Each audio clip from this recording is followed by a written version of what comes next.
old he could not keep warm even when they put covers over him. So his attendant said to him, "Let us look for a young virgin to serve the king and take care of him. She can lie beside him so that our lord the king may keep warm." Then they searched throughout Israel for a beautiful young woman, and found Abishag, a Shunammite, and brought her to the king. The woman was very beautiful. The book of 1 Kings, chapter 1. When King David was very old, he could not keep warm even when they put covers over him. So his attendant said to him, "Let us look for a young virgin to serve the king and take care of him. She can lie beside him so that our lord the king may keep warm." Then they searched throughout Israel for a beautiful young woman, and found Abishag, a Shunammite, and brought her to the king. The woman was very beautiful.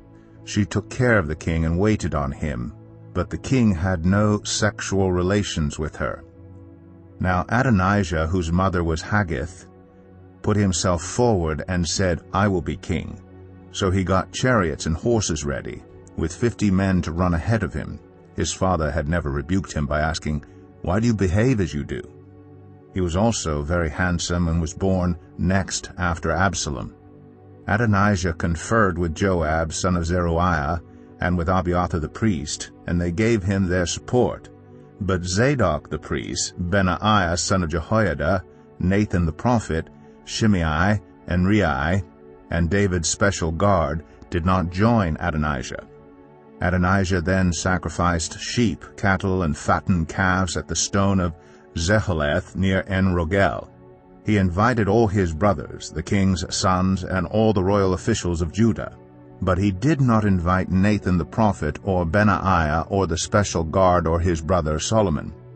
Then Nathan asked Bathsheba, Solomon's mother, "Have you not heard that Adonijah the son of Haggith has become king, and our lord David knows nothing about it?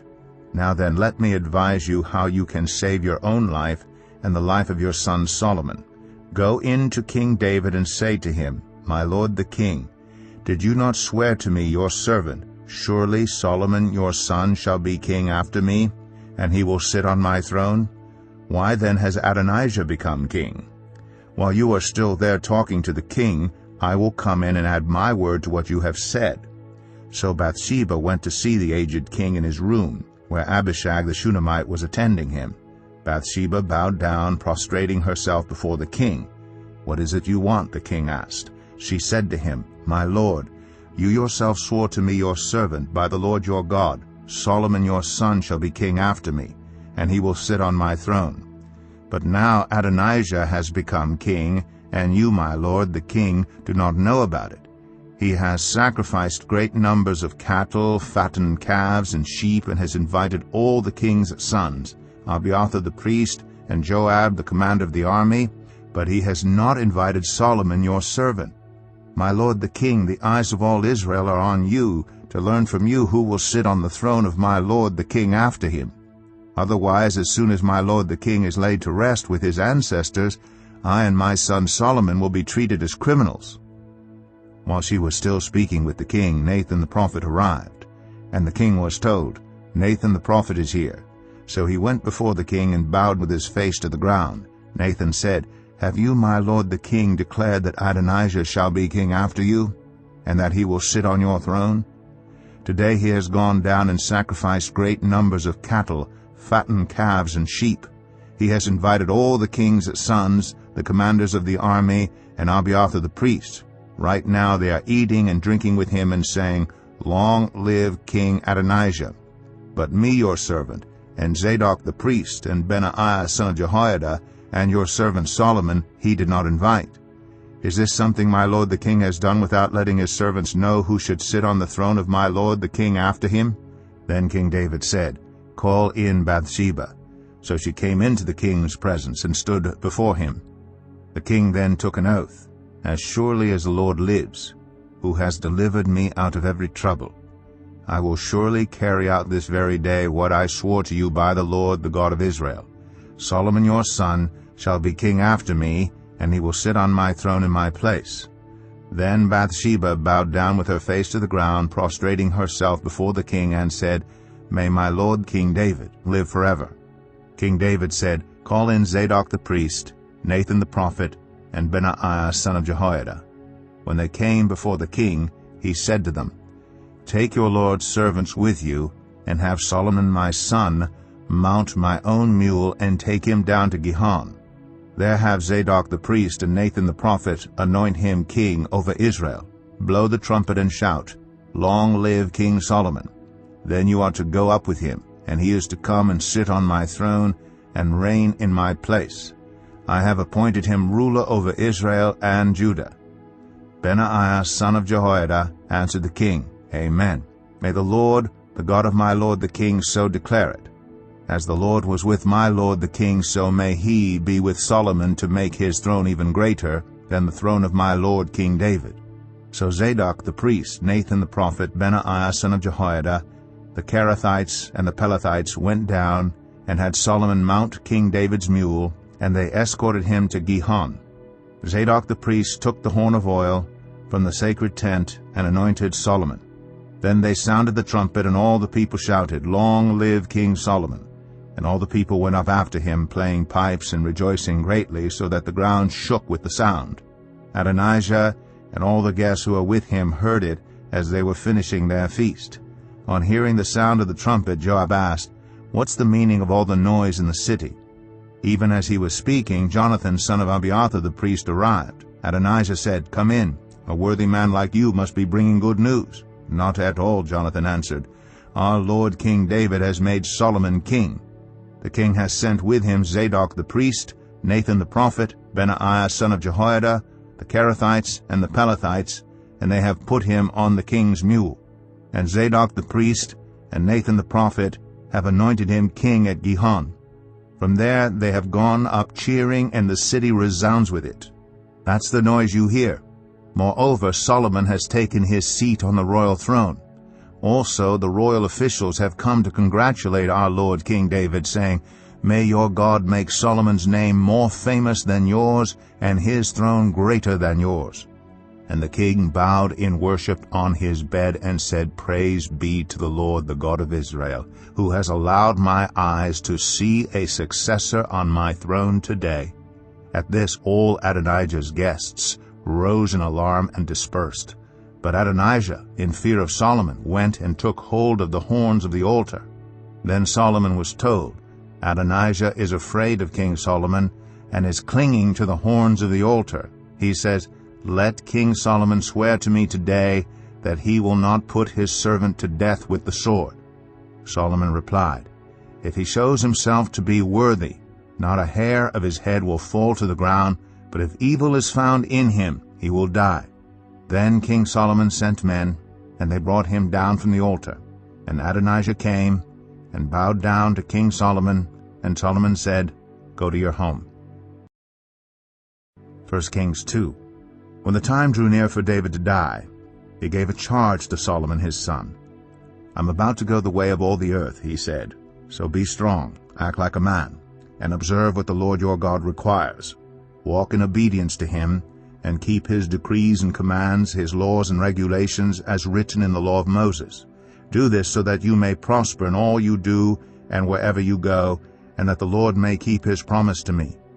If your descendants watch how they live, and if they walk faithfully before me with all their heart and soul, you will never fail to have a successor on the throne of Israel. Now you yourself know what Joab son of Zeruiah did to me, what he did to the two commanders of Israel's army, Abner son of Ner, and Amasa son of Jether. He killed them, shedding their blood in peacetime, as if in battle. And with that blood he stained the belt around his waist and the sandals on his feet. Deal with him according to your wisdom, but do not let his gray head go down to the grave in peace. But show kindness to the sons of Barzillai of Gilead, and let them be among those who eat at your table. They stood by me when I fled from your brother Absalom. And remember, you have with you Shimeiah, son of Gera, the Benjamite from Bahurim, who called down bitter curses on me the day I went to Mahanaim. When he came down to meet me at the Jordan, I swore to him by the Lord, I will not put you to death by the sword. But now do not consider him innocent. You are a man of wisdom. You will know what to do to him. Bring his gray head down to the grave in blood." Then David rested with his ancestors and was buried in the city of David. He had reigned 40 years over Israel, 7 years in Hebron, and 33 in Jerusalem. So Solomon sat on the throne of his father David, and his rule was firmly established. Now Adonijah the son of Haggith went to Bathsheba, Solomon's mother. Bathsheba asked him, "Do you come peacefully?" He answered, "Yes, peacefully." Then he added, "I have something to say to you." "You may say it," she replied. "As you know," he said, "the kingdom was mine. All Israel looked to me as their king. But things changed, and the kingdom has gone to my brother, for it has come to him from the Lord. Now I have one request to make of you. Do not refuse me." "You may make it," she said. So he continued, "Please ask King Solomon, he will not refuse you, to give me Abishag the Shunammite as my wife." "Very well," Bathsheba replied, "I will speak to the king for you." When Bathsheba went to King Solomon to speak to him for Adonijah, the king stood up to meet her, bowed down to her, and sat down on his throne. He had a throne brought for the king's mother, and she sat down at his right hand. "I have one small request to make of you," she said. "Do not refuse me." The king replied, "Make it, my mother, I will not refuse you." So she said, "Let Abishag the Shunammite be given in marriage to your brother Adonijah." King Solomon answered his mother, "Why do you request Abishag the Shunammite for Adonijah? You might as well request the kingdom for him. After all, he is my older brother. Yes, for him, and for Abiathar the priest, and Joab son of Zeruiah." Then King Solomon swore by the Lord, "May God deal with me, be it ever so severely, if Adonijah does not pay with his life for this request. And now, as surely as the Lord lives, he who has established me securely on the throne of my father David, and has founded a dynasty for me, as he promised, Adonijah shall be put to death today." So King Solomon gave orders to Benaiah, son of Jehoiada, and he struck down Adonijah, and he died. To Abiathar the priest the king said, "Go back to your fields in Anathoth. You deserve to die. But I will not put you to death now, because you carried the ark of the sovereign Lord before my father David, and shared all my father's hardships." So Solomon removed Abiathar from the priesthood of the Lord, fulfilling the word the Lord had spoken at Shiloh about the house of Eli. When the news reached Joab, who had conspired with Adonijah, though not with Absalom, he fled to the tent of the Lord, and took hold of the horns of the altar. King Solomon was told that Joab had fled to the tent of the Lord, and was beside the altar. Then Solomon ordered Benaiah, son of Jehoiada, "Go, strike him down." So Benaiah entered the tent of the Lord and said to Joab, "The king says, 'Come out.'" But he answered, "No, I will die here." Benaiah reported to the king, "This is how Joab answered me."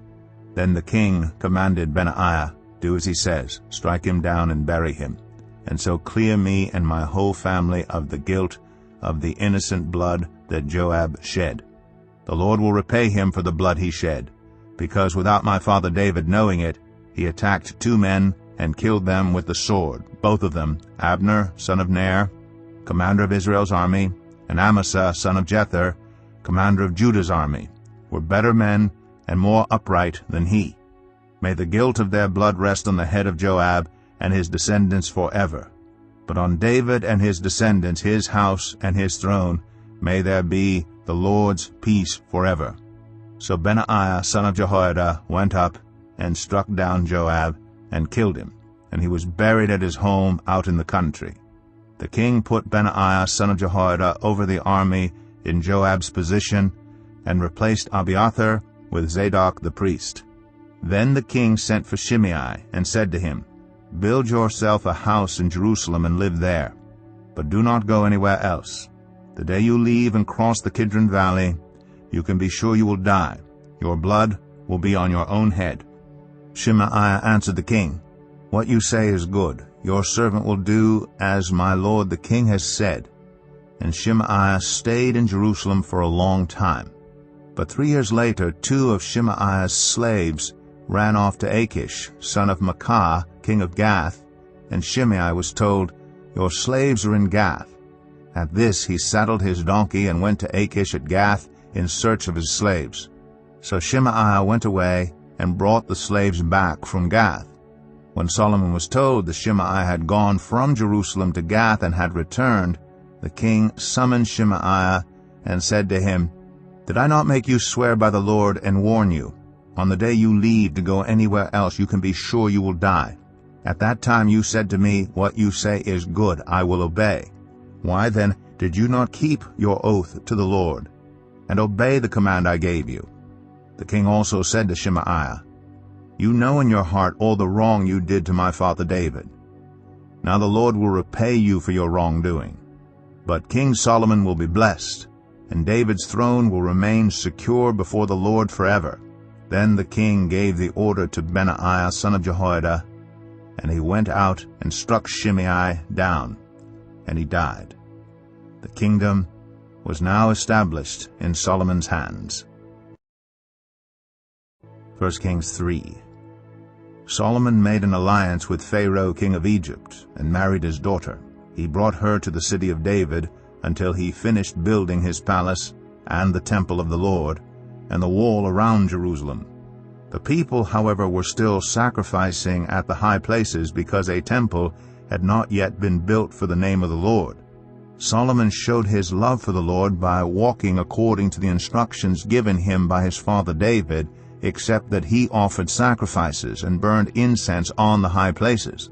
The king went to Gibeon to offer sacrifices, for that was the most important high place, and Solomon offered 1,000 burnt offerings on that altar.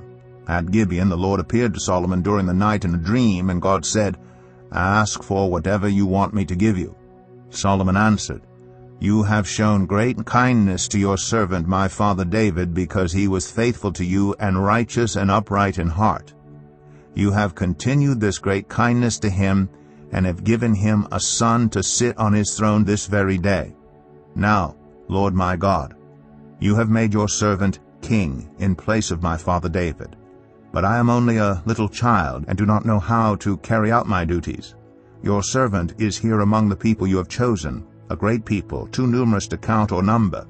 So give your servant a discerning heart to govern your people, and to distinguish between right and wrong. For who is able to govern this great people of yours?" The Lord was pleased that Solomon had asked for this. So God said to him, "Since you have asked for this, and not for long life or wealth for yourself, nor have asked for the death of your enemies, but for discernment in administering justice, I will do what you have asked.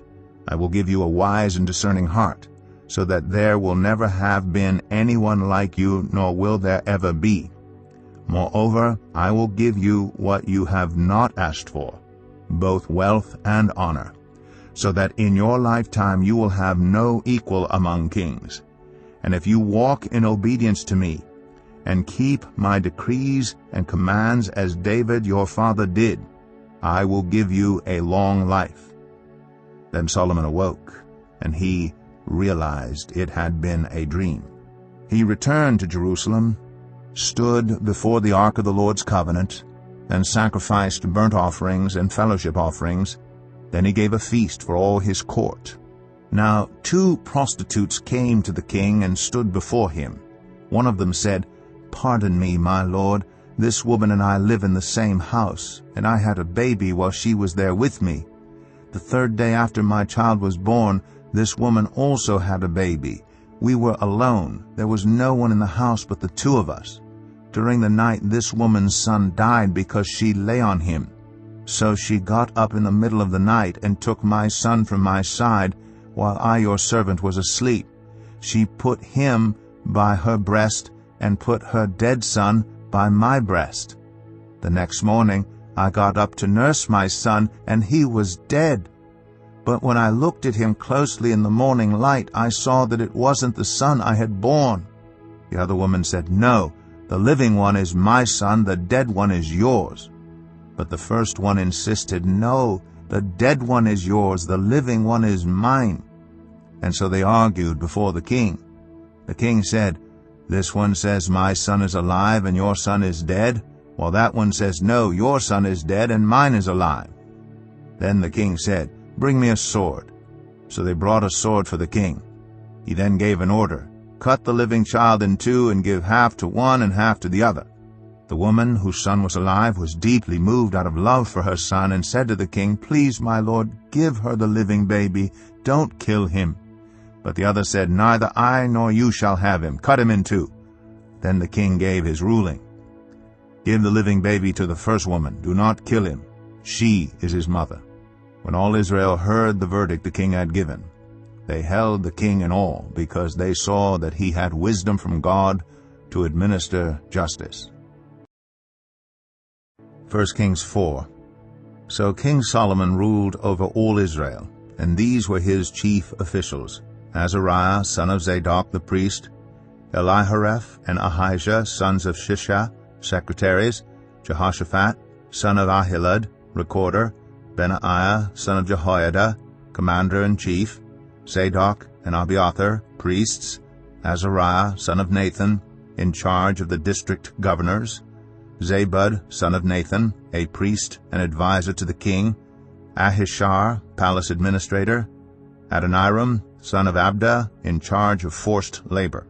Solomon had 12 district governors over all Israel, who supplied provisions for the king and the royal household.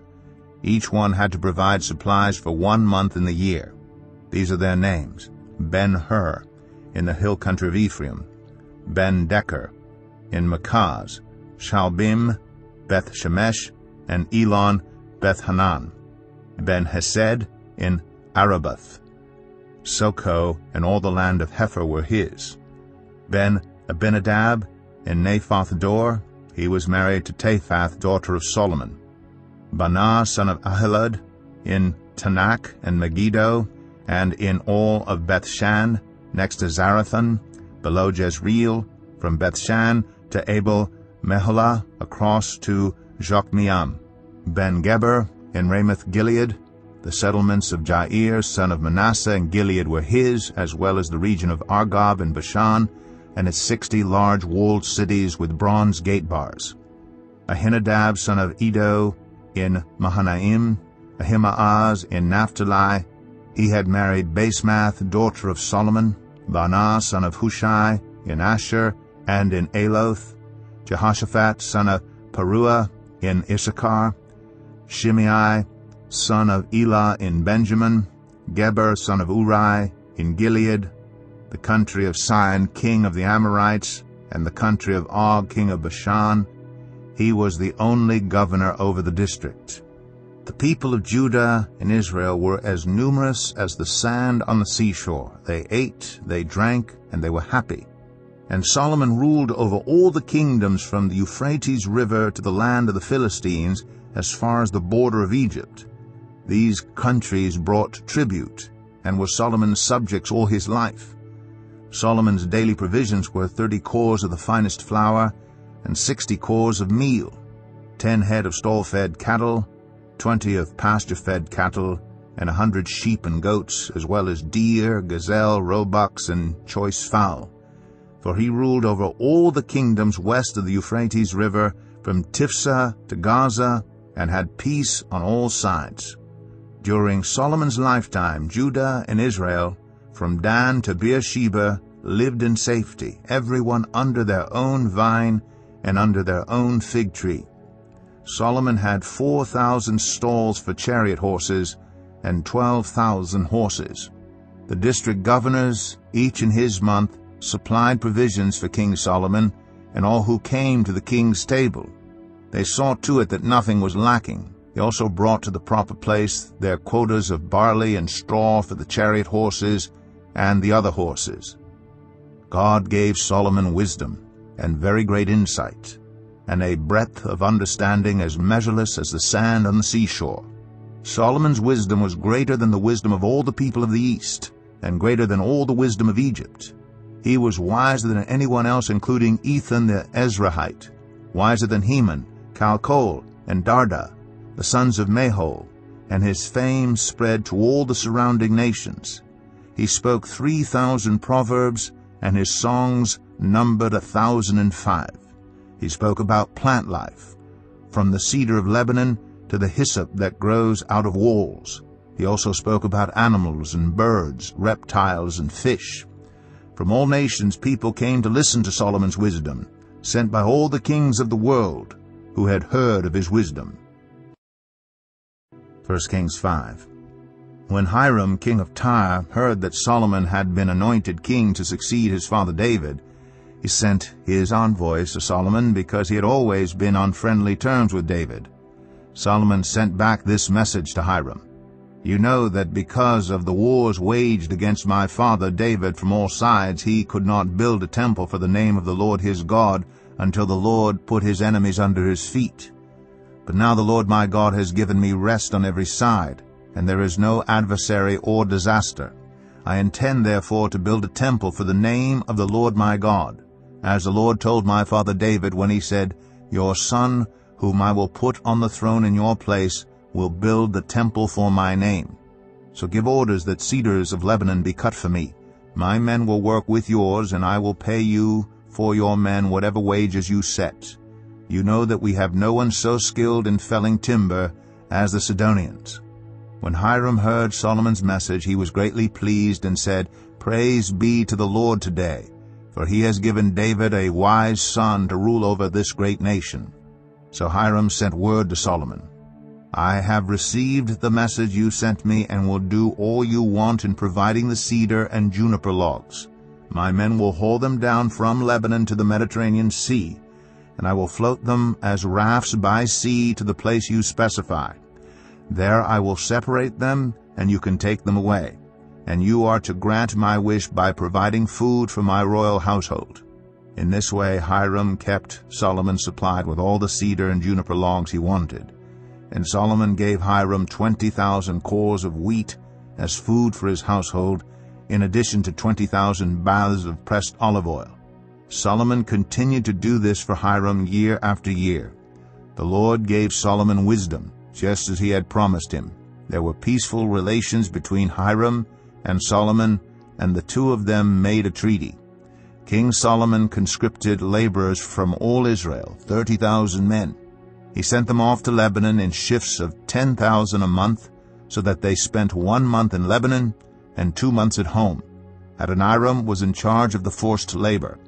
Solomon had 70,000 carriers and 80,000 stone cutters in the hills, as well as 3,300 foremen who supervised the project and directed the workers.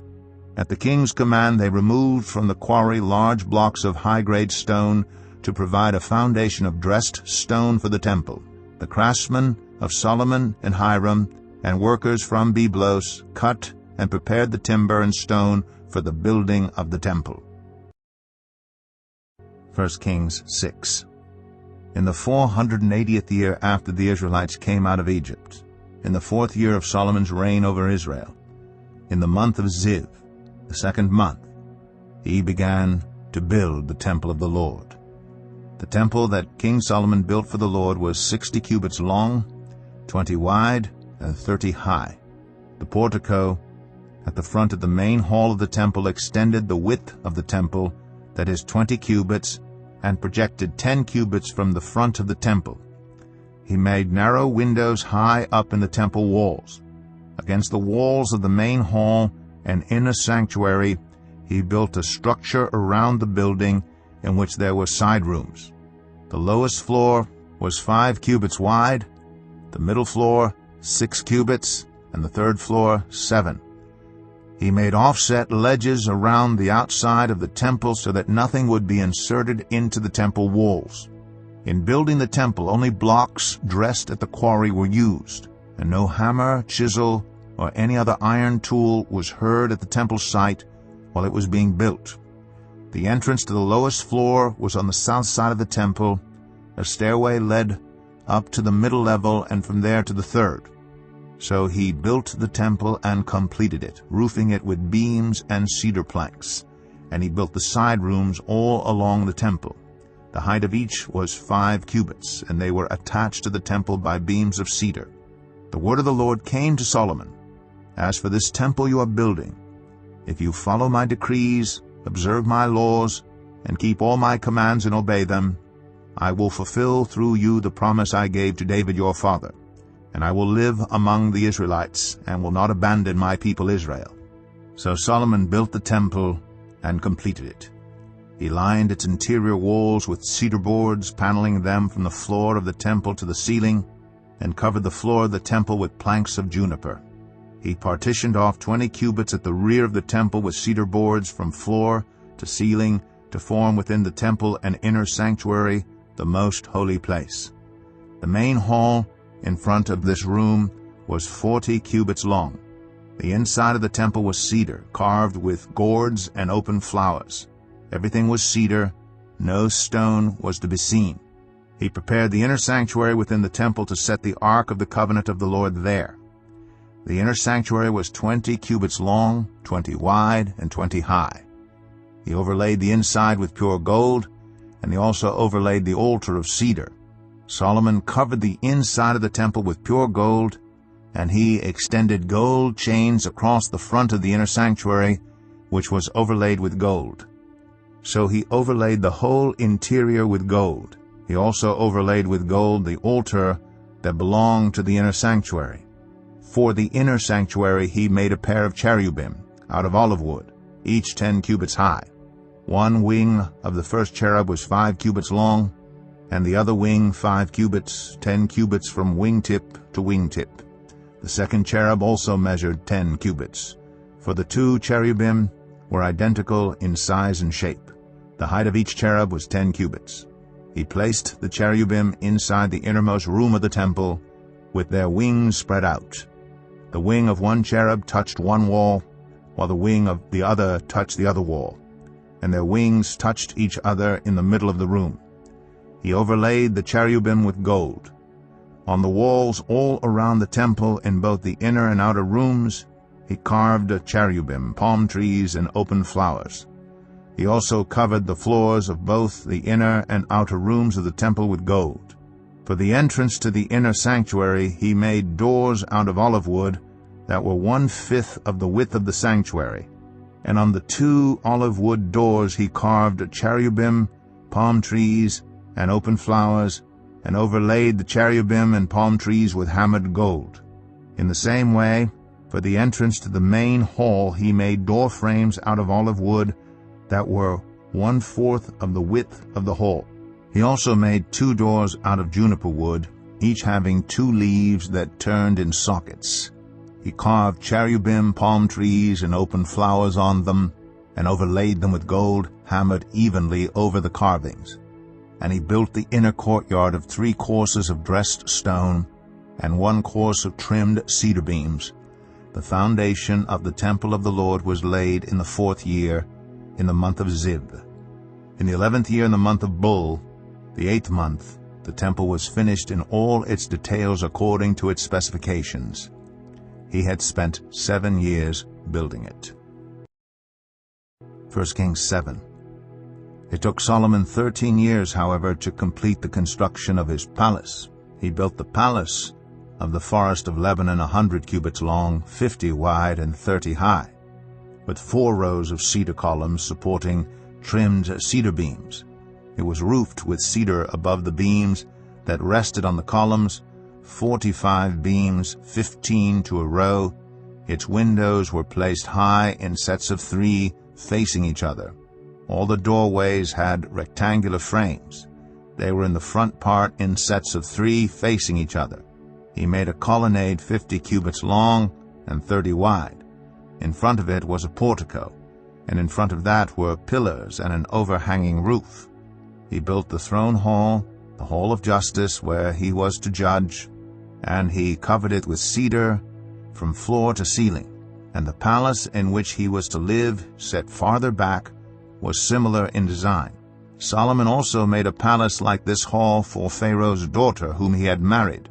All these structures, from the outside to the great courtyard and from foundation to eaves, were made of blocks of high-grade stone cut to size and smoothed on their inner and outer faces. The foundations were laid with large stones of good quality, some measuring 10 cubits and some 8. Above were high-grade stones cut to size and cedar beams. The great courtyard was surrounded by a wall of 3 courses of dressed stone, and 1 course of trimmed cedar beams, as was the inner courtyard of the temple of the Lord with its portico.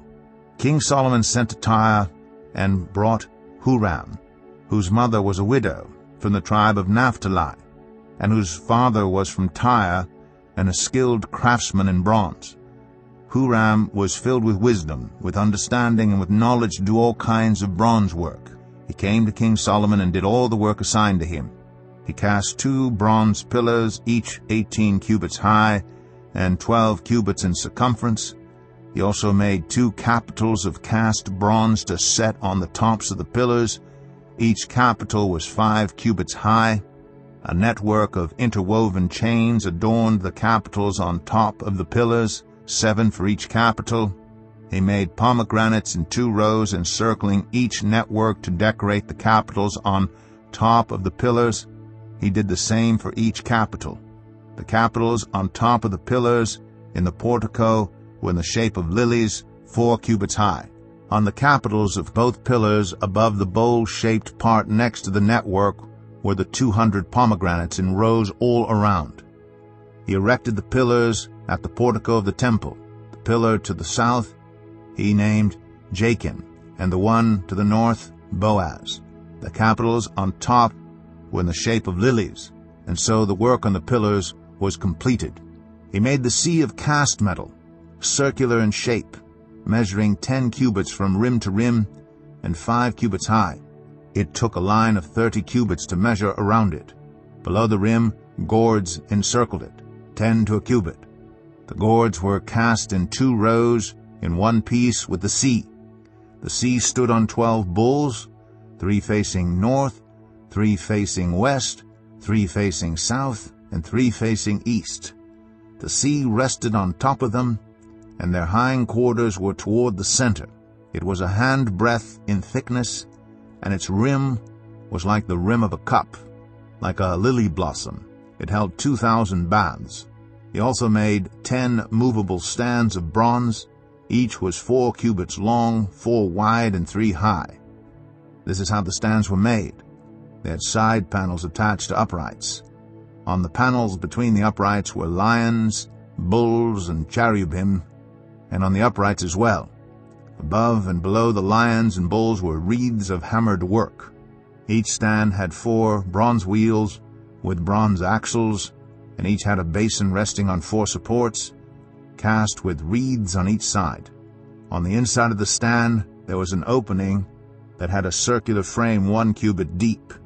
This opening was round, and with its base work it measured 1.5 cubits. Around its opening there was engraving. The panels of the stands were square, not round. The 4 wheels were under the panels, and the axles of the wheels were attached to the stand. The diameter of each wheel was 1.5 cubits.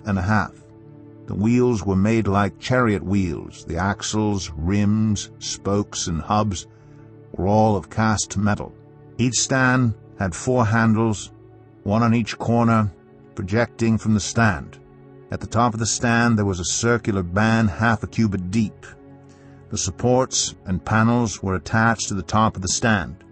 He engraved cherubim, lions, and palm trees on the surfaces of the supports and on the panels in every available space, with wreaths all around. This is the way he made the 10 stands. They were all cast in the same molds and were identical in size and shape. He then made 10 bronze basins, each holding 40 baths and measuring 4 cubits across, 1 basin to go on each of the 10 stands. He placed 5 of the stands on the south side of the temple and 5 on the north. He placed the sea on the south side at the southeast corner of the temple. He also made the pots and shovels and sprinkling bowls.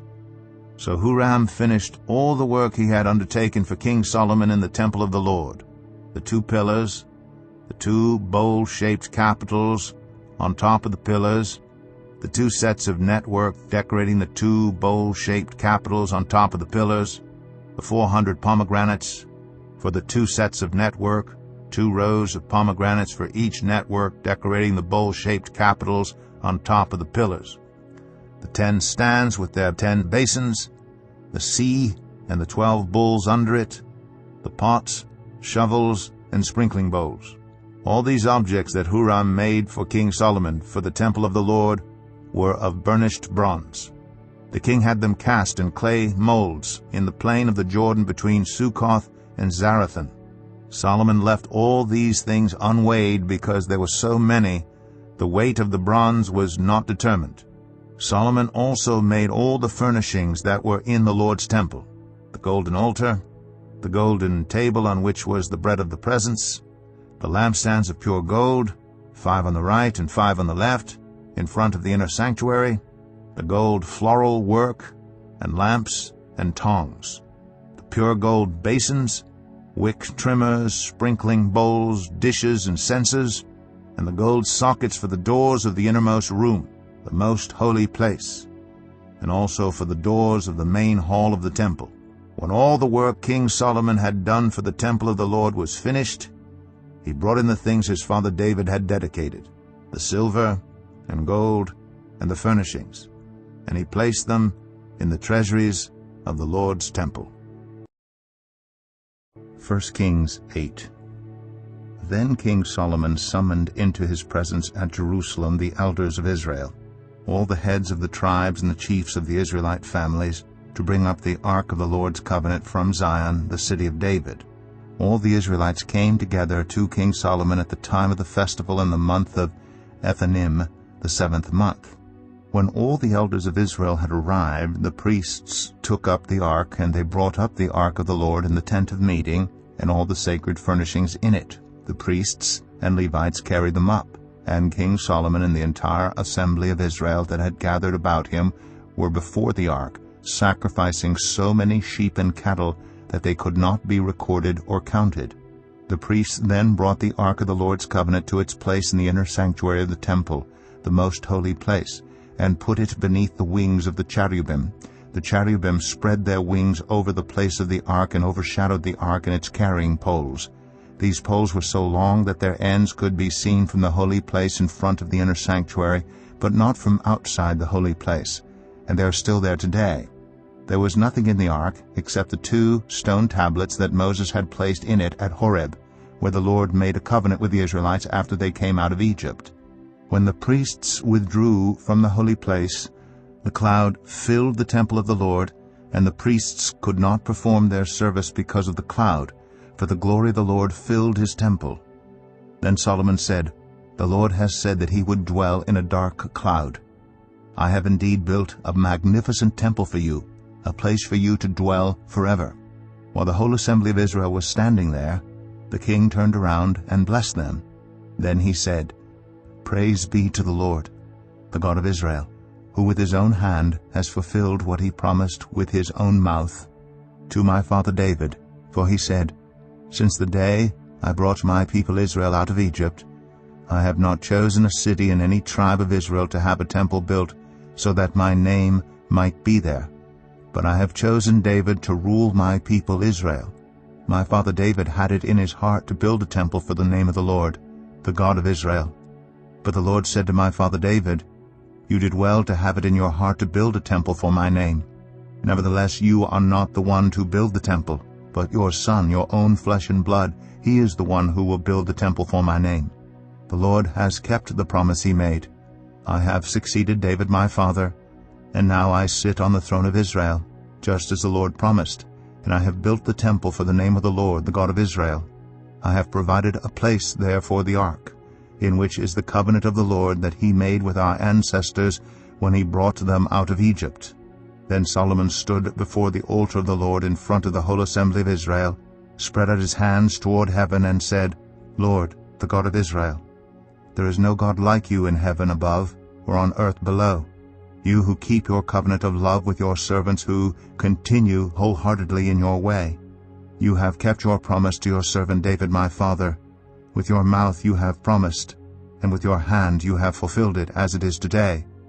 Now, Lord, the God of Israel, keep for your servant David my father the promises you made to him when you said, 'You shall never fail to have a successor to sit before me on the throne of Israel, if only your descendants are careful in all they do to walk before me faithfully, as you have done. And now, God of Israel, let your word that you promised your servant David my father come true. But will God really dwell on earth? The heavens, even the highest heaven, cannot contain you. How much less this temple I have built? Yet give attention to your servant's prayer, and his plea for mercy, Lord my God. Hear the cry and the prayer that your servant is praying in your presence this day. May your eyes be open toward this temple night and day, this place of which you said, My name shall be there, so that you will hear the prayer your servant prays toward this place. Hear the supplication of your servant and of your people Israel, when they pray toward this place. Hear from heaven, your dwelling place, and when you hear, forgive. When anyone wrongs their neighbor, and is required to take an oath, and they come and swear the oath before your altar in this temple, then hear from heaven and act. Judge between your servants, condemning the guilty by bringing down on their heads what they have done, and vindicating the innocent by treating them in accordance with their innocence. When your people Israel have been defeated by an enemy because they have sinned against you, and when they turn back to you and give praise to your name, praying and making supplication to you in this temple, then hear from heaven, and forgive the sin of your people Israel, and bring them back to the land you gave to their ancestors. When the heavens are shut up, and there is no rain because your people have sinned against you, and when they pray toward this place and give praise to your name, and turn from their sin because you have afflicted them, then hear from heaven, and forgive the sin of your servants, your people Israel. Teach them the right way to live, and send rain on the land you gave your people for an inheritance. When famine or plague comes to the land, or blight or mildew, locusts or grasshoppers, or when an enemy besieges them in any of their cities, whatever disaster or disease may come, and when a prayer or plea is made by anyone among your people Israel, being aware of the afflictions of their own hearts, and spreading out their hands toward this temple, then hear from heaven, your dwelling place. Forgive and act. Deal with everyone according to all they do, since you know their hearts, for you alone know every human heart, so that they will fear you all the time they live in the land you gave our ancestors.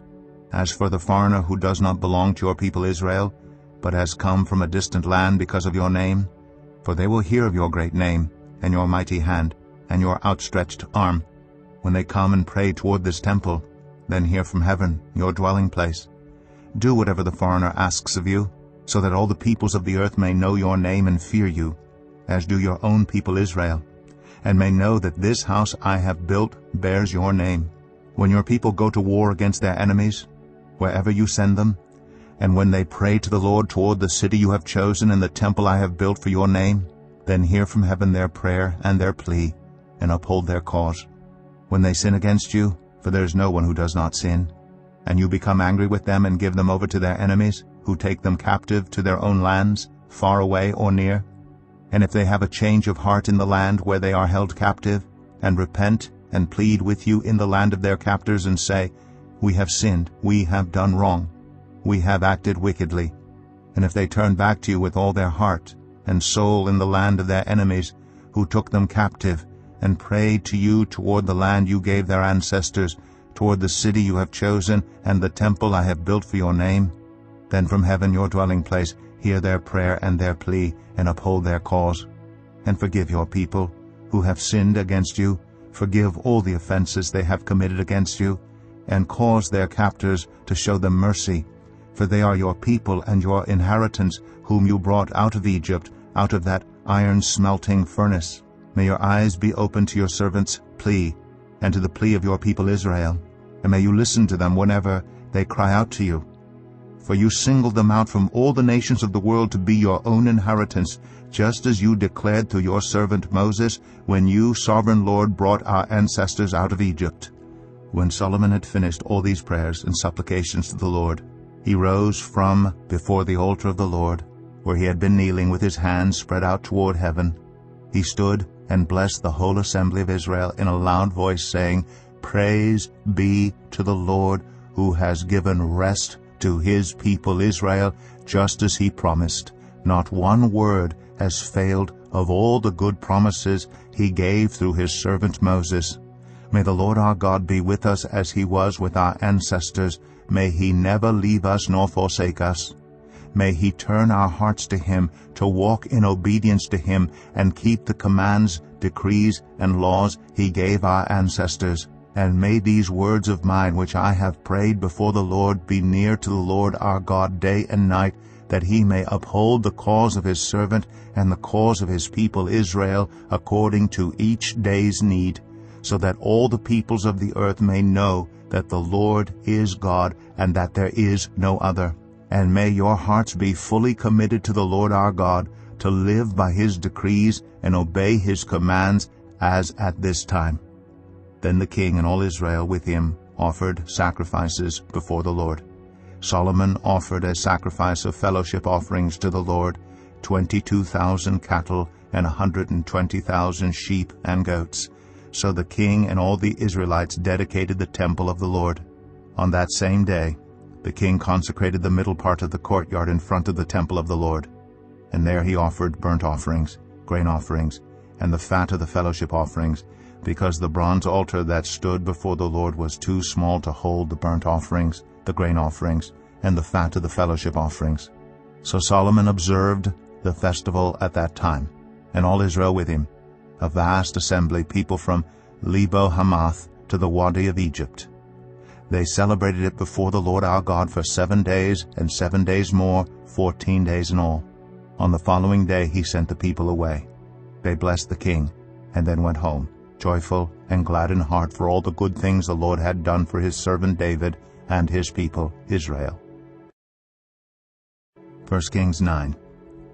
When Solomon had finished building the temple of the Lord and the royal palace, and had achieved all he had desired to do, the Lord appeared to him a second time, as he had appeared to him at Gibeon. The Lord said to him, "I have heard the prayer and plea you have made before me. I have consecrated this temple, which you have built by putting my name there forever. My eyes and my heart will always be there.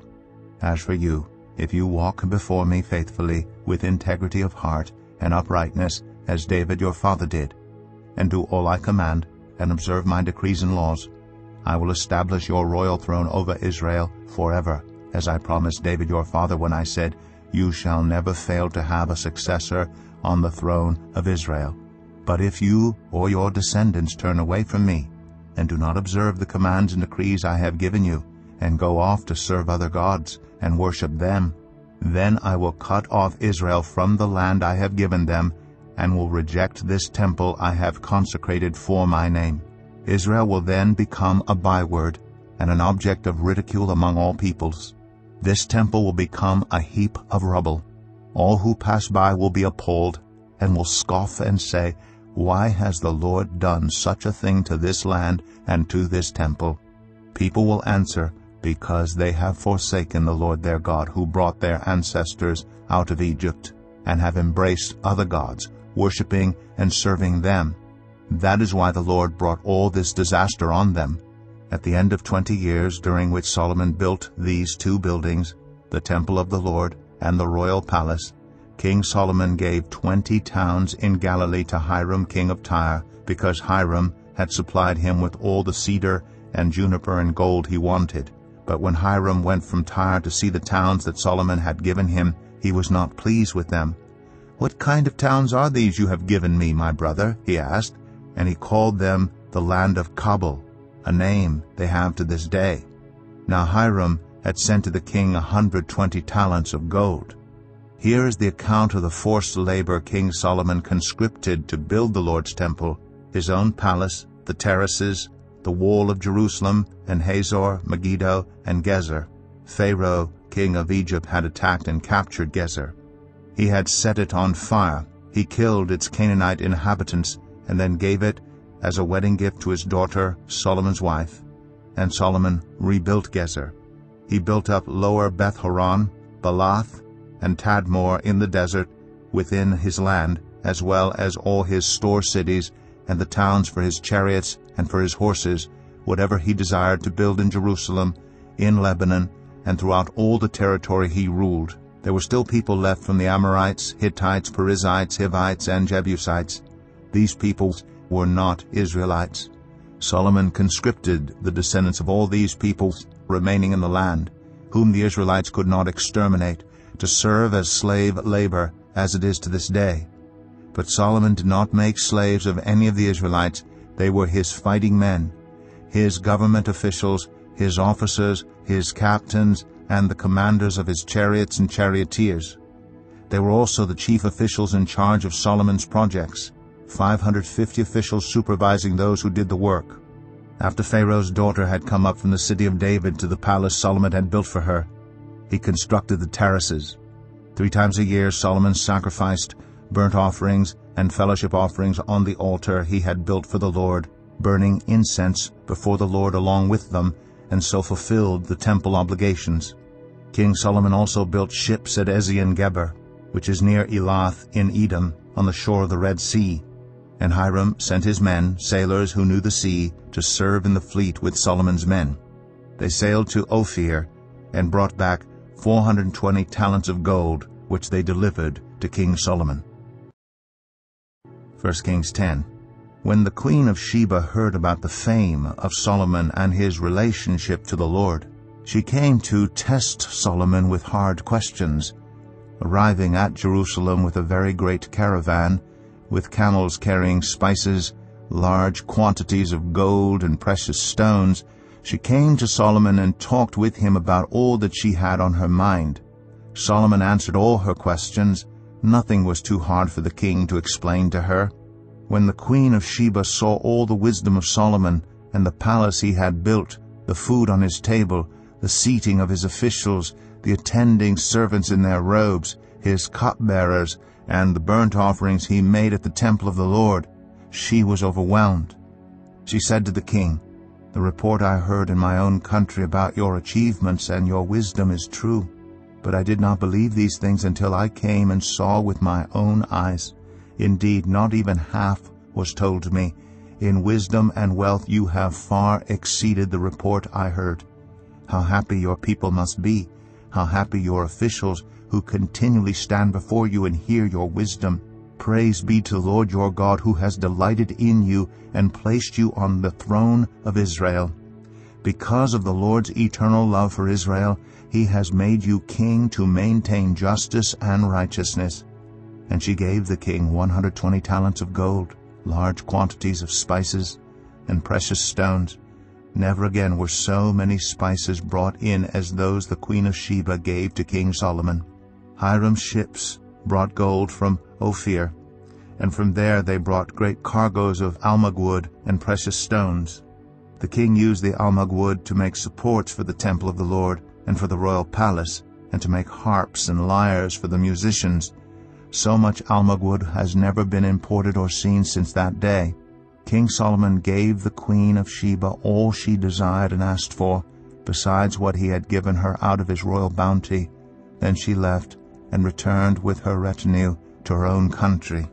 The weight of the gold that Solomon received yearly was 666 talents, not including the revenues from the merchants and traders and from all the Arabian kings and the governors of the territories. King Solomon made 200 large shields of hammered gold. 600 shekels of gold went into each shield. He also made 300 small shields of hammered gold with 3 minas of gold in each shield. The king put them in the palace of the forest of Lebanon. Then the king made a great throne covered with ivory and overlaid with fine gold. The throne had 6 steps, and its back had a rounded top. On both sides of the seat were armrests, with a lion standing beside each of them. 12 lions stood on the 6 steps, one at either end of each step. Nothing like it had ever been made for any other kingdom. All King Solomon's goblets were gold, and all the household articles in the palace of the forest of Lebanon were pure gold. Nothing was made of silver, because silver was considered of little value in Solomon's days. The king had a fleet of trading ships at sea along with the ships of Hiram. Once every 3 years it returned, carrying gold, silver, and ivory, and apes and baboons. King Solomon was greater in riches and wisdom than all the other kings of the earth. The whole world sought audience with Solomon to hear the wisdom God had put in his heart. Year after year everyone who came brought a gift, articles of silver and gold, robes, weapons, and spices, and horses and mules. Solomon accumulated chariots and horses. He had 1,400 chariots and 12,000 horses, which he kept in the chariot cities and also with him in Jerusalem. The king made silver as common in Jerusalem as stones, and cedar as plentiful as sycamore fig trees in the foothills. Solomon's horses were imported from Egypt and from Kue. The royal merchants purchased them from Kue at the current price. They imported a chariot from Egypt for 600 shekels of silver, and a horse for 150. They also exported them all to the kings of the Hittites and of the Arameans. 1 Kings 11. King Solomon, however, loved many foreign women besides Pharaoh's daughter: Moabites, Ammonites, Edomites, Sidonians, and Hittites. They were from nations about which the Lord had told the Israelites, "You must not intermarry with them, because they will surely turn your hearts after their gods." Nevertheless, Solomon held fast to them in love. He had 700 wives of royal birth and 300 concubines, and his wives led him astray. As Solomon grew old, his wives turned his heart after other gods, and his heart was not fully devoted to the Lord his God, as the heart of David his father had been. He followed Ashtoreth, the goddess of the Sidonians, and Moloch, the detestable god of the Ammonites. So Solomon did evil in the eyes of the Lord. He did not follow the Lord completely, as David his father had done. On a hill east of Jerusalem, Solomon built a high place for Chemosh, the detestable god of Moab, and for Moloch, the detestable god of the Ammonites. He did the same for all his foreign wives who burned incense and offered sacrifices to their gods. The Lord became angry with Solomon because his heart had turned away from the Lord, the God of Israel, who had appeared to him twice. Although he had forbidden Solomon to follow other gods, Solomon did not keep the Lord's command. So the Lord said to Solomon, "Since this is your attitude, and you have not kept my covenant and my decrees, which I commanded you, I will most certainly tear the kingdom away from you and give it to one of your subordinates. Nevertheless, for the sake of David your father, I will not do it during your lifetime. I will tear it out of the hand of your son. Yet I will not tear the whole kingdom from him, but will give him one tribe for the sake of David my servant, and for the sake of Jerusalem, which I have chosen." Then the Lord raised up against Solomon an adversary, Hadad the Edomite, from the royal line of Edom. Earlier, when David was fighting with Edom, Joab, the commander of the army, who had gone up to bury the dead, had struck down all the men in Edom. Joab and all the Israelites stayed there for 6 months, until they had destroyed all the men in Edom. But Hadad, still only a boy, fled to Egypt with some Edomite officials who had served his father. They set out from Midian and went to Paran. Then, taking people from Paran with them, they went to Egypt, to Pharaoh king of Egypt, who gave Hadad a house and land and provided him with food. Pharaoh was so pleased with Hadad that he gave him a sister of his own wife, Queen Tahpenes, in marriage. The sister of Tahpenes bore him a son named Genubath, whom Tahpenes brought up in the royal palace. There Genubath lived with Pharaoh's own children. While he was in Egypt, Hadad heard that David rested with his ancestors and that Joab, the commander of the army, was also dead. Then Hadad said to Pharaoh, "Let me go, that I may return to my own country." "What have you lacked here that you want to go back to your own country?" Pharaoh asked. "Nothing," Hadad replied, "but do let me go." And God raised up against Solomon another adversary, Rezon, son of Eliadah, who had fled from his master Hadadezer, king of Zobah. When David destroyed Zobah's army, Rezon gathered a band of men around him and became their leader. They went to Damascus, where they settled and took control. Rezon was Israel's adversary as long as Solomon lived, adding to the trouble caused by Hadad.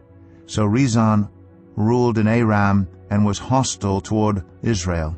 Also Jeroboam, son of Nebat, rebelled against the king. He was one of Solomon's officials, an Ephraimite from Zeradah, and his mother was a widow named Zeruah. Here is the account of how he rebelled against the king. Solomon had built the terraces and had filled in the gap in the wall of the city of David his father.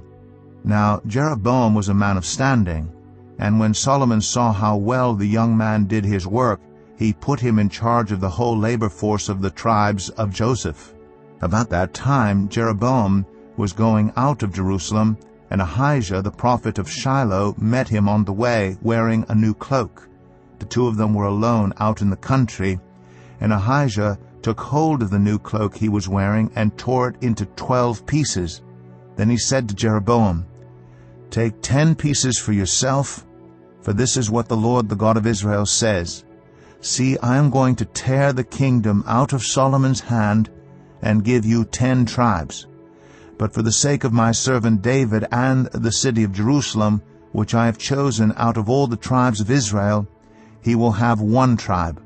I will do this because they have forsaken me and worshipped Ashtoreth, the goddess of the Sidonians, Chemosh, the god of the Moabites, and Moloch, the god of the Ammonites, and have not walked in obedience to me, nor done what is right in my eyes, nor kept my decrees and laws as David Solomon's father did.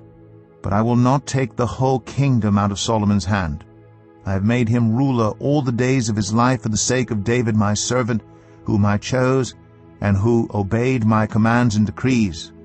I will take the kingdom from his son's hands and give you 10 tribes. I will give 1 tribe to his son, so that David my servant may always have a lamp before me in Jerusalem, the city where I chose to put my name. However, as for you, I will take you, and you will rule over all that your heart desires. You will be king over Israel. If you do whatever I command you and walk in obedience to me and do what is right in my eyes by obeying my decrees and commands as David my servant did, I will be with you. I will build you a dynasty as enduring as the one I built for David, and will give Israel to you. I will humble David's descendants because of this, but not forever." Solomon tried to kill Jeroboam, but Jeroboam fled to Egypt, to Shishak the king, and stayed there until Solomon's death. As for the other events of Solomon's reign, all he did, and the wisdom he displayed, are they not written in the book of the annals of Solomon? Solomon reigned in Jerusalem over all Israel 40 years. Then he rested with his ancestors, and was buried in the city of David his father, and Rehoboam his son succeeded him as king. 1 Kings 12. Rehoboam went to Shechem, for all Israel had gone there to make him king. When Jeroboam son of Nebat heard this, he was still in Egypt, where he had fled from King Solomon. He returned from Egypt. So they sent for Jeroboam, and he and the whole assembly of Israel went to Rehoboam and said to him, "Your father put a heavy yoke on us. But now lighten the harsh labor and the heavy yoke he put on us, and we will serve you." Rehoboam answered, "Go away for 3 days and then come back to me." So the people went away. Then King Rehoboam consulted the elders who had served his father Solomon during his lifetime. "How would you advise me to answer these people?" he asked. They replied, "If today you will be a servant to these people and serve them and give them a favorable answer, they will always be your servants." But Rehoboam rejected the advice the elders gave him, and consulted the young men who had grown up with him and were serving him. He asked them, "What is your advice? How should we answer these people who say to me, 'Lighten the yoke your father put on us'?" The young men who had grown up with him replied, "These people have said to you, 'Your father put a heavy yoke on us, but make our yoke lighter.' Now tell them, 'My little finger is thicker than my father's waist. My father laid on you a heavy yoke. I will make it even heavier. My father scourged you with whips. I will scourge you with scorpions." 3 days later, Jeroboam and all the people returned to Rehoboam as the king had said. "Come back to me in 3 days." The king answered the people harshly. Rejecting the advice given him by the elders, he followed the advice of the young men and said, "My father made your yoke heavy. I will make it even heavier. My father scourged you with whips. I will scourge you with scorpions." So the king did not listen to the people, for this turn of events was from the Lord, to fulfill the word the Lord had spoken to Jeroboam son of Nebat through Ahijah the Shilonite. When all Israel saw that the king refused to listen to them, they answered the king, "What share do we have in David? What part in Jesse's son? To your tents, Israel. Look after your own house, David." So the Israelites went home. But as for the Israelites who were living in the towns of Judah, Rehoboam still ruled over them. King Rehoboam sent out Adoniram, who was in charge of forced labor, but all Israel stoned him to death. King Rehoboam, however, managed to get into his chariot and escape to Jerusalem. So Israel has been in rebellion against the house of David to this day. When all the Israelites heard that Jeroboam had returned, they sent and called him to the assembly and made him king over all Israel. Only the tribe of Judah remained loyal to the house of David. When Rehoboam arrived in Jerusalem, he mustered all Judah and the tribe of Benjamin, 180,000 able young men, to go to war against Israel and to regain the kingdom for Rehoboam son of Solomon. But the word of God came to Shemaiah the man of God, "Say to Rehoboam son of Solomon, king of Judah, to all Judah and Benjamin, and to the rest of the people, this is what the Lord says, Do not go up to fight against your brothers, the Israelites. Go home, every one of you, for this is my doing." So they obeyed the word of the Lord, and went home again, as the Lord had ordered. Then Jeroboam fortified Shechem in the hill country of Ephraim, and lived there. From there he went out and built up Peniel. Jeroboam thought to himself, the kingdom will now likely revert to the house of David. If these people go up to offer sacrifices at the temple of the Lord in Jerusalem, they will again give their allegiance to their Lord, Rehoboam king of Judah. They will kill me and return to King Rehoboam. After seeking advice, the king made 2 golden calves. He said to the people, "It is too much for you to go up to Jerusalem. Here are your gods Israel, who brought you up out of Egypt. One he set up in Bethel, and the other in Dan." And this thing became a sin. The people came to worship the one at Bethel, and went as far as Dan to worship the other. Jeroboam built shrines on high places, and appointed priests from all sorts of people, even though they were not Levites. He instituted a festival on the 15th day of the 8th month, like the festival held in Judah, and offered sacrifices on the altar. This he did in Bethel, sacrificing to the calves he had made. And at Bethel he also installed priests at the high places he had made. On the 15th day of the 8th month, a month of his own choosing, he offered sacrifices on the altar he had built at Bethel. So he instituted the festival for the Israelites, and went up to the altar to make offerings. 1 Kings 13. By the word of the Lord a man of God came from Judah to Bethel, as Jeroboam was standing by the altar to make an offering. By the word of the Lord he cried out against the altar, "Altar, altar, this is what the Lord says. A son named Josiah will be born to the house of David. On you he will sacrifice the priests of the high places who make offerings here, and human bones will be burned on you." The same day the man of God gave a sign. "This is the sign the Lord has declared. The altar will be split apart, and the ashes on it will be poured out." When King Jeroboam heard what the man of God cried out against the altar at Bethel, he stretched out his hand from the altar and said, "Seize him." But the hand he stretched out toward the man shriveled up, so that he could not pull it back. Also the altar was split apart, and its ashes poured out according to the sign given by the man of God by the word of the Lord. Then the king said to the man of God, "Intercede with the Lord your God, and pray for me that my hand may be restored." So the man of God interceded with the Lord, and the king's hand was restored, and became as it was before. The king said to the man of God, "Come home with me for a meal, and I will give you a gift." But the man of God answered the king, "Even if you were to give me half your possessions, I would not go with you, nor would I eat bread or drink water here. For I was commanded by the word of the Lord, you must not eat bread or drink water or return by the way you came." So he took another road, and did not return by the way he had come to Bethel. Now there was a certain old prophet living in Bethel, whose sons came and told him all that the man of God had done there that day. They also told their father what he had said to the king. Their father asked them, "Which way did he go?" And his sons showed him which road the man of God from Judah had taken. So he said to his sons, saddle the donkey for me." And when they had saddled the donkey for him, he mounted it and rode after the man of God.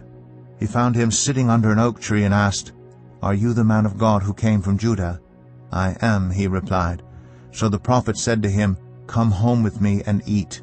The man of God said, "I cannot turn back and go with you, nor can I eat bread or drink water with you in this place. I have been told by the word of the Lord, you must not eat bread or drink water there or return by the way you came." The old prophet answered, "I too am a prophet, as you are. And an angel said to me by the word of the Lord, Bring him back with you to your house, so that he may eat bread and drink water." But he was lying to him. So the man of God returned with him and ate and drank in his house. While they were sitting at the table, the word of the Lord came to the old prophet who had brought him back. He cried out to the man of God who had come from Judah, "This is what the Lord says. You have defied the word of the Lord and have not kept the command the Lord your God gave you. You came back and ate bread and drank water in the place where he told you not to eat or drink. Therefore your body will not be buried in the tomb of your ancestors." When the man of God had finished eating and drinking, the prophet who had brought him back saddled his donkey for him.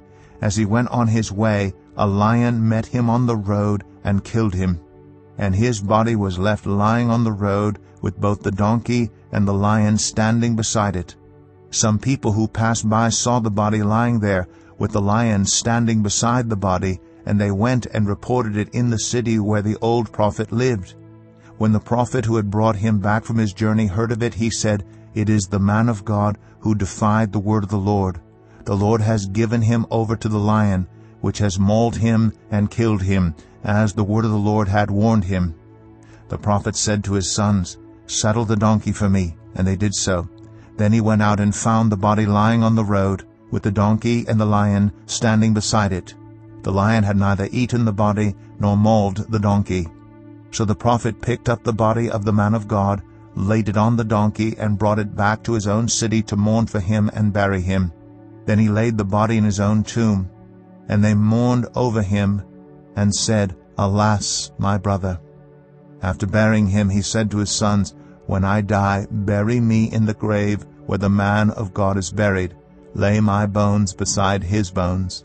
For the message he declared by the word of the Lord against the altar in Bethel and against all the shrines and the high places in the towns of Samaria will certainly come true. Even after this, Jeroboam did not change his evil ways, but once more appointed priests for the high places from all sorts of people.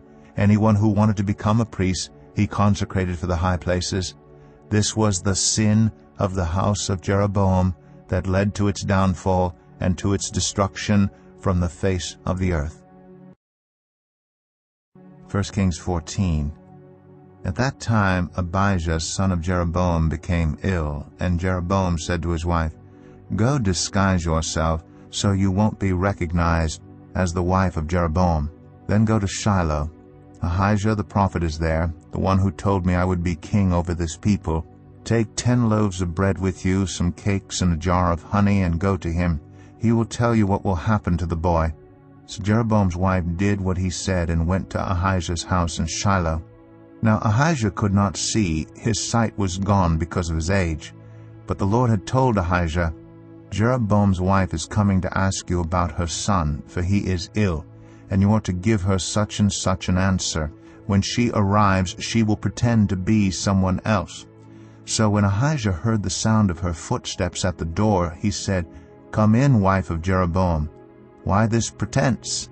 I have been sent to you with bad news.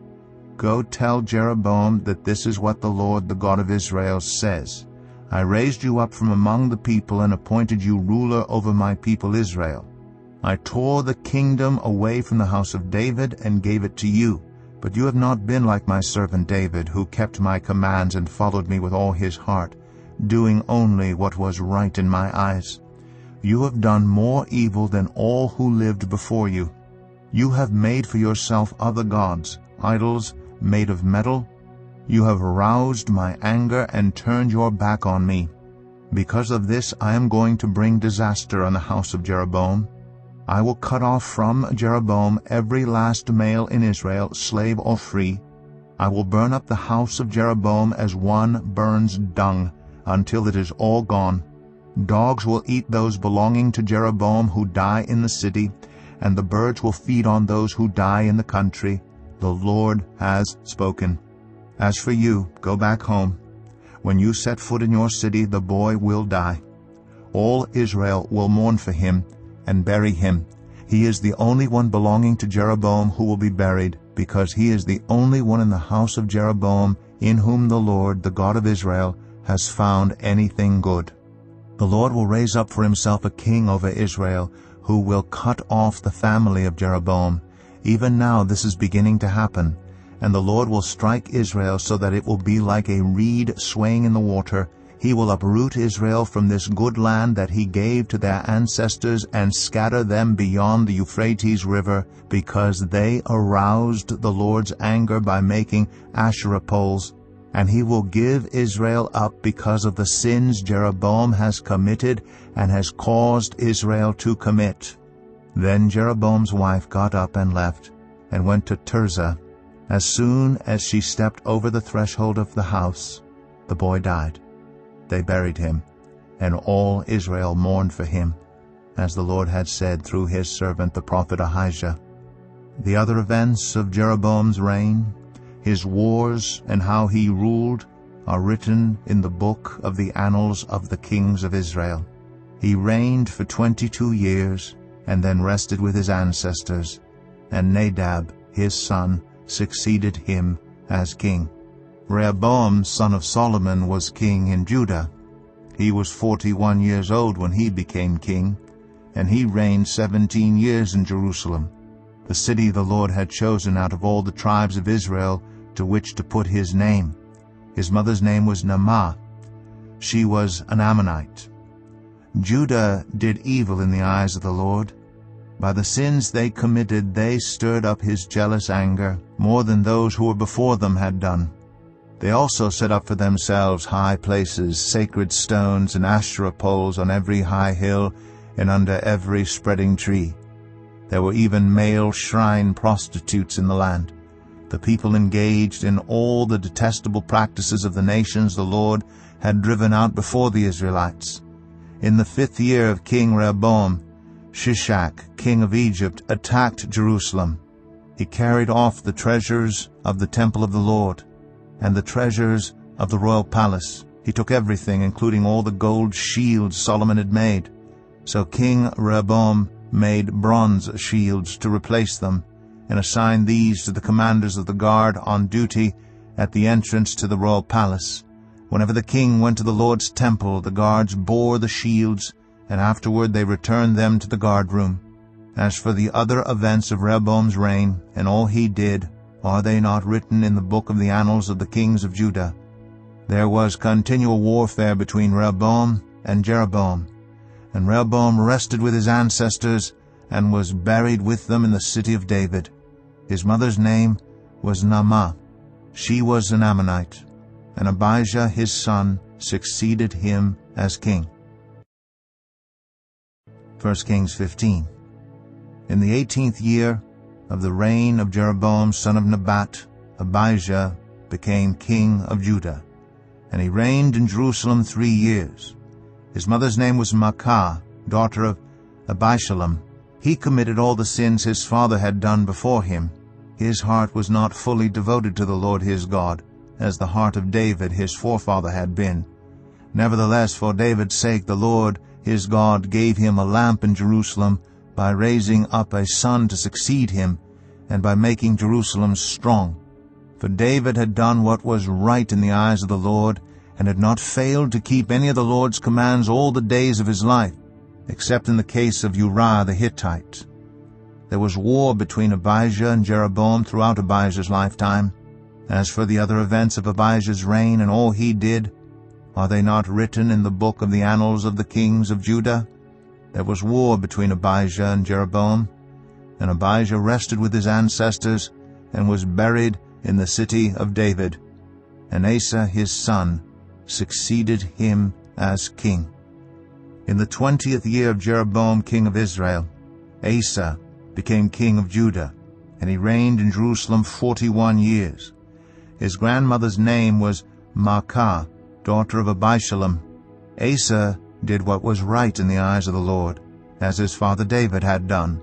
He expelled the male shrine prostitutes from the land, and got rid of all the idols his ancestors had made.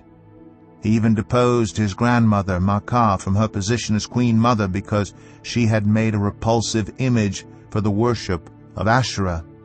Asa cut it down and burned it in the Kidron Valley.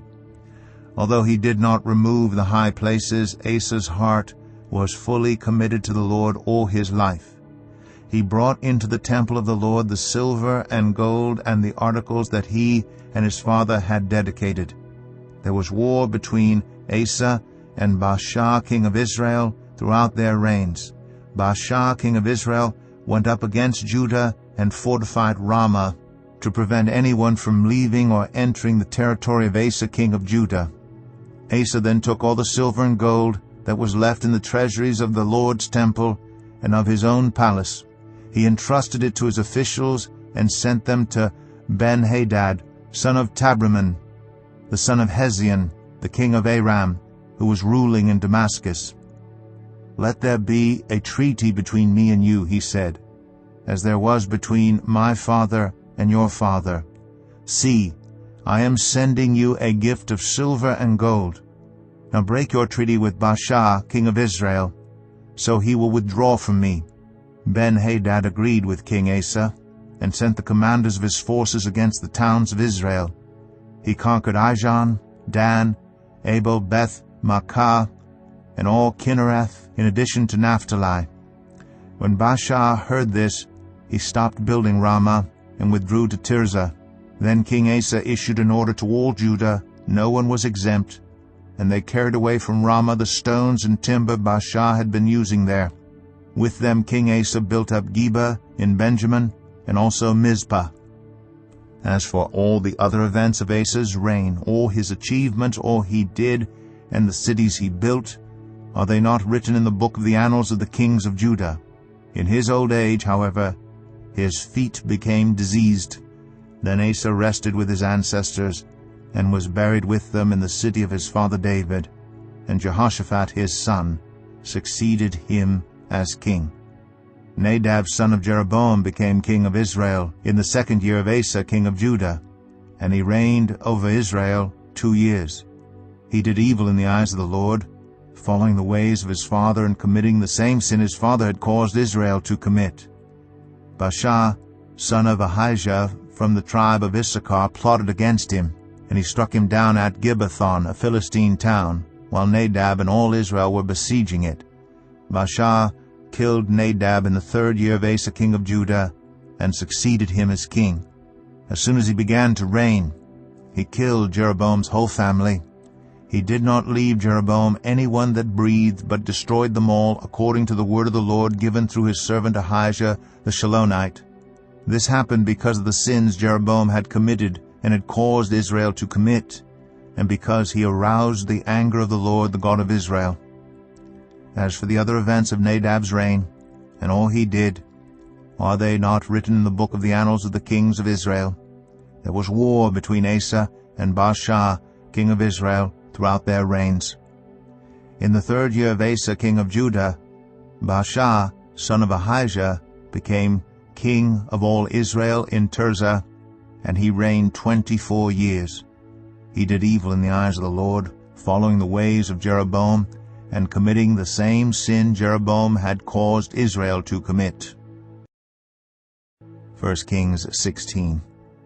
Then the word of the Lord came to Jehu, son of Hanani, concerning Baasha. I lifted you up from the dust and appointed you ruler over my people Israel. But you followed the ways of Jeroboam, and caused my people Israel to sin and to arouse my anger by their sins. So I am about to wipe out Baasha and his house, and I will make your house like that of Jeroboam son of Nebat. Dogs will eat those belonging to Baasha who die in the city, and birds will feed on those who die in the country. As for the other events of Baasha's reign, what he did and his achievements, are they not written in the book of the annals of the kings of Israel?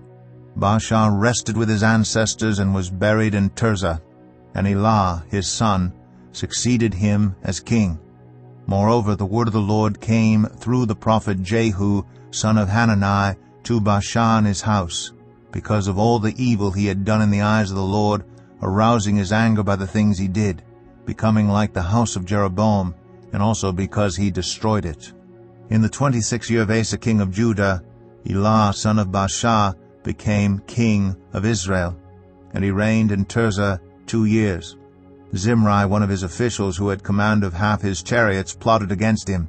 Elah was in Tirzah at the time, getting drunk in the home of Arzah, the palace administrator at Tirzah. Zimri came in, struck him down, and killed him in the 27th year of Asa king of Judah. Then he succeeded him as king. As soon as he began to reign and was seated on the throne, he killed off Baasha's whole family. He did not spare a single male, whether relative or friend. So Zimri destroyed the whole family of Baasha in accordance with the word of the Lord spoken against Baasha through the prophet Jehu, because of all the sins Baasha and his son Elah had committed and had caused Israel to commit, so that they aroused the anger of the Lord, the God of Israel, by their worthless idols. As for the other events of Elah's reign, and all he did, are they not written in the book of the annals of the kings of Israel? In the 27th year of Asa king of Judah, Zimri reigned in Tirzah 7 days. The army was encamped near Gibbethon, a Philistine town. When the Israelites in the camp heard that Zimri had plotted against the king and murdered him, they proclaimed Omri, the commander of the army, king over Israel that very day there in the camp. Then Omri and all the Israelites with him withdrew from Gibbethon and laid siege to Tirzah. When Zimri saw that the city was taken, he went into the citadel of the royal palace and set the palace on fire around him. So he died, because of the sins he had committed, doing evil in the eyes of the Lord and following the ways of Jeroboam, and committing the same sin Jeroboam had caused Israel to commit. As for the other events of Zimri's reign, and the rebellion he carried out, are they not written in the book of the annals of the kings of Israel? Then the people of Israel were split into 2 factions. Half supported Tibni, son of Ginath, for king, and the other half supported Omri. But Omri's followers proved stronger than those of Tibni, son of Ginath. So Tibni died, and Omri became king. In the 31st year of Asa king of Judah, Omri became king of Israel, and he reigned 12 years, 6 of them in Tirzah. He bought the hill of Samaria from Shemer for 2 talents of silver, and built a city on the hill, calling it Samaria, after Shemer, the name of the former owner of the hill. But Omri did evil in the eyes of the Lord, and sinned more than all those before him. He followed completely the ways of Jeroboam son of Nebat, committing the same sin Jeroboam had caused Israel to commit, so that they aroused the anger of the Lord, the God of Israel, by their worthless idols. As for the other events of Omri's reign, what he did, and the things he achieved, are they not written in the book of the annals of the kings of Israel?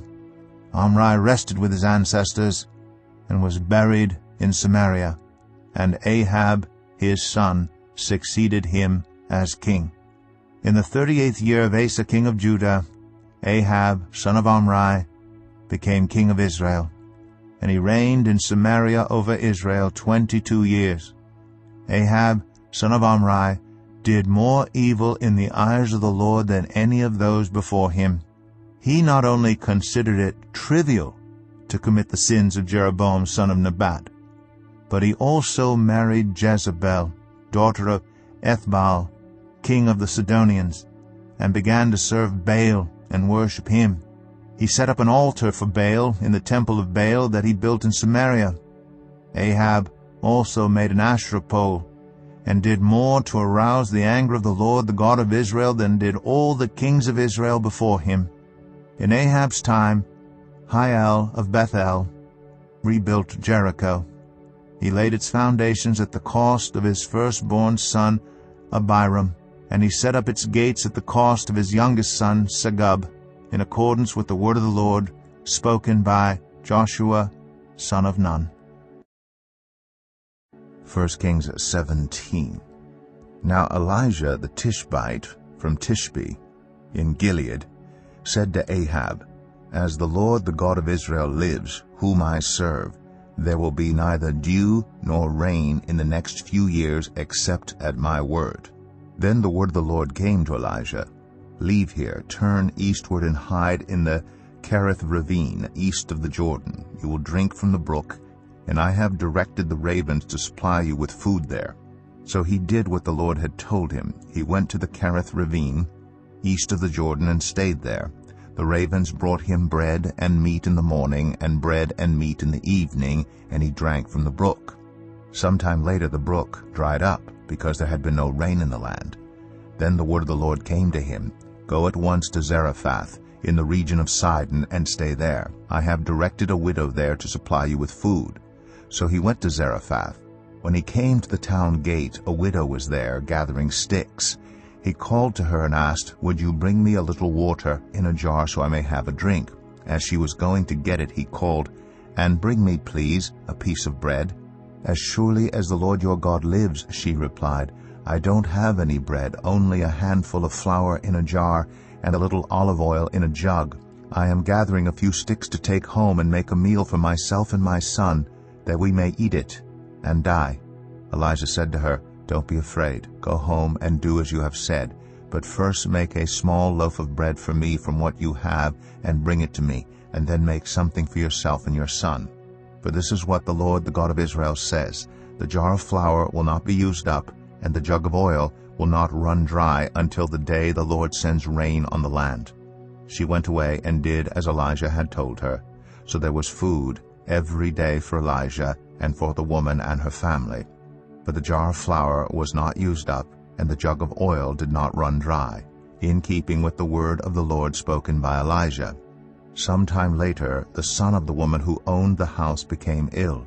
He grew worse and finally stopped breathing. She said to Elijah, "What do you have against me, man of God? Did you come to remind me of my sin and kill my son?" "Give me your son," Elijah replied.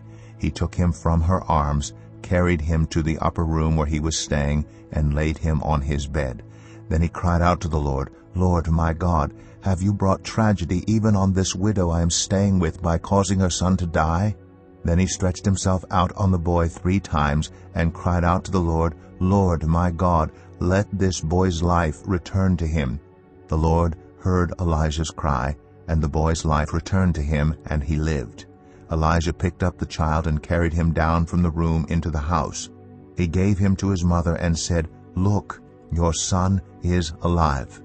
Then the woman said to Elijah, "Now I know that you are a man of God, and that the word of the Lord from your mouth is the truth." 1 Kings 18. After a long time in the 3rd year, the word of the Lord came to Elijah, "Go and present yourself to Ahab, and I will send rain on the land." So Elijah went to present himself to Ahab. Now the famine was severe in Samaria, and Ahab had summoned Obadiah, his palace administrator. Obadiah was a devout believer in the Lord. While Jezebel was killing off the Lord's prophets, Obadiah had taken 100 prophets and hidden them in 2 caves, 50 in each, and had supplied them with food and water. Ahab had said to Obadiah, "Go through the land to all the springs and valleys. Maybe we can find some grass to keep the horses and mules alive so we will not have to kill any of our animals." So they divided the land they were to cover, Ahab going in one direction and Obadiah in another. As Obadiah was walking along, Elijah met him. Obadiah recognized him, bowed down to the ground, and said, "Is it really you, my lord Elijah?" "Yes," he replied. "Go tell your master, Elijah is here." "What have I done wrong," asked Obadiah, "that you are handing your servant over to Ahab to be put to death? As surely as the Lord your God lives, there is not a nation or kingdom where my master has not sent someone to look for you. And whenever a nation or kingdom claimed you were not there, he made them swear they could not find you. But now you tell me to go to my master and say, 'Elijah is here.' I don't know where the Spirit of the Lord may carry you when I leave you. If I go and tell Ahab and he doesn't find you, he will kill me. Yet I, your servant, have worshipped the Lord since my youth. Haven't you heard, my Lord, what I did while Jezebel was killing the prophets of the Lord? I hid 100 of the Lord's prophets in 2 caves, 50 in each, and supplied them with food and water. And now you tell me to go to my master and say, 'Elijah is here.' He will kill me." Elijah said, "As the Lord Almighty lives, whom I serve, I will surely present myself to Ahab today." So Obadiah went to meet Ahab and told him, and Ahab went to meet Elijah. When he saw Elijah, he said to him, "Is that you, you troubler of Israel?"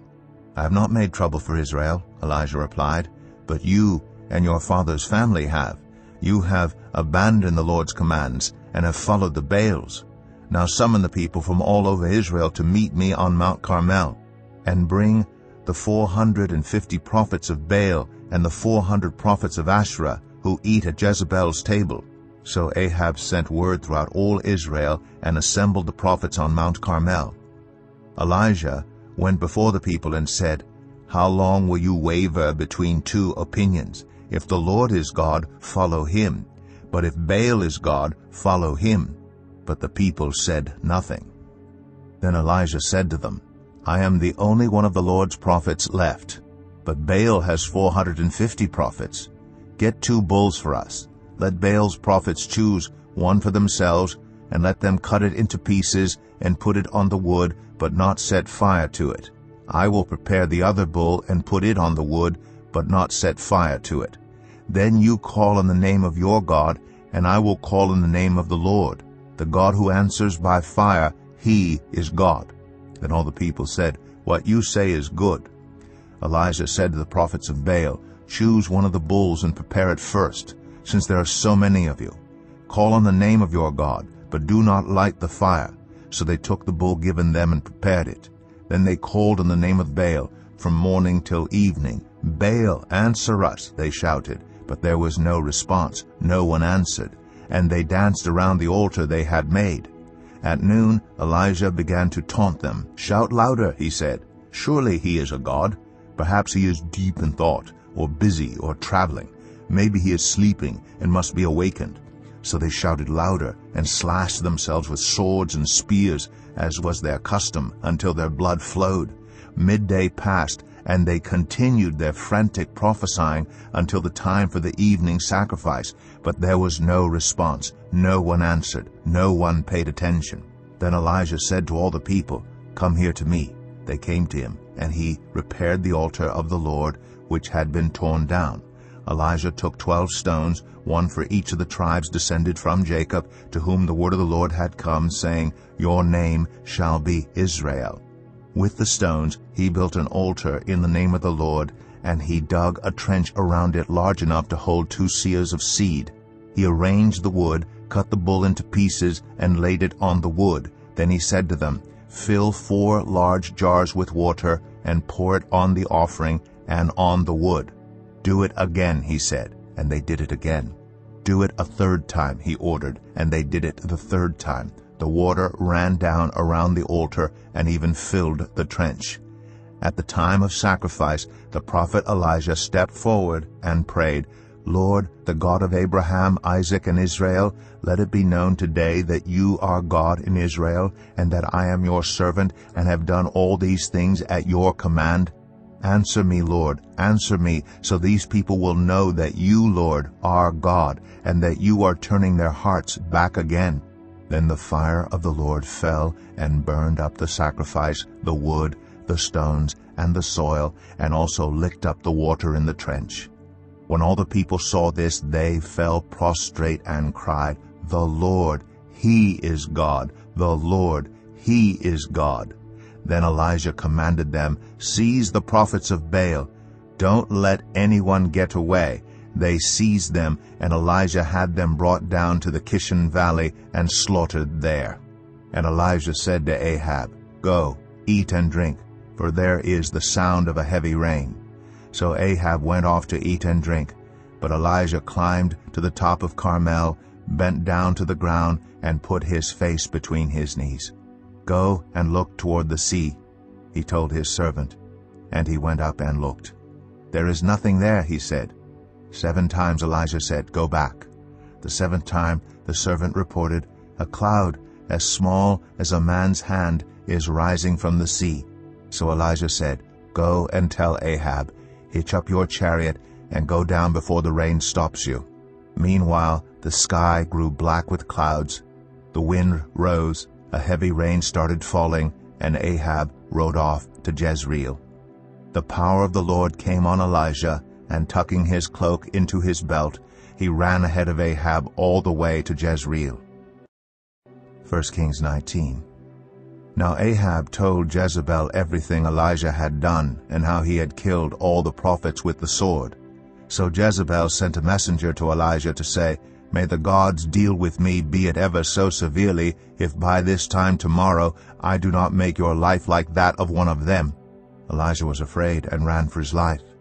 When he came to Beersheba in Judah, he left his servant there, while he himself went a day's journey into the wilderness. He came to a broom bush, sat down under it, and prayed that he might die. "I have had enough, Lord," he said. "Take my life. I am no better than my ancestors." Then he lay down under the bush and fell asleep.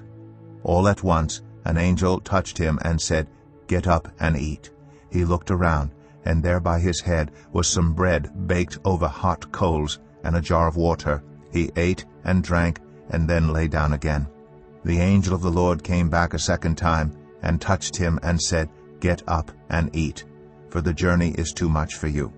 So he got up and ate and drank. Strengthened by that food, he traveled 40 days and 40 nights until he reached Horeb, the mountain of God. There he went into a cave and spent the night.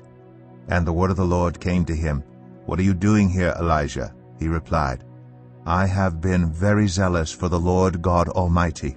The Israelites have rejected your covenant, torn down your altars, and put your prophets to death with the sword. I am the only one left, and now they are trying to kill me too."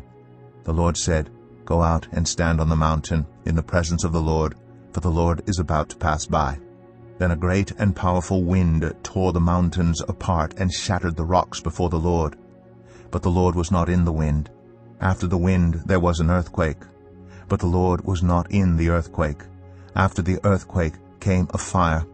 But the Lord was not in the fire. And after the fire came a gentle whisper.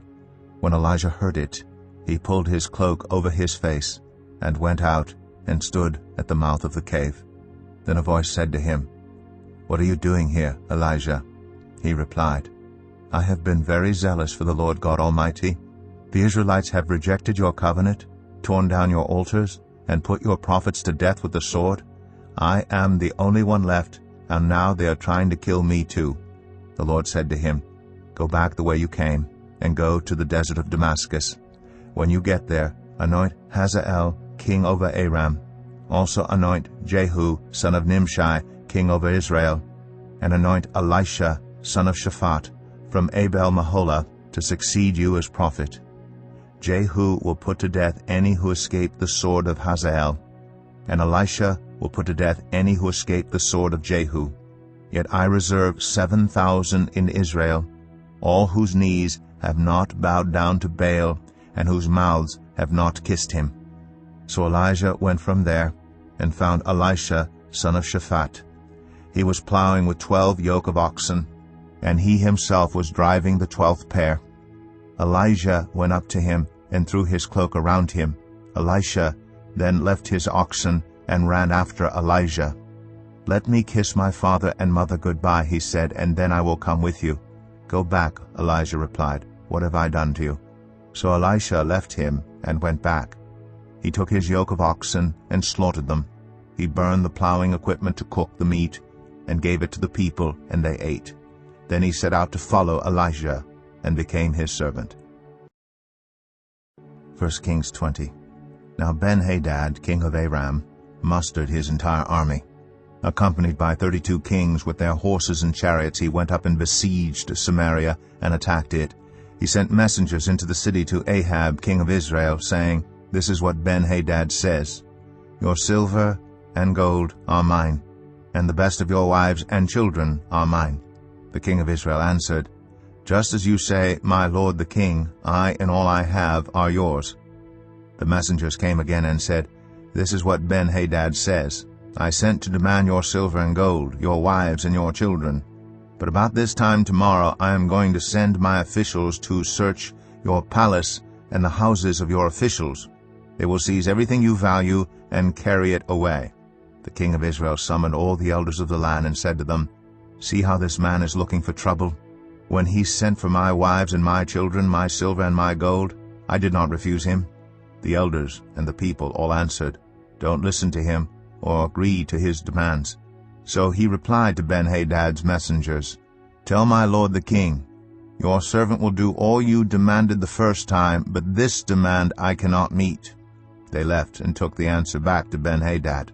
Then Ben-Hadad sent another message to Ahab, "May the gods deal with me, be it ever so severely, if enough dust remains in Samaria to give each of my men a handful."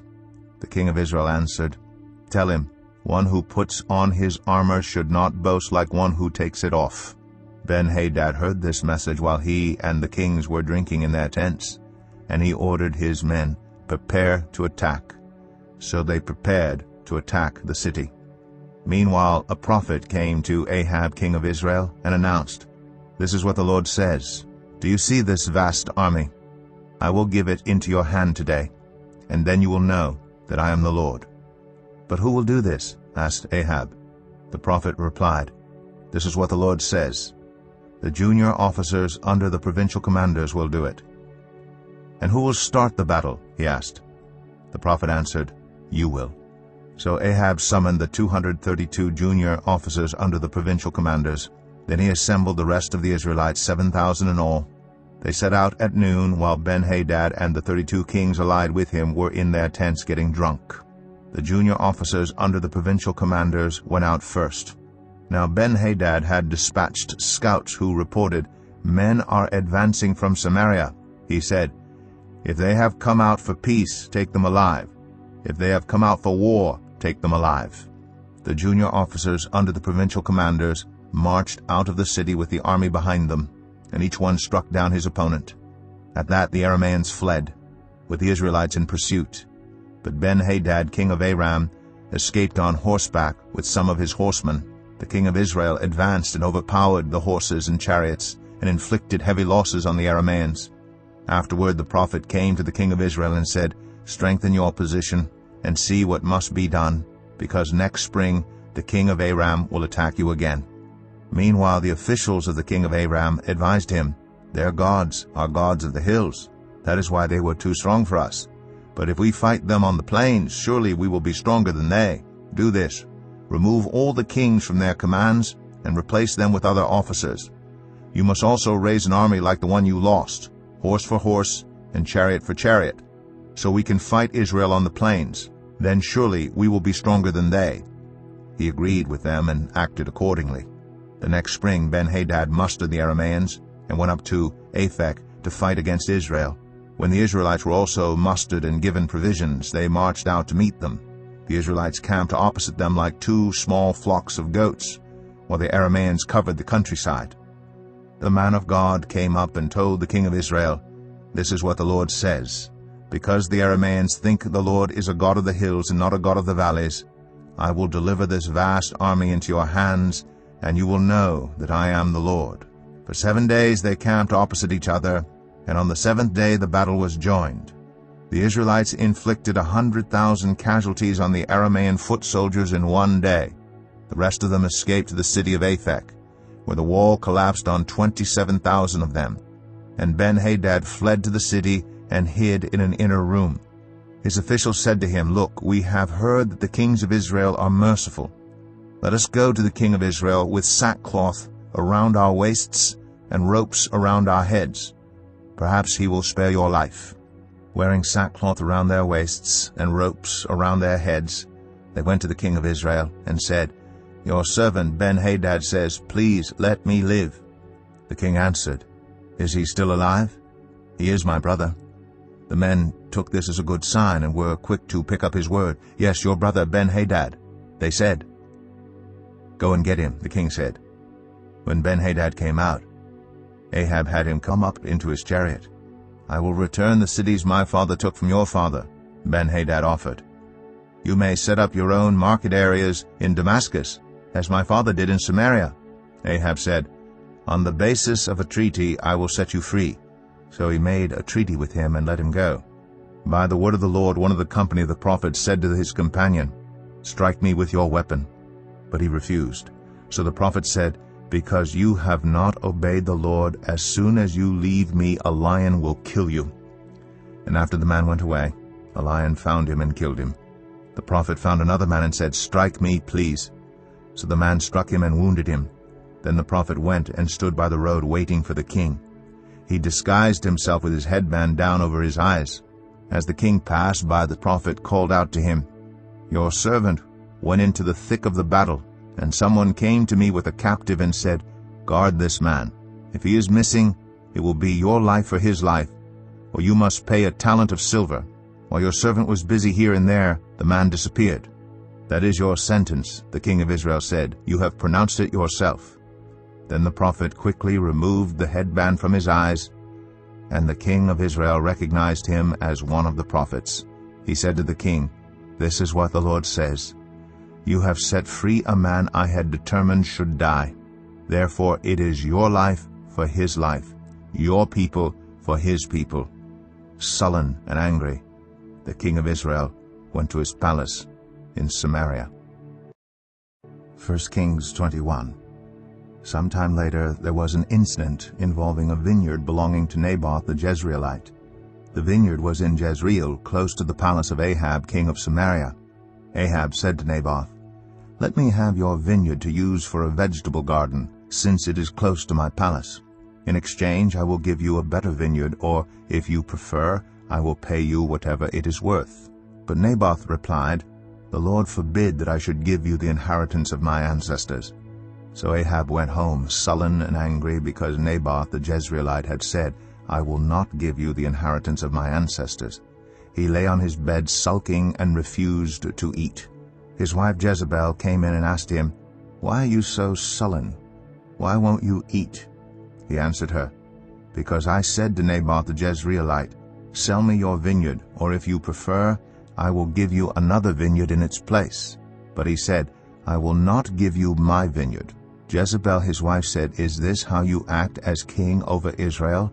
Get up and eat. Cheer up. I'll get you the vineyard of Naboth the Jezreelite." So she wrote letters in Ahab's name, placed his seal on them, and sent them to the elders and nobles who lived in Naboth's city with him. In those letters she wrote, "Proclaim a day of fasting, and seat Naboth in a prominent place among the people. But seat 2 scoundrels opposite him, and have them bring charges that he has cursed both God and the king. Then take him out and stone him to death." So the elders and nobles who lived in Naboth's city did as Jezebel directed in the letters she had written to them. They proclaimed a fast, and seated Naboth in a prominent place among the people. Then 2 scoundrels came and sat opposite him, and brought charges against Naboth before the people, saying, "Naboth has cursed both God and the king." So they took him outside the city and stoned him to death. Then they sent word to Jezebel, "Naboth has been stoned to death." As soon as Jezebel heard that Naboth had been stoned to death, she said to Ahab, "Get up and take possession of the vineyard of Naboth the Jezreelite that he refused to sell you. He is no longer alive, but dead." When Ahab heard that Naboth was dead, he got up and went down to take possession of Naboth's vineyard. Then the word of the Lord came to Elijah the Tishbite, "Go down to meet Ahab king of Israel, who rules in Samaria. He is now in Naboth's vineyard, where he has gone to take possession of it. Say to him, 'This is what the Lord says. Have you not murdered a man and seized his property?' Then say to him, 'This is what the Lord says. In the place where dogs licked up Naboth's blood, dogs will lick up your blood, yes, yours." Ahab said to Elijah, "So you have found me, my enemy." "I have found you," he answered, "because you have sold yourself to do evil in the eyes of the Lord." He says, "I'm going to bring disaster on you. I will wipe out your descendants and cut off from Ahab every last male in Israel, slave or free. I will make your house like that of Jeroboam son of Nebat, and that of Baasha son of Ahijah, because you have aroused my anger and have caused Israel to sin." And also concerning Jezebel, the Lord says, "Dogs will devour Jezebel by the wall of Jezreel. Dogs will eat those belonging to Ahab who die in the city, and the birds will feed on those who die in the country." There was never anyone like Ahab, who sold himself to do evil in the eyes of the Lord, urged on by Jezebel his wife. He behaved in the vilest manner by going after idols. Like the Amorites, the Lord drove out before Israel. When Ahab heard these words, he tore his clothes, put on sackcloth, and fasted. He lay in sackcloth and went around meekly. Then the word of the Lord came to Elijah the Tishbite. Have you noticed how Ahab has humbled himself before me? Because he has humbled himself, I will not bring this disaster in his day, but I will bring it on his house in the days of his son. 1 Kings 22. For 3 years there was no war between Aram and Israel, but in the 3rd year Jehoshaphat, king of Judah, went down to see the king of Israel. The king of Israel had said to his officials, Don't you know that Ramoth-Gilead belongs to us, and yet we are doing nothing to retake it from the king of Aram? So he asked Jehoshaphat, Will you go with me to fight against Ramoth-Gilead? Jehoshaphat replied to the king of Israel, I am as you are, my people as your people, my horses as your horses. But Jehoshaphat also said to the king of Israel, First seek the counsel of the Lord. So the king of Israel brought together the prophets, about 400 men, and asked them, Shall I go to war against Ramoth-Gilead, or shall I refrain? Go, they answered, for the Lord will give it into the king's hand. But Jehoshaphat asked, Is there no longer a prophet of the Lord here, whom we can inquire of?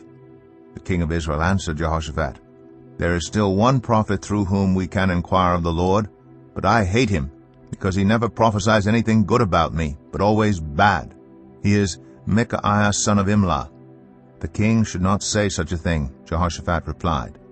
So the king of Israel called one of his officials and said, Bring Micaiah son of Imlah at once. Dressed in their royal robes, the king of Israel and Jehoshaphat, king of Judah, were sitting on their thrones at the threshing floor by the entrance of the gate of Samaria, with all the prophets prophesying before them.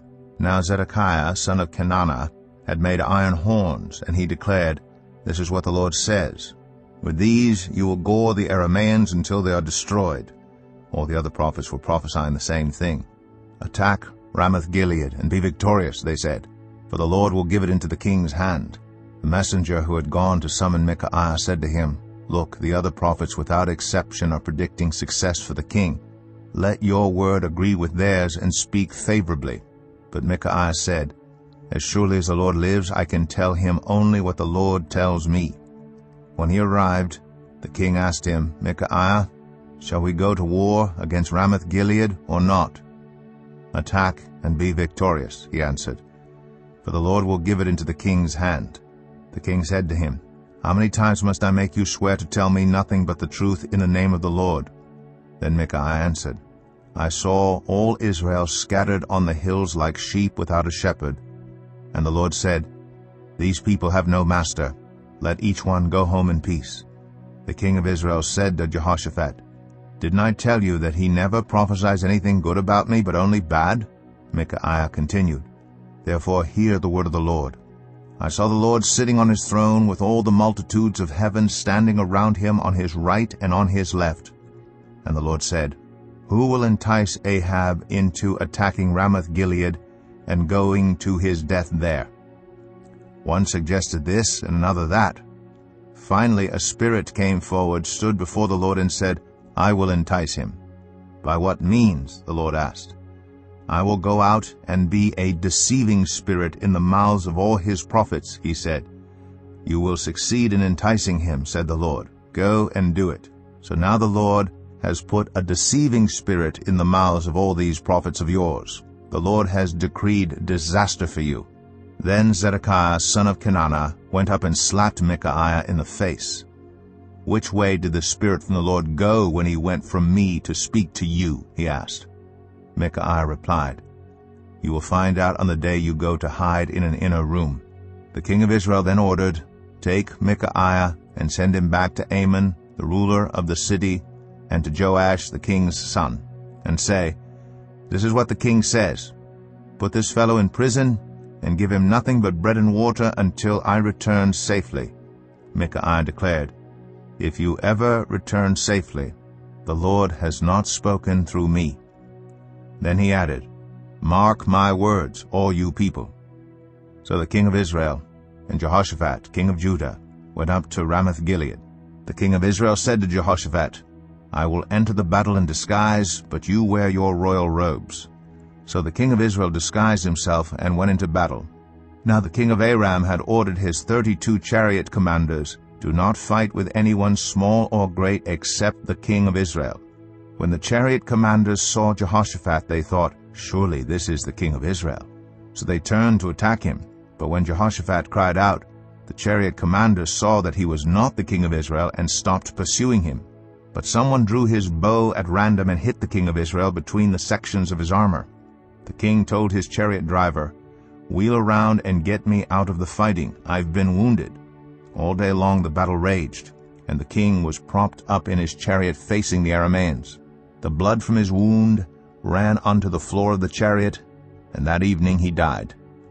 As the sun was setting, a cry spread through the army, Every man to his town, every man to his land. So the king died and was brought to Samaria, and they buried him there.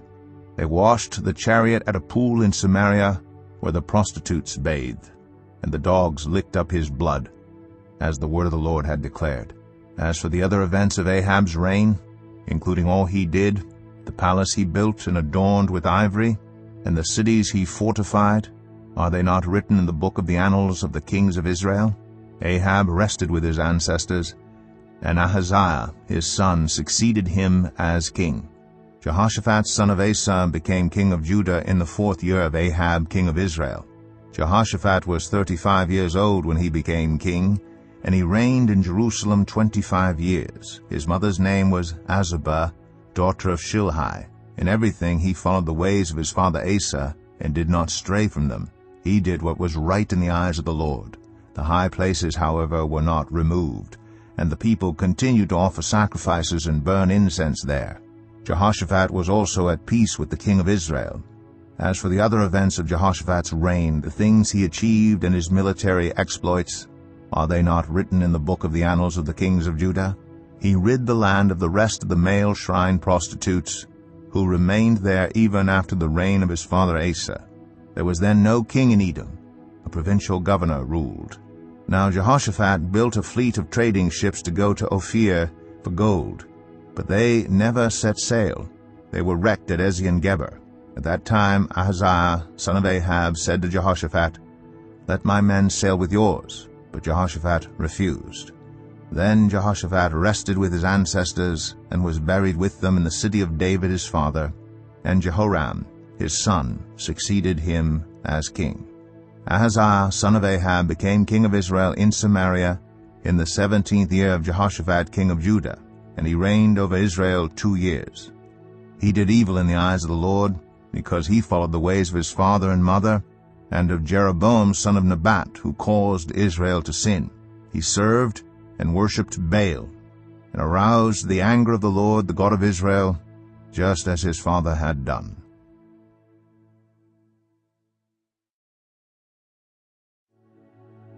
The Book of 2 Kings, chapter 1. After Ahab's death, Moab rebelled against Israel. Now Ahaziah had fallen through the lattice of his upper room in Samaria, and injured himself. So he sent messengers saying to them, Go and consult Baal-zebub, the god of Ekron, to see if I will recover from this injury. But the angel of the Lord said to Elijah the Tishbite, Go up and meet the messengers of the king of Samaria, and ask them, Is it because there is no God in Israel that you are going off to consult Baal-zebub, the god of Ekron? Therefore this is what the Lord says, You will not leave the bed you are lying on. You will certainly die. So Elijah went. When the messengers returned to the king, he asked them, Why have you come back? A man came to meet us, they replied, and he said to us, Go back to the king who sent you and tell him, This is what the Lord says. Is it because there is no God in Israel that you are sending messengers to consult Baal-zebub, the god of Ekron? Therefore you will not leave the bed you are lying on. You will certainly die. The king asked them, What kind of man was it who came to meet you and told you this? They replied, He had a garment of hair, and had a leather belt round his waist. The king said, That was Elijah the Tishbite. Then he sent to Elijah a captain with his company of 50 men. The captain went up to Elijah, who was sitting on the top of a hill, and said to him, Man of God, The king says, "Come down." Elijah answered the captain, "If I am a man of God, may fire come down from heaven and consume you and your 50 men. Then fire fell from heaven and consumed the captain and his men. At this the king sent to Elijah another captain with his 50 men. The captain said to him, "Man of God, this is what the king says. Come down at once." "If I am a man of God," Elijah replied, "may fire come down from heaven and consume you and your 50 men." Then the fire of God fell from heaven and consumed him and his 50 men. So the king sent a third captain with his 50 men.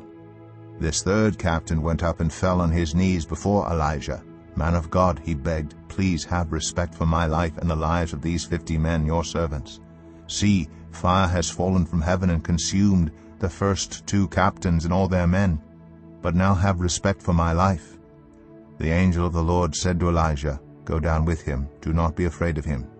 So Elijah got up and went down with him to the king. He told the king, "This is what the Lord says. Is it because there is no God in Israel for you to consult that you have sent messengers to consult Baal-zebub, the god of Ekron? Because you have done this, you will never leave the bed you are lying on. You will certainly die." So he died, according to the word of the Lord that Elijah had spoken. Because Ahaziah had no son, Joram succeeded him as king in the 2nd year of Jehoram, son of Jehoshaphat, king of Judah. As for all the other events of Ahaziah's reign, and what he did, are they not written in the book of the annals of the kings of Israel? 2 Kings 2. When the Lord was about to take Elijah up to heaven in a whirlwind, Elijah and Elisha were on their way from Gilgal. Elijah said to Elisha, "Stay here. The Lord has sent me to Bethel." But Elisha said, "As surely as the Lord lives, and as you live, I will not leave you." So they went down to Bethel. The company of the prophets at Bethel came out to Elisha and asked, "Do you know that the Lord is going to take your master from you today?" "Yes, I know," Elisha replied. "So be quiet." Then Elijah said to him, "Stay here, Elisha. The Lord has sent me to Jericho." And he replied, "As surely as the Lord lives, and as you live, I will not leave you." So they went to Jericho. The company of the prophets at Jericho went up to Elisha and asked him, "Do you know that the Lord is going to take your master from you today?" "Yes, I know," he replied. "So be quiet." Then Elijah said to him, "Stay here. The Lord has sent me to the Jordan." And he replied, "As surely as the Lord lives and as you live, I will not leave you." So the 2 of them walked on. 50 men from the company of the prophets went and stood at a distance, facing the place where Elijah and Elisha had stopped at the Jordan. Elijah took his cloak, rolled it up, and struck the water with it. The water divided to the right and to the left, and the 2 of them crossed over on dry ground. When they had crossed, Elijah said to Elisha, "Tell me, what can I do for you before I am taken from you?" "Let me inherit a double portion of your spirit," Elisha replied. "You have asked a difficult thing," Elijah said. "Yet if you see me when I am taken from you, it will be yours, otherwise it will not."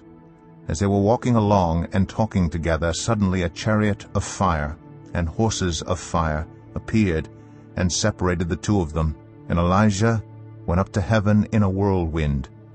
Elisha saw this and cried out, my father, the chariots and horsemen of Israel!" And Elisha saw him no more. Then he took hold of his garment and tore it in two. Elisha then picked up Elijah's cloak that had fallen from him and went back and stood on the bank of the Jordan. He took the cloak that had fallen from Elijah and struck the water with it. "Where now is the Lord, the God of Elijah?" he asked. When he struck the water, it divided to the right and to the left, and he crossed over. The company of the prophets from Jericho who were watching said, "The spirit of Elijah is resting on Elisha." And they went to meet him and bowed to the ground before him. "Look," they said, "we, your servants, have 50 able men. Let them go and look for your master. Perhaps the Spirit of the Lord has picked him up and set him down on some mountain or in some valley." "No," Elisha replied, "do not send them." But they persisted until he was too embarrassed to refuse, so he said, "Send them." And they sent 50 men, who searched for 3 days but did not find him. When they returned to Elisha, who was staying in Jericho, he said to them, "Didn't I tell you not to go?" The people of the city said to Elisha, "Look, our lord, this town is well situated, as you can see, but the water is bad, and the land is unproductive." "Bring me a new bowl," he said, "and put salt in it." So they brought it to him. Then he went out to the spring and threw the salt into it, saying, "This is what the Lord says, I have healed this water. Never again will it cause death or make the land unproductive." And the water has remained pure to this day, according to the word Elisha had spoken. From there Elisha went up to Bethel. As he was walking along the road, some boys came out of the town and jeered at him. "Get out of here, Baldy," they said. "Get out of here, Baldy." He turned around, looked at them, and called down a curse on them in the name of the Lord. Then 2 bears came out of the woods and mauled 42 of the boys. And he went on to Mount Carmel, and from there returned to Samaria. 2 Kings 3. Joram, son of Ahab, became king of Israel in Samaria in the 18th year of Jehoshaphat, king of Judah. And he reigned 12 years. He did evil in the eyes of the Lord, but not as his father and mother had done. He got rid of the sacred stone of Baal that his father had made. Nevertheless, he clung to the sins of Jeroboam, son of Nebat, which he had caused Israel to commit. He did not turn away from them. Now Mesha, king of Moab, raised sheep, and he had to pay the king of Israel a tribute of 100,000 lambs and the wool of 100,000 rams. But after Ahab died, the king of Moab rebelled against the king of Israel. So at that time King Joram set out from Samaria and mobilized all Israel. He also sent this message to Jehoshaphat, king of Judah. "The king of Moab has rebelled against me. Will you go with me to fight against Moab?" "I will go with you," he replied. "I am as you are, my people as your people, my horses as your horses." "By what route shall we attack?" he asked. "Through the desert of Edom," he answered. So the king of Israel set out with the king of Judah and the king of Edom. After a roundabout march of 7 days, the army had no more water for themselves or for the animals with them. "What?" exclaimed the king of Israel. "Has the Lord called us 3 kings together only to deliver us into the hands of Moab?" But Jehoshaphat asked, "Is there no prophet of the Lord here through whom we may inquire of the Lord?" An officer of the king of Israel answered, "Elisha, son of Shaphat, is here. He used to pour water on the hands of Elijah." Jehoshaphat said, "The word of the Lord is with him." So the king of Israel and Jehoshaphat and the king of Edom went down to him. Elisha said to the king of Israel, "Why do you want to involve me? Go to the prophets of your father and the prophets of your mother." "No," the king of Israel answered, "because it was the Lord who called us 3 kings together to deliver us into the hands of Moab."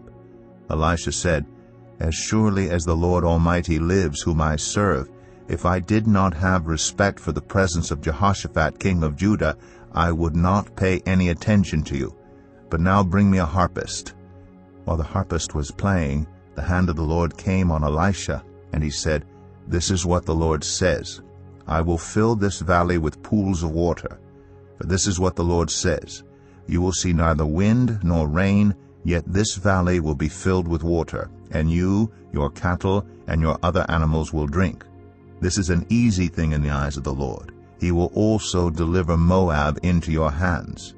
You will overthrow every fortified city and every major town. You will cut down every good tree, stop up all the springs, and ruin every good field with stones." The next morning, about the time for offering the sacrifice, there it was, water flowing from the direction of Edom, and the land was filled with water. Now all the Moabites had heard that the kings had come to fight against them, so every man, young and old, who could bear arms was called up and stationed on the border. When they got up early in the morning, the sun was shining on the water. To the Moabites across the way, the water looked red, like blood. "That's blood," they said. "Those kings must have fought and slaughtered each other. Now to the plunder, Moab." But when the Moabites came to the camp of Israel, the Israelites rose up and fought them until they fled. and the Israelites invaded the land and slaughtered the Moabites. They destroyed the towns, and each man threw a stone on every good field until it was covered. They stopped up all the springs and cut down every good tree. Only Hareseth was left with its stones in place, but men armed with slings surrounded it and attacked it.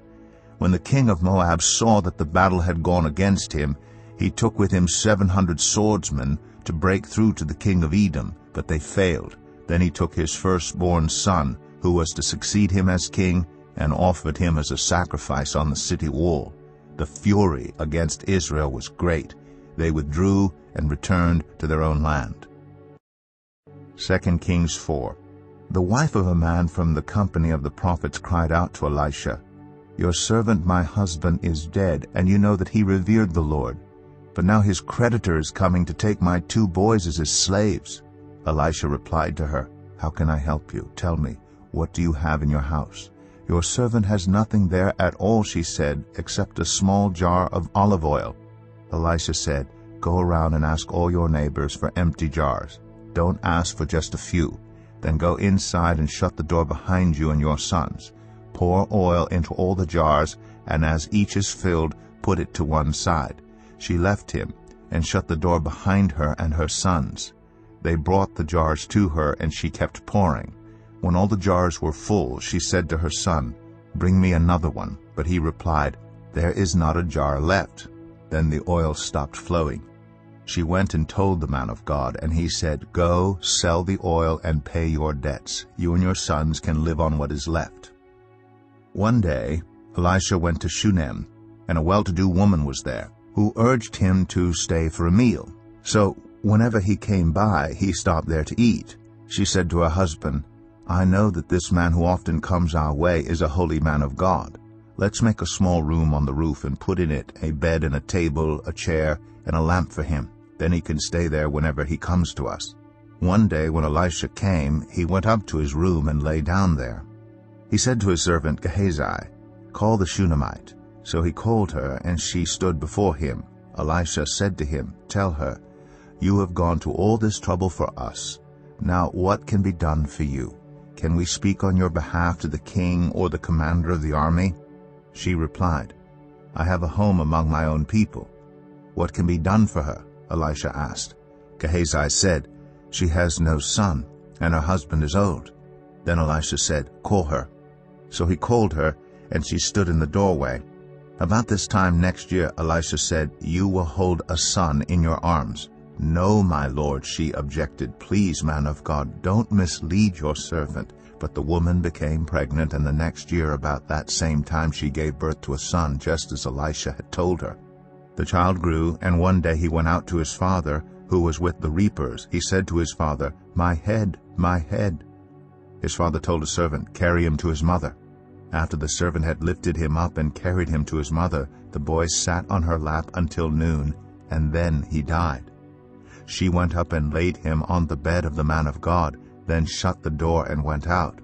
She called her husband and said, "Please send me one of the servants and a donkey so I can go to the man of God quickly and return." "Why go to him today?" he asked. "It's not the new moon or the Sabbath." "That's all right," she said. She saddled the donkey and said to her servant, "Lead on, don't slow down for me unless I tell you." So she set out and came to the man of God at Mount Carmel. When he saw her in the distance, the man of God said to his servant Gehazi, "Look, there's the Shunammite. Run to meet her and ask her, 'Are you all right? Is your husband all right? Is your child all right?'" "Everything is all right," she said. When she reached the man of God at the mountain, she took hold of his feet. Gehazi came over to push her away, but the man of God said, "Leave her alone. She is in bitter distress. But the Lord has hidden it from me and has not told me why." "Did I ask you for a son, my lord?" she said. "Didn't I tell you, 'Don't raise my hopes'?" Elisha said to Gehazi, "Tuck your cloak into your belt. Take my staff in your hand and run. Don't greet anyone you meet, and if anyone greets you, do not answer. Lay my staff on the boy's face." But the child's mother said, "As surely as the Lord lives, and as you live, I will not leave you." So he got up and followed her. Gehazi went on ahead and laid the staff on the boy's face. But there was no sound or response. So Gehazi went back to meet Elisha and told him, "The boy has not awakened." When Elisha reached the house, there was the boy lying dead on his couch. He went in, shut the door on the two of them, and prayed to the Lord. Then he got on the bed and lay on the boy, mouth to mouth, eyes to eyes, hands to hands. As he stretched himself out on him, the boy's body grew warm. Elisha turned away and walked back and forth in the room, and then got on the bed and stretched out on him once more. The boy sneezed 7 times and opened his eyes. Elisha summoned Gehazi and said, "Call the Shunammite." And he did. When she came, he said, "Take your son." She came in, fell at his feet, and bowed to the ground. Then she took her son and went out. Elisha returned to Gilgal, and there was a famine in that region. While the company of the prophets was meeting with him, he said to his servant, "Put on the large pot and cook some stew for these prophets." One of them went out into the fields to gather herbs and found a wild vine and picked as many of its gourds as his garment could hold. When he returned, he cut them up into the pot of stew, though no one knew what they were. The stew was poured out for the men, but as they began to eat it, they cried out, "Man of God, there is death in the pot." And they could not eat it. Elisha said, "Get some flour." He put it into the pot and said, "Serve it to the people to eat." And there was nothing harmful in the pot. A man came from Baal-Shalisha, bringing the man of God 20 loaves of barley bread, baked from the first ripe grain, along with some heads of new grain. "Give it to the people to eat," Elisha said. "How can I set this before 100 men?" his servant asked. But Elisha answered, "Give it to the people to eat, for this is what the Lord says, they will eat and have some left over." Then he set it before them, and they ate and had some left over, according to the word of the Lord. 2 Kings 5. Now Naaman was commander of the army of the king of Aram. He was a great man in the sight of his master and highly regarded, because through him the Lord had given victory to Aram. He was a valiant soldier, but he had leprosy. Now bands of raiders from Aram had gone out and had taken captive a young girl from Israel, and she served Naaman's wife. She said to her mistress, "If only my master would see the prophet who is in Samaria, he would cure him of his leprosy." Naaman went to his master and told him what the girl from Israel had said. "By all means go," the king of Aram replied. "I will send a letter to the king of Israel." So Naaman left, taking with him 10 talents of silver, 6,000 shekels of gold, and 10 sets of clothing. The letter that he took to the king of Israel read, "With this letter I am sending my servant Naaman to you, so that you may cure him of his leprosy." As soon as the king of Israel read the letter, he tore his robes and said, "Am I God? Can I kill and bring back to life? Why does this fellow send someone to me to be cured of his leprosy? See how he is trying to pick a quarrel with me?" When Elisha, the man of God, heard that the king of Israel had torn his robes, he sent him this message, "Why have you torn your robes? Have the man come to me, and he will know that there is a prophet in Israel." So Naaman went with his horses and chariots and stopped at the door of Elisha's house. Elisha sent a messenger to say to him, "Go, wash yourself 7 times in the Jordan, and your flesh will be restored, and you will be cleansed." But Naaman went away angry and said, "I thought that he would surely come out to me and stand and call on the name of the Lord his God, wave his hand over the spot, and cure me of my leprosy. Are not Abana and Pharpar, the rivers of Damascus, better than all the waters of Israel? Couldn't I wash in them and be cleansed?" So he turned and went off in a rage. Naaman's servants went to him and said, "My father, if the prophet had told you to do some great thing, would you not have done it? How much more then when he tells you, 'Wash and be cleansed'?" So he went down and dipped himself in the Jordan 7 times, as the man of God had told him, and his flesh was restored and became clean, like that of a young boy. Then Naaman and all his attendants went back to the man of God. He stood before him and said, "Now I know that there is no God in all the world except in Israel. So please accept a gift from your servant." The prophet answered, "As surely as the Lord lives, whom I serve, I will not accept a thing." And even though Naaman urged him, He refused. "If you will not," said Naaman, "please let me, your servant, be given as much earth as a pair of mules can carry. For your servant will never again make burnt offerings and sacrifices to any other god but the Lord. But may the Lord forgive your servant for this one thing. When my master enters the temple of Rimmon to bow down, and he is leaning on my arm, and I have to bow there also, when I bow down in the temple of Rimmon, may the Lord forgive your servant for this." "Go in peace," Elisha said. After Naaman had traveled some distance, Gehazi, the servant of Elisha, the man of God, said to himself, "My master was too easy on Naaman, this Aramean, by not accepting from him what he brought. As surely as our Lord lives, I will run after him and get something from him." So Gehazi hurried after Naaman. When Naaman saw him running toward him, he got down from the chariot to meet him. "Is everything all right?" he asked. "Everything is all right," Gehazi answered. "My master sent me to say, 2 young men from the company of the prophets have just come to me from the hill country of Ephraim. Please give them a talent of silver and 2 sets of clothing." "By all means, take 2 talents," said Naaman. He urged Gehazi to accept them, and then tied up the 2 talents of silver in 2 bags with 2 sets of clothing. He gave them to 2 of his servants, and they carried them ahead of Gehazi. When Gehazi came to the hill, he took the things from the servants and put them away in the house. He sent the men away, and they left. When he went in and stood before his master, Elisha asked him, "Where have you been, Gehazi?" "Your servant didn't go anywhere," Gehazi answered. But Elisha said to him, "Was not my spirit with you when the man got down from his chariot to meet you? Is this the time to take money or to accept clothes, or olive groves and vineyards, or flocks and herds, or male and female slaves? Naaman's leprosy will cling to you and to your descendants forever." Then Gehazi went from Elisha's presence, and his skin was leprous. It had become as white as snow. 2 Kings 6. The company of the prophets said to Elisha, "Look, the place where we meet with you is too small for us. Let us go to the Jordan, where each of us can get a pole, and let us build a place there for us to meet." And he said, "Go."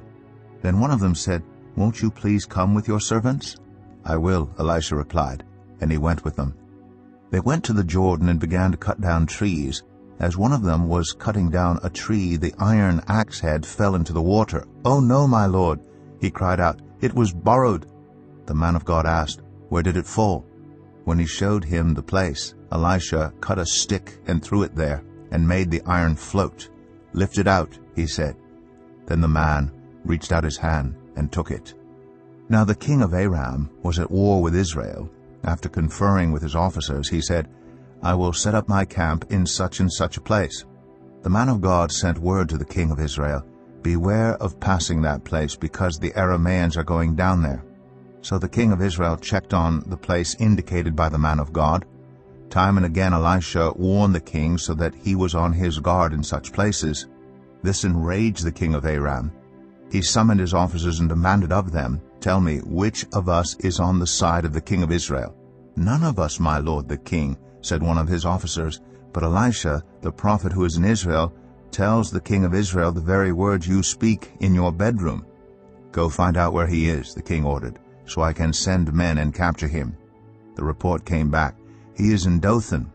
Then he sent horses and chariots and a strong force there. They went by night and surrounded the city. When the servant of the man of God got up and went out early the next morning, an army with horses and chariots had surrounded the city. "Oh no, my lord, what shall we do?" the servant asked. "Don't be afraid," the prophet answered. "Those who are with us are more than those who are with them." And Elisha prayed, "Open his eyes, Lord, so that he may see." Then the Lord opened the servant's eyes, and he looked and saw the hills full of horses and chariots of fire all around Elisha. As the enemy came down toward him, Elisha prayed to the Lord, "Strike this army with blindness." So he struck them with blindness as Elisha had asked.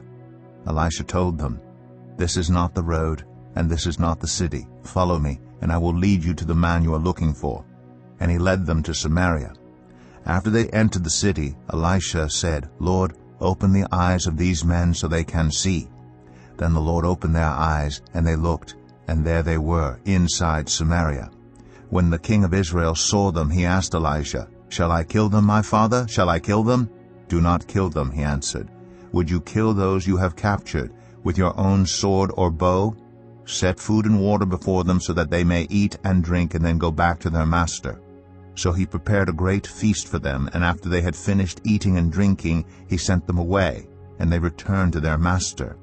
So the bands from Aram stopped raiding Israel's territory. Sometime later, Ben-Hadad, king of Aram, mobilized his entire army and marched up and laid siege to Samaria.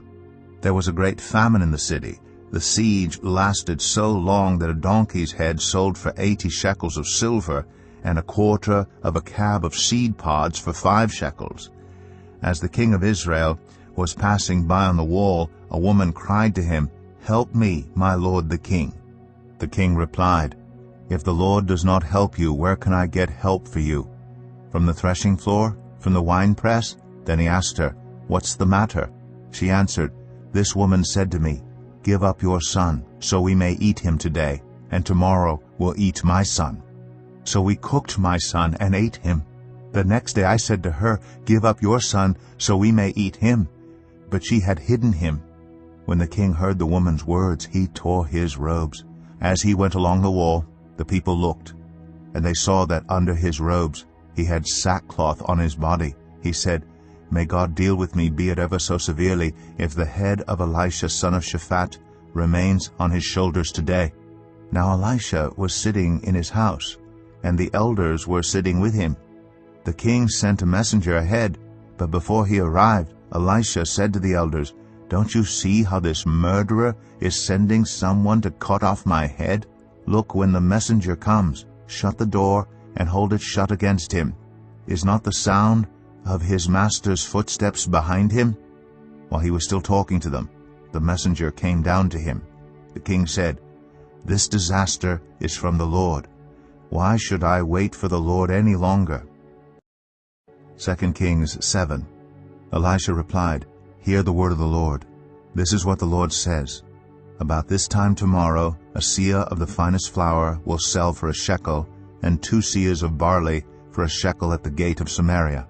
The officer on whose arm the king was leaning said to the man of God, "Look, even if the Lord should open the floodgates of the heavens, could this happen?" "You will see it with your own eyes," answered Elisha, "but you will not eat any of it." Now there were 4 men with leprosy at the entrance of the city gate. They said to each other, "Why stay here until we die? If we say, 'We'll go into the city,' the famine is there, and we will die. And if we stay here, we will die. So let's go over to the camp of the Arameans and surrender. If they spare us, we live. If they kill us, then we die." At dusk they got up and went to the camp of the Arameans. When they reached the edge of the camp, no one was there, for the Lord had caused the Arameans to hear the sound of chariots and horses and a great army, so that they said to one another, "Look, the king of Israel has hired the Hittite and Egyptian kings to attack us." So they got up and fled in the dusk and abandoned their tents and their horses and donkeys. They left the camp as it was and ran for their lives. The men who had leprosy reached the edge of the camp, entered one of the tents, and ate and drank. Then they took silver, gold, and clothes, and went off and hid them. They returned and entered another tent, and took some things from it, and hid them also. Then they said to each other, "What we're doing is not right. This is a day of good news, and we're keeping it to ourselves. If we wait until daylight, punishment will overtake us. Let's go at once and report this to the royal palace." So they went and called out to the city gatekeepers and told them, "We went into the Aramean camp, and no one was there, not a sound of anyone, only tethered horses and donkeys, and the tents left just as they were." The gatekeepers shouted the news, and it was reported within the palace. The king got up in the night and said to his officers, "I will tell you what the Arameans have done to us. They know we are starving, so they have left the camp to hide in the countryside, thinking, 'They will surely come out, and then we will take them alive and get into the city.'" One of his officers answered, "Have some men take 5 of the horses that are left in the city. Their plight will be like that of all the Israelites left here. Yes, They will only be like all these Israelites who are doomed, so let us send them to find out what happened. So they selected 2 chariots with their horses, and the king sent them after the Aramean army. He commanded the drivers, "Go and find out what has happened." They followed them as far as the Jordan, and they found the whole road strewn with the clothing and equipment the Arameans had thrown away in their headlong flight. So the messengers returned and reported to the king. Then the people went out and plundered the camp of the Arameans. So a seah of the finest flour sold for a shekel, and 2 seahs of barley sold for a shekel, as the Lord had said. Now the king had put the officer on whose arm he leaned in charge of the gate. And the people trampled him in the gateway, and he died, just as the man of God had foretold when the king came down to his house. It happened as the man of God had said to the king. About this time tomorrow, a seah of the finest flour will sell for a shekel, and 2 seahs of barley for a shekel at the gate of Samaria. The officer had said to the man of God, "Look, even if the Lord should open the floodgates of the heavens, could this happen?" The man of God had replied, "You will see it with your own eyes, but you will not eat any of it." And that is exactly what happened to him. For the people trampled him in the gateway, and he died. 2 Kings 8. Now Elisha had said to the woman whose son he had restored to life, "Go away with your family and stay for a while wherever you can, because the Lord has decreed a famine in the land that will last 7 years." The woman proceeded to do as the man of God said. She and her family went away and stayed in the land of the Philistines 7 years. At the end of the 7 years she came back from the land of the Philistines and went to appeal to the king for her house and land. The king was talking to Gehazi, the servant of the man of God, and had said, "Tell me about all the great things Elisha has done." Just as Gehazi was telling the king how Elisha had restored the dead to life, the woman whose son Elisha had brought back to life came to appeal to the king for her house and land. Gehazi said, "This is the woman, my lord the king, and this is her son whom Elisha restored to life." The king asked the woman about it, and she told him. Then he assigned an official to her case and said to him, "Give back everything that belonged to her, including all the income from her land from the day she left the country until now." Elisha went to Damascus, and Ben-Hadad, king of Aram, was ill. When the king was told, "The man of God has come all the way up here," he said to Hazael, "Take a gift with you and go to meet the man of God. Consult the Lord through him and ask him, 'Will I recover from this illness?'" Hazael went to meet Elisha, taking with him as a gift 40 camel loads of all the finest wares of Damascus. He went in and stood before him and said, "Your son, Ben-Hadad, king of Aram, has sent me to ask, 'Will I recover from this illness?'" Elisha answered, "Go and say to him, 'You will certainly recover.' Nevertheless, the Lord has revealed to me that he will in fact die." He stared at him with a fixed gaze until Hazael was embarrassed. Then the man of God began to weep. "Why is my lord weeping?" asked Hazael. "Because I know the harm you will do to the Israelites," he answered. "You will set fire to their fortified places, kill their young men with the sword, dash their little children to the ground, and rip open their pregnant women." Hazael said, "How could your servant, a mere dog, accomplish such a feat?" "The Lord has shown me that you will become king of Aram," answered Elisha. Then Hazael left Elisha and returned to his master. When Ben-Hadad asked, "What did Elisha say to you?" Hazael replied, "He told me that you would certainly recover." But the next day he took a thick cloth, soaked it in water, and spread it over the king's face, so that he died. Then Hazael succeeded him as king. In the 5th year of Joram, son of Ahab, king of Israel, when Jehoshaphat was king of Judah, Jehoram, son of Jehoshaphat, began his reign as king of Judah. He was 32 years old when he became king, and he reigned in Jerusalem 8 years. He followed the ways of the kings of Israel, as the house of Ahab had done. For he married a daughter of Ahab. He did evil in the eyes of the Lord. Nevertheless, for the sake of his servant David, The Lord was not willing to destroy Judah. He had promised to maintain a lamp for David and his descendants forever. In the time of Jehoram, Edom rebelled against Judah and set up its own king. So Jehoram went to Zair with all his chariots. The Edomites surrounded him and his chariot commanders, but he rose up and broke through by night. His army, however, fled back home. To this day Edom has been in rebellion against Judah. Libnah revolted at the same time. As for the other events of Jehoram's reign, and all he did, are they not written in the book of the annals of the kings of Judah? Jehoram rested with his ancestors, and was buried with them in the city of David, and Ahaziah, his son, succeeded him as king. In the 12th year of Joram son of Ahab king of Israel, Ahaziah son of Jehoram king of Judah began to reign.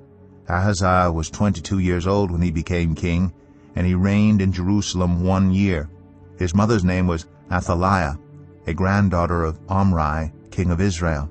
He followed the ways of the house of Ahab, and did evil in the eyes of the Lord, as the house of Ahab had done, for he was related by marriage to Ahab's family. Ahaziah went with Joram son of Ahab to war against Hazael, king of Aram, at Ramoth-Gilead. The Arameans wounded Joram. So King Joram returned to Jezreel to recover from the wounds the Arameans had inflicted on him at Ramoth in his battle with Hazael, king of Aram. Then Ahaziah son of Jehoram, king of Judah, went down to Jezreel to see Joram son of Ahab, because he had been wounded. 2 Kings 9. The prophet Elisha summoned a man from the company of the prophets and said to him, "Tuck your cloak into your belt, take this flask of olive oil with you, and go to Ramoth-Gilead. When you get there, look for Jehu son of Jehoshaphat the son of Nimshi. Go to him, get him away from his companions, and take him into an inner room. Then take the flask and pour the oil on his head and declare, 'This is what the Lord says, I anoint you king over Israel.' Then open the door and run, don't delay." So the young prophet went to Ramoth-Gilead. When he arrived, he found the army officers sitting together. "I have a message for you, Commander," he said. "For which of us?" asked Jehu. "For you, Commander," he replied. Jehu got up and went into the house. Then the prophet poured the oil on Jehu's head and declared, "This is what the Lord, the God of Israel, says. I anoint you king over the Lord's people Israel. You are to destroy the house of Ahab your master, and I will avenge the blood of my servants, the prophets, and the blood of all the Lord's servants shed by Jezebel. The whole house of Ahab will perish. I will cut off from Ahab every last male in Israel, slave or free. I will make the house of Ahab like the house of Jeroboam son of Nebat, and like the house of Baasha son of Ahijah. As for Jezebel, dogs will devour her on the plot of ground at Jezreel, and no one will bury her."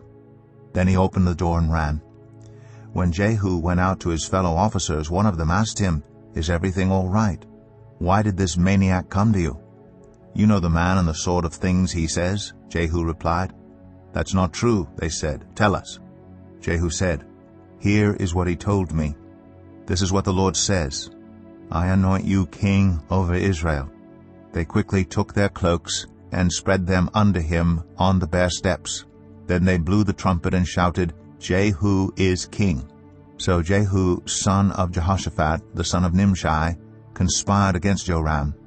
Now Joram and all Israel had been defending Ramoth-Gilead against Hazael, king of Aram, but King Joram had returned to Jezreel to recover from the wounds the Arameans had inflicted on him in the battle with Hazael, king of Aram.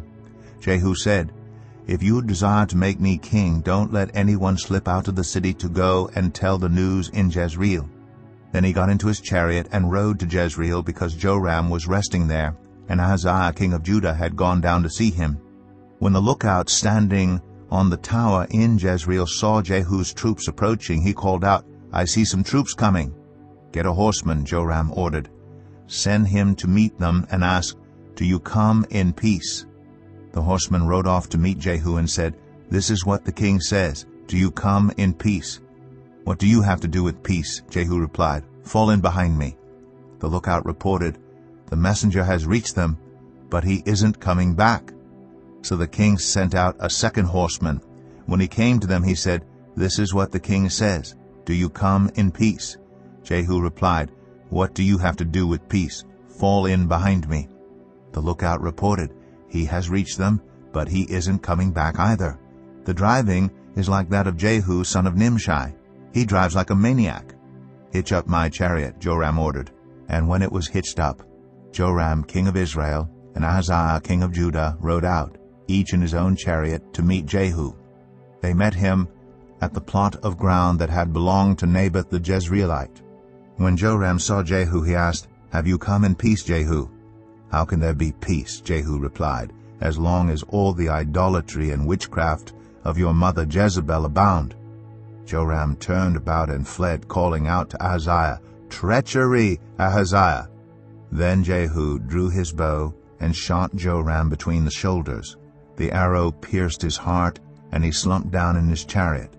Jehu said to Bakar, his chariot officer, "Pick him up and throw him on the field that belonged to Naboth the Jezreelite. Remember how you and I were riding together in chariots behind Ahab his father when the Lord spoke this prophecy against him.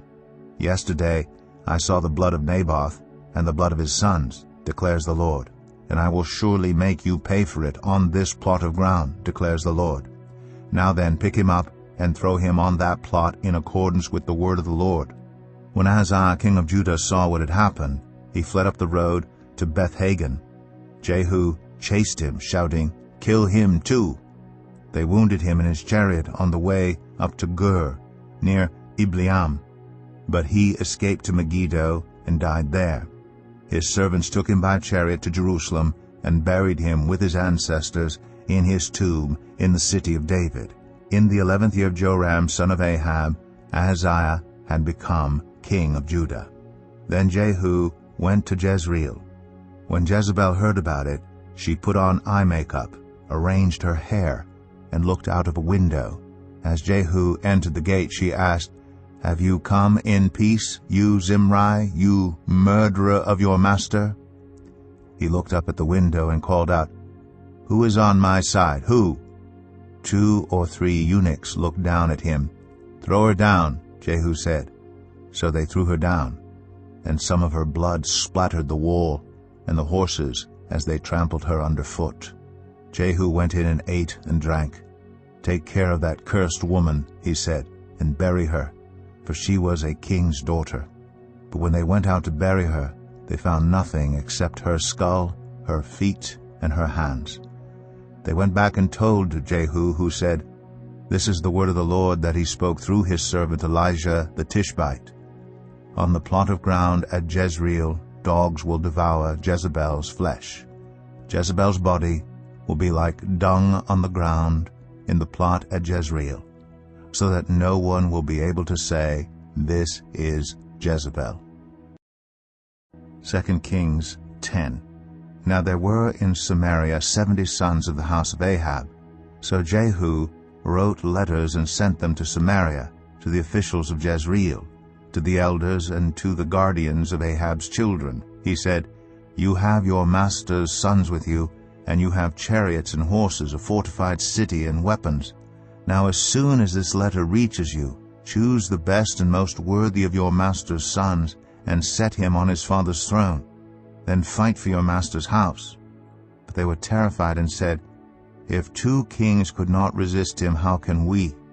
So the palace administrator, the city governor, the elders, and the guardians sent this message to Jehu, "We are your servants, and we will do anything you say.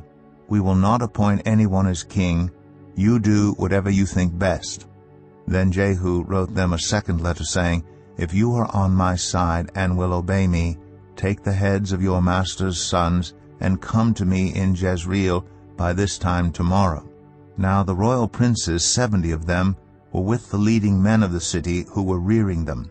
When the letter arrived, these men took the princes and slaughtered all 70 of them. They put their heads in baskets and sent them to Jehu in Jezreel. When the messenger arrived, he told Jehu, "They have brought the heads of the princes." Then Jehu ordered, "Put them in 2 piles at the entrance of the city gate until morning." The next morning Jehu went out. he stood before all the people and said, "You are innocent. It was I who conspired against my master and killed him. But who killed all these? Know then that not a word the Lord has spoken against the house of Ahab will fail. The Lord has done what he announced through his servant Elijah."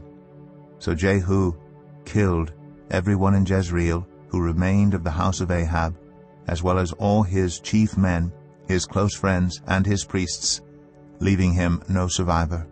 Jehu then set out and went toward Samaria. At Beth-Eked of the shepherds he met some relatives of Ahaziah, king of Judah, and asked, "Who are you?" They said, "We are relatives of Ahaziah, and we have come down to greet the families of the king and of the queen mother." "Take them alive," he ordered. So they took them alive and slaughtered them by the well of Beth-Eked, 42 of them. He left no survivor.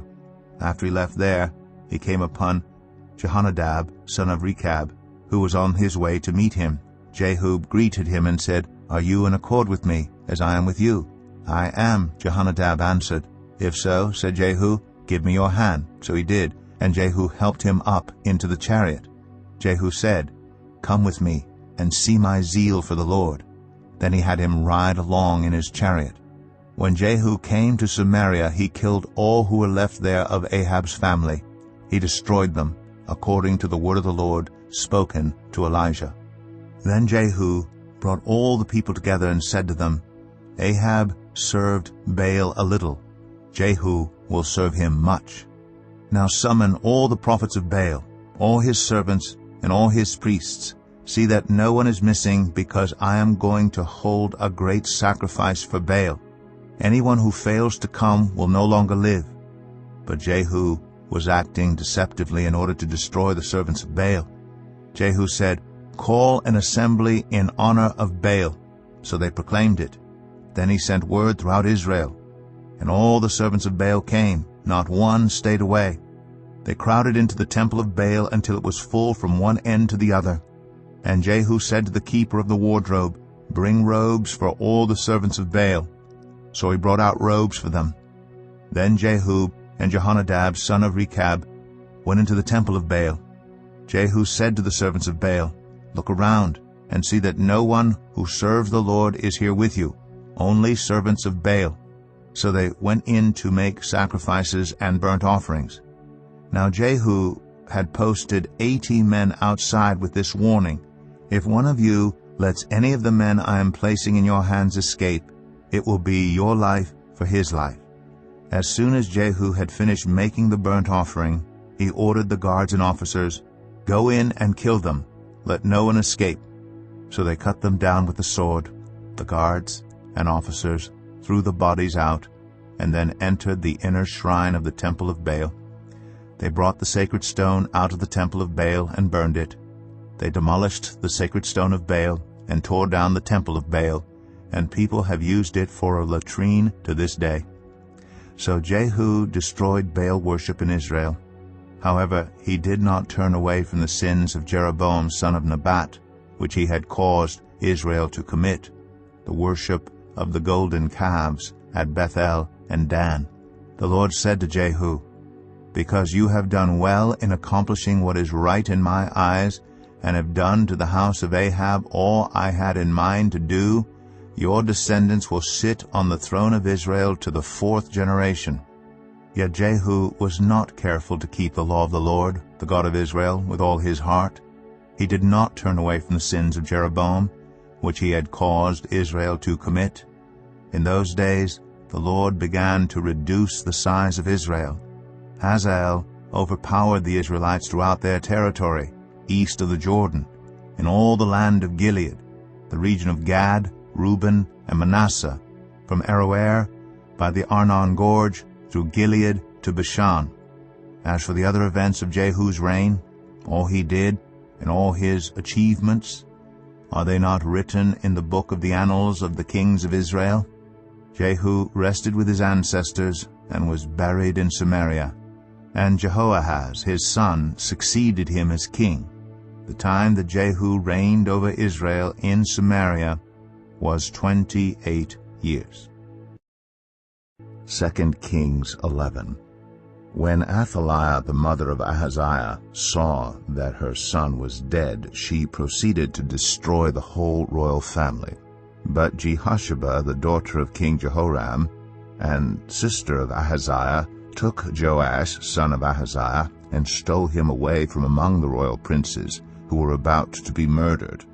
She put him and his nurse in a bedroom to hide him from Athaliah, so he was not killed.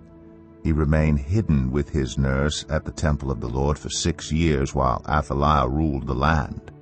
In the 7th year, Jehoiada sent for the commanders of units of 100, the Kerites, and the guards, and had them brought to him at the temple of the Lord.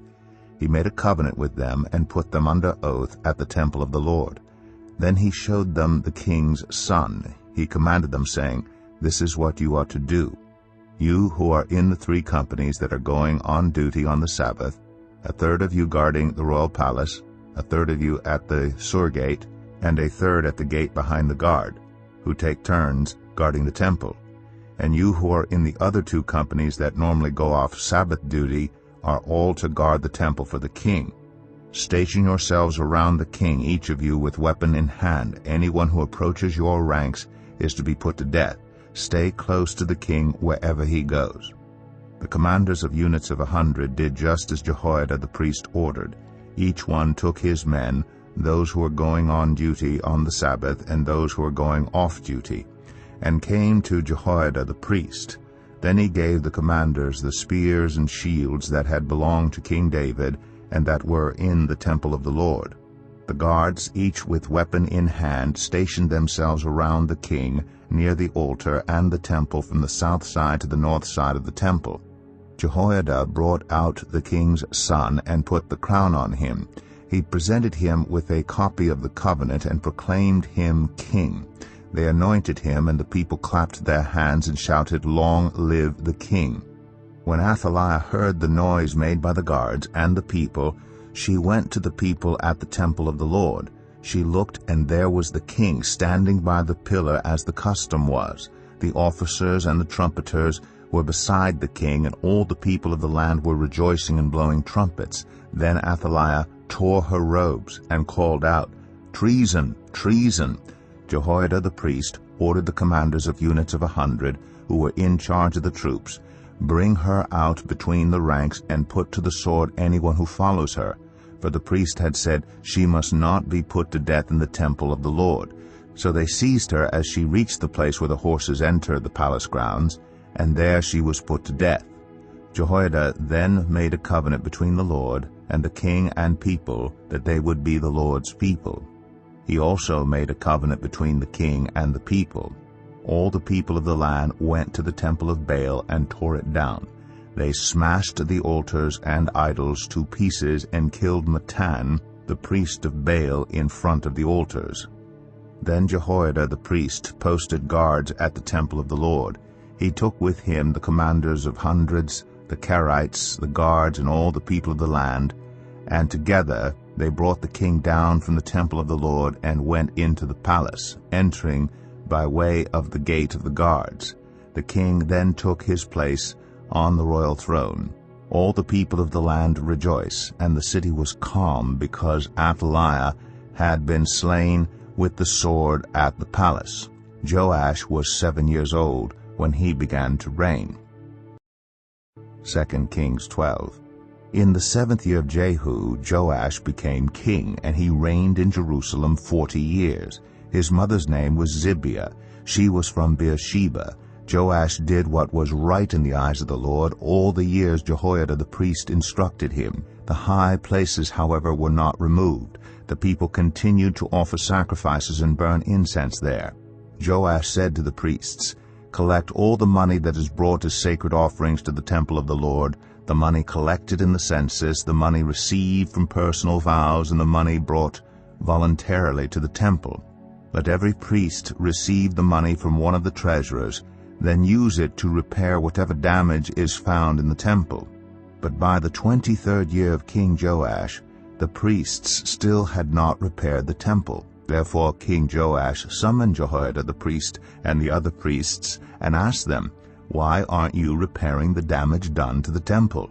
"Take no more money from your treasures, but hand it over for repairing the temple."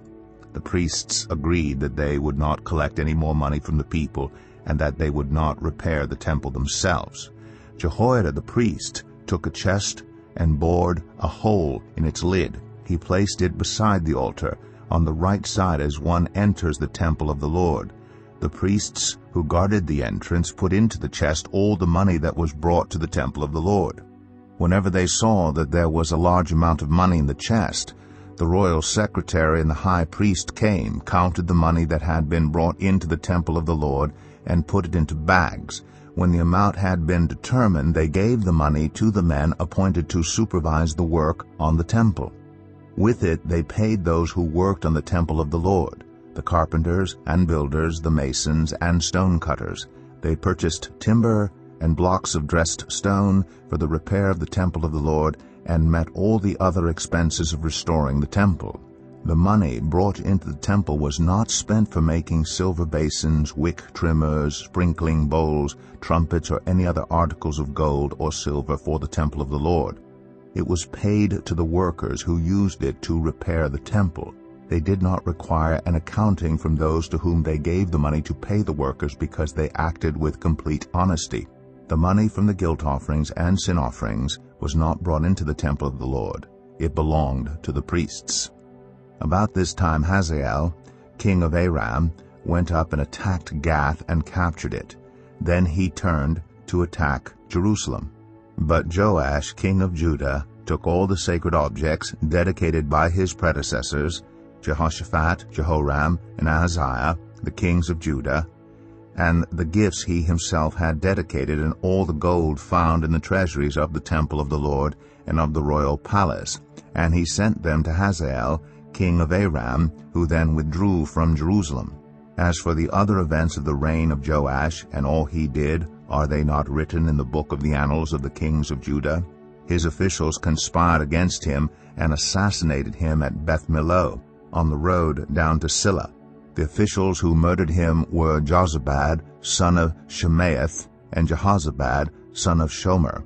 He died and was buried with his ancestors in the city of David, and Amaziah, his son, succeeded him as king. 2 Kings 13. In the 23rd year of Joash, son of Ahaziah, king of Judah, Jehoahaz, son of Jehu, became king of Israel in Samaria, and he reigned 17 years. He did evil in the eyes of the Lord by following the sins of Jeroboam, son of Nebat, which he had caused Israel to commit, and he did not turn away from them.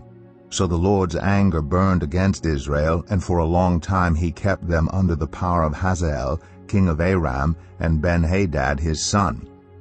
Then Jehoahaz sought the Lord's favor, and the Lord listened to him, for he saw how severely the king of Aram was oppressing Israel. The Lord provided a deliverer for Israel, and they escaped from the power of Aram.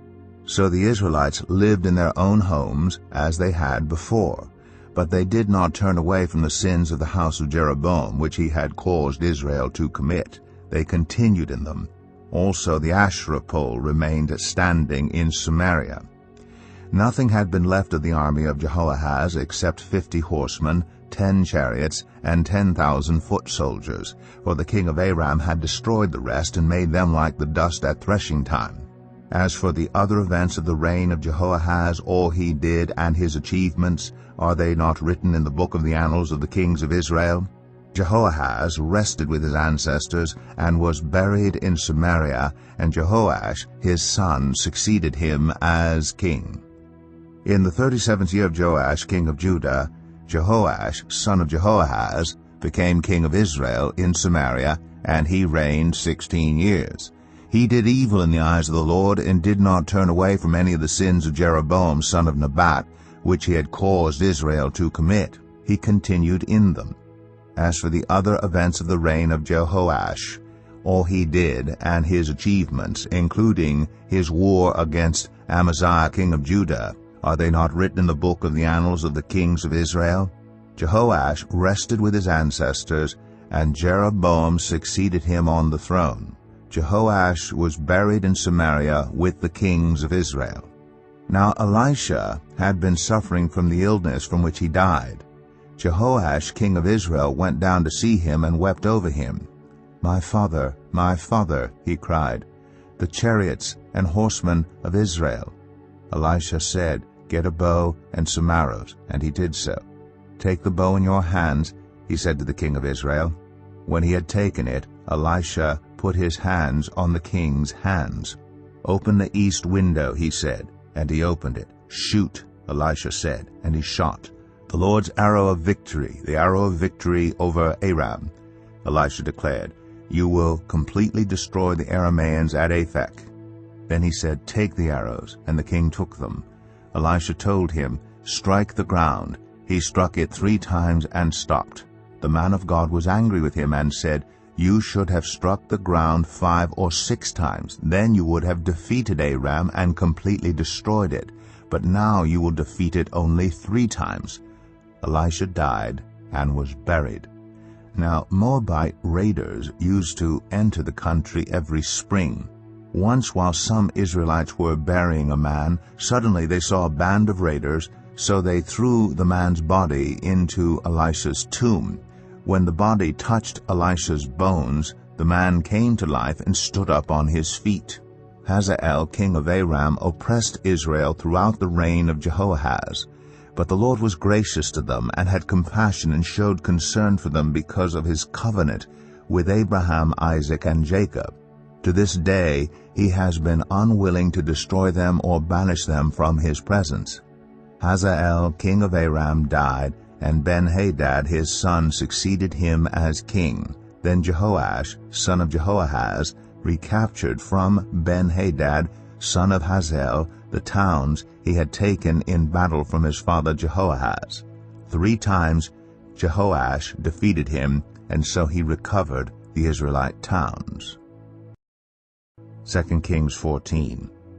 In the 2nd year of Jehoash, son of Jehoahaz, king of Israel, Amaziah, son of Joash, king of Judah, began to reign. He was 25 years old when he became king, and he reigned in Jerusalem 29 years. His mother's name was Jehoadan. She was from Jerusalem.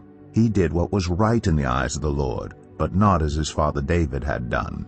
In everything he followed the example of his father Joash. The high places, however, were not removed. The people continued to offer sacrifices and burn incense there. After the kingdom was firmly in his grasp, he executed the officials who had murdered his father the king. Yet he did not put the children of the assassins to death, in accordance with what is written in the book of the law of Moses, where the Lord commanded, "Parents are not to be put to death for their children, nor children put to death for their parents. Each will die for their own sin." He was the one who defeated 10,000 Edomites in the Valley of Salt and captured Selah in battle, calling it Joktheel, the name it has to this day. Then Amaziah sent messengers to Jehoash, son of Jehoahaz, the son of Jehu, king of Israel, with the challenge, "Come, let us face each other in battle." But Jehoash, king of Israel, replied to Amaziah, king of Judah, "A thistle in Lebanon sent a message to a cedar in Lebanon, 'Give your daughter to my son in marriage.' Then a wild beast in Lebanon came along and trampled the thistle underfoot. You have indeed defeated Edom, and now you are arrogant. Glory in your victory, but stay at home.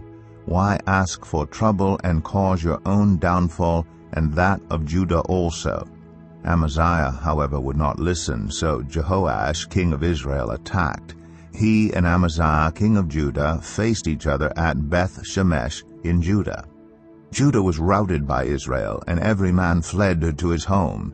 Jehoash, king of Israel, captured Amaziah, king of Judah, the son of Joash, the son of Ahaziah, at Beth-Shemesh. Then Jehoash went to Jerusalem and broke down the wall of Jerusalem from the Ephraim gate to the corner gate, a section about 400 cubits long.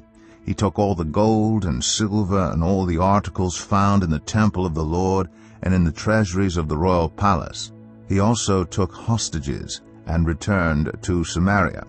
As for the other events of the reign of Jehoash, what he did and his achievements, including his war against Amaziah king of Judah, are they not written in the book of the annals of the kings of Israel? Jehoash rested with his ancestors and was buried in Samaria with the kings of Israel, and Jeroboam his son succeeded him as king. Amaziah son of Joash king of Judah lived for 15 years after the death of Jehoash son of Jehoahaz king of Israel. As for the other events of Amaziah's reign, are they not written in the book of the annals of the kings of Judah? They conspired against him in Jerusalem, and he fled to Lachish, but they sent men after him to Lachish and killed him there. He was brought back by horse and was buried in Jerusalem with his ancestors in the city of David. Then all the people of Judah took Azariah, who was 16 years old, and made him king in place of his father Amaziah. He was the one who rebuilt Elath and restored it to Judah after Amaziah rested with his ancestors. In the 15th year of Amaziah, son of Joash, king of Judah, Jeroboam, son of Joash, king of Israel, became king in Samaria, and he reigned 41 years. He did evil in the eyes of the Lord, and did not turn away from any of the sins of Jeroboam son of Nebat, which he had caused Israel to commit. He was the one who restored the boundaries of Israel from Lebo-Hamath to the Dead Sea, in accordance with the word of the Lord, the God of Israel, spoken through his servant Jonah, son of Amittai, the prophet from Gath-Hepher. The Lord had seen how bitterly everyone in Israel, whether slave or free, was suffering. There was no one to help them. And since the Lord had not said he would blot out the name of Israel from under heaven, he saved them by the hand of Jeroboam, son of Jehoash. As for the other events of Jeroboam's reign, all he did and his military achievements, including how he recovered for Israel both Damascus and Hamath, which had belonged to Judah, are they not written in the book of the annals of the kings of Israel? Jeroboam rested with his ancestors, the kings of Israel, and Zechariah his son succeeded him as king. 2 Kings 15. In the 27th year of Jeroboam king of Israel, Azariah son of Amaziah king of Judah began to reign. He was 16 years old when he became king, and he reigned in Jerusalem 52 years. His mother's name was Jechaliah. She was from Jerusalem. He did what was right in the eyes of the Lord, just as his father Amaziah had done.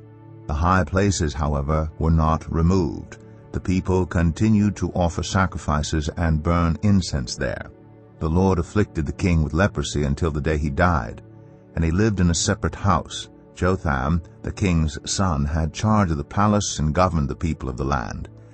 As for the other events of Azariah's reign and all he did, are they not written in the book of the annals of the kings of Judah? Azariah rested with his ancestors, and was buried near them in the city of David, and Jotham, his son, succeeded him as king. In the 38th year of Azariah, king of Judah, Zechariah son of Jeroboam became king of Israel in Samaria, and he reigned 6 months. He did evil in the eyes of the Lord, as his predecessors had done. He did not turn away from the sins of Jeroboam son of Nebat, which he had caused Israel to commit. Shallum son of Jabesh conspired against Zechariah. He attacked him in front of the people, assassinated him, and succeeded him as king. The other events of Zechariah's reign are written in the book of the annals of the kings of Israel. So the word of the Lord spoken to Jehu was fulfilled. Your descendants will sit on the throne of Israel to the 4th generation. Shallum, son of Jabesh, became king in the 39th year of Uzziah, king of Judah, and he reigned in Samaria 1 month. Then Menahem, son of Gadai, went from Tirzah up to Samaria. He attacked Shallum, son of Jabesh, in Samaria, assassinated him, and succeeded him as king. The other events of Shallum's reign and the conspiracy he led are written in the book of the annals of the kings of Israel. At that time Menahem, starting out from Tirzah, attacked Tiphsah and everyone in the city and its vicinity because they refused to open their gates. He sacked Tiphsah and ripped open all the pregnant women. In the 39th year of Azariah king of Judah, Menahem son of Gadai, became king of Israel, and he reigned in Samaria 10 years. He did evil in the eyes of the Lord. During his entire reign he did not turn away from the sins of Jeroboam son of Nebat, which he had caused Israel to commit. Then Pul, king of Assyria, invaded the land, and Menahem gave him 1,000 talents of silver to gain his support and strengthen his own hold on the kingdom. Menahem exacted this money from Israel. Every wealthy person had to contribute 50 shekels of silver to be given to the king of Assyria. So the king of Assyria withdrew and stayed in the land no longer.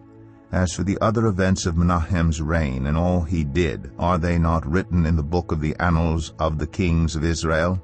Menahem rested with his ancestors, and Pekahiah his son succeeded him as king. In the 50th year of Azariah king of Judah, Pekahiah son of Menahem became king of Israel in Samaria, and he reigned 2 years. Pekahiah did evil in the eyes of the Lord. He did not turn away from the sins of Jeroboam son of Nebat, which he had caused Israel to commit. One of his chief officers, Pekah son of Remaliah, conspired against him. Taking 50 men of Gilead with him, he assassinated Pekahiah along with Argob and Arieh in the citadel of the royal palace at Samaria. So Pekah killed Pekahiah and succeeded him as king. The other events of Pekahiah's reign and all he did are written in the book of the annals of the kings of Israel. In the 52nd year of Azariah king of Judah, Pekah son of Remaliah became king of Israel in Samaria, and he reigned 20 years. He did evil in the eyes of the Lord. He did not turn away from the sins of Jeroboam son of Nebat, which he had caused Israel to commit. In the time of Pekah, king of Israel, Tiglath-Pileser, king of Assyria, came and took Ijon, Abel, Beth-Makkah, Genoa, Kadesh, and Hazor. He took Gilead and Galilee, including all the land of Naphtali, and deported the people to Assyria. Then Hoshea, son of Elah, conspired against Pekah, son of Remaliah.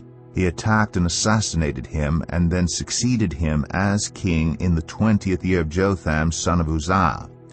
As for the other events of Pekah's reign and all he did, are they not written in the book of the annals of the kings of Israel?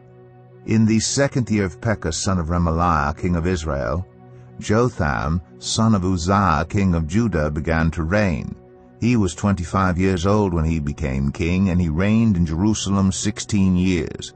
His mother's name was Jerusha, daughter of Zadok. He did what was right in the eyes of the Lord, just as his father Uzziah had done. The high places, however, were not removed. The people continued to offer sacrifices and burn incense there. Jotham rebuilt the upper gate of the temple of the Lord. As for the other events of Jotham's reign and what he did, are they not written in the book of the annals of the kings of Judah? In those days the Lord began to send Rezin, king of Aram, and Pekah, son of Remaliah, against Judah. Jotham rested with his ancestors, and was buried with them in the city of David, the city of his father, and Ahaz his son succeeded him as king. 2 Kings 16. In the 17th year of Pekah son of Remaliah, Ahaz son of Jotham king of Judah began to reign. Ahaz was 20 years old when he became king, and he reigned in Jerusalem 16 years. Unlike David, his father, he did not do what was right in the eyes of the Lord his God. He followed the ways of the kings of Israel, and even sacrificed his son in the fire, engaging in the detestable practices of the nations the Lord had driven out before the Israelites. He offered sacrifices and burnt incense at the high places, on the hilltops, and under every spreading tree. Then Rezin, king of Aram, and Pekah, son of Remaliah, king of Israel, marched up to fight against Jerusalem and besieged Ahaz, but they could not overpower him. At that time Rezin, king of Aram, recovered Elath for Aram by driving out the people of Judah. Edomites then moved into Elath and have lived there to this day. Ahaz sent messengers to say to Tiglath-Pileser, king of Assyria, I am your servant and vassal. Come up and save me out of the hand of the king of Aram and of the king of Israel, who are attacking me." And Ahaz took the silver and gold found in the temple of the Lord and in the treasuries of the royal palace, and sent it as a gift to the king of Assyria. The king of Assyria complied by attacking Damascus and capturing it. He deported its inhabitants to Kir and put Rezin to death. Then King Ahaz went to Damascus to meet Tiglath-Pileser, king of Assyria. He saw an altar in Damascus and sent to Uriah the priest a sketch of the altar with detailed plans for its construction. So Uriah the priest built an altar in accordance with all the plans that King Ahaz had sent from Damascus, and finished it before King Ahaz returned. When the king came back from Damascus and saw the altar, he approached it and presented offerings on it. He offered up his burnt offering and grain offering, poured out his drink offering, and splashed the blood of his fellowship offerings against the altar. As for the bronze altar that stood before the Lord, he brought it from the front of the temple, from between the new altar and the temple of the Lord, and put it on the north side of the new altar. King Ahaz then gave these orders to Uriah the priest. On the large new altar, offer the morning burnt offering and the evening grain offering, the king's burnt offering and his grain offering, and the burnt offering of all the people of the land, and their grain offering and their drink offering. Splash against this altar the blood of all the burnt offerings and sacrifices. But I will use the bronze altar for seeking guidance. And Uriah the priest did just as King Ahaz had ordered. King Ahaz cut off the side panels and removed the basins from the movable stands. He removed the sea from the bronze bowls that supported it and set it on a stone base. He took away the Sabbath canopy that had been built at the temple and removed the royal entryway outside the temple of the Lord in deference to the king of Assyria.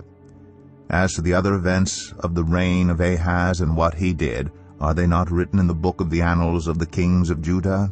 Ahaz rested with his ancestors and was buried with them in the city of David, and Hezekiah his son succeeded him as king. 2 Kings 17. In the 12th year of Ahaz king of Judah, Hoshea son of Elah became king of Israel in Samaria, and he reigned 9 years. He did evil in the eyes of the Lord, but not like the kings of Israel who preceded him. Shalmaneser, king of Assyria, came up to attack Hoshea, who had been Shalmaneser's vassal and had paid him tribute. But the king of Assyria discovered that Hoshea was a traitor, for he had sent envoys to So, king of Egypt, and he no longer paid tribute to the king of Assyria, as he had done year by year. Therefore Shalmaneser seized him and put him in prison. The king of Assyria invaded the entire land, marched against Samaria, and laid siege to it for 3 years. In the 9th year of Hoshea, the king of Assyria captured Samaria and deported the Israelites to Assyria. He settled them in Halah, in Gozan, on the Habor River, and in the towns of the Medes. All this took place because the Israelites had sinned against the Lord their God, who had brought them up out of Egypt from under the power of Pharaoh, king of Egypt. They worshipped other gods, and followed the practices of the nations the Lord had driven out before them, as well as the practices that the kings of Israel had introduced. The Israelites secretly did things against the Lord their God that were not right. From watchtower to fortified city, they built themselves high places in all their towns. They set up sacred stones and Asherah poles on every high hill and under every spreading tree. At every high place they burned incense, as the nations whom the Lord had driven out before them had done. They did wicked things that aroused the Lord's anger. They worshipped idols, though the Lord had said, "You shall not do this." The Lord warned Israel and Judah through all his prophets and seers, "Turn from your evil ways. Observe my commands and decrees in accordance with the entire law that I commanded your ancestors to obey, and that I delivered to you through my servants the prophets." But they would not listen, and were as stiff-necked as their ancestors, who did not trust in the Lord their God. They rejected his decrees and the covenant he had made with their ancestors, and the statutes he had warned them to keep. They followed worthless idols, and themselves became worthless. They imitated the nations around them, although the Lord had ordered them, "Do not do as they do." They forsook all the commands of the Lord their God, and made for themselves 2 idols cast in the shape of calves, and an Asherah pole. They bowed down to all the starry hosts, and they worshipped Baal.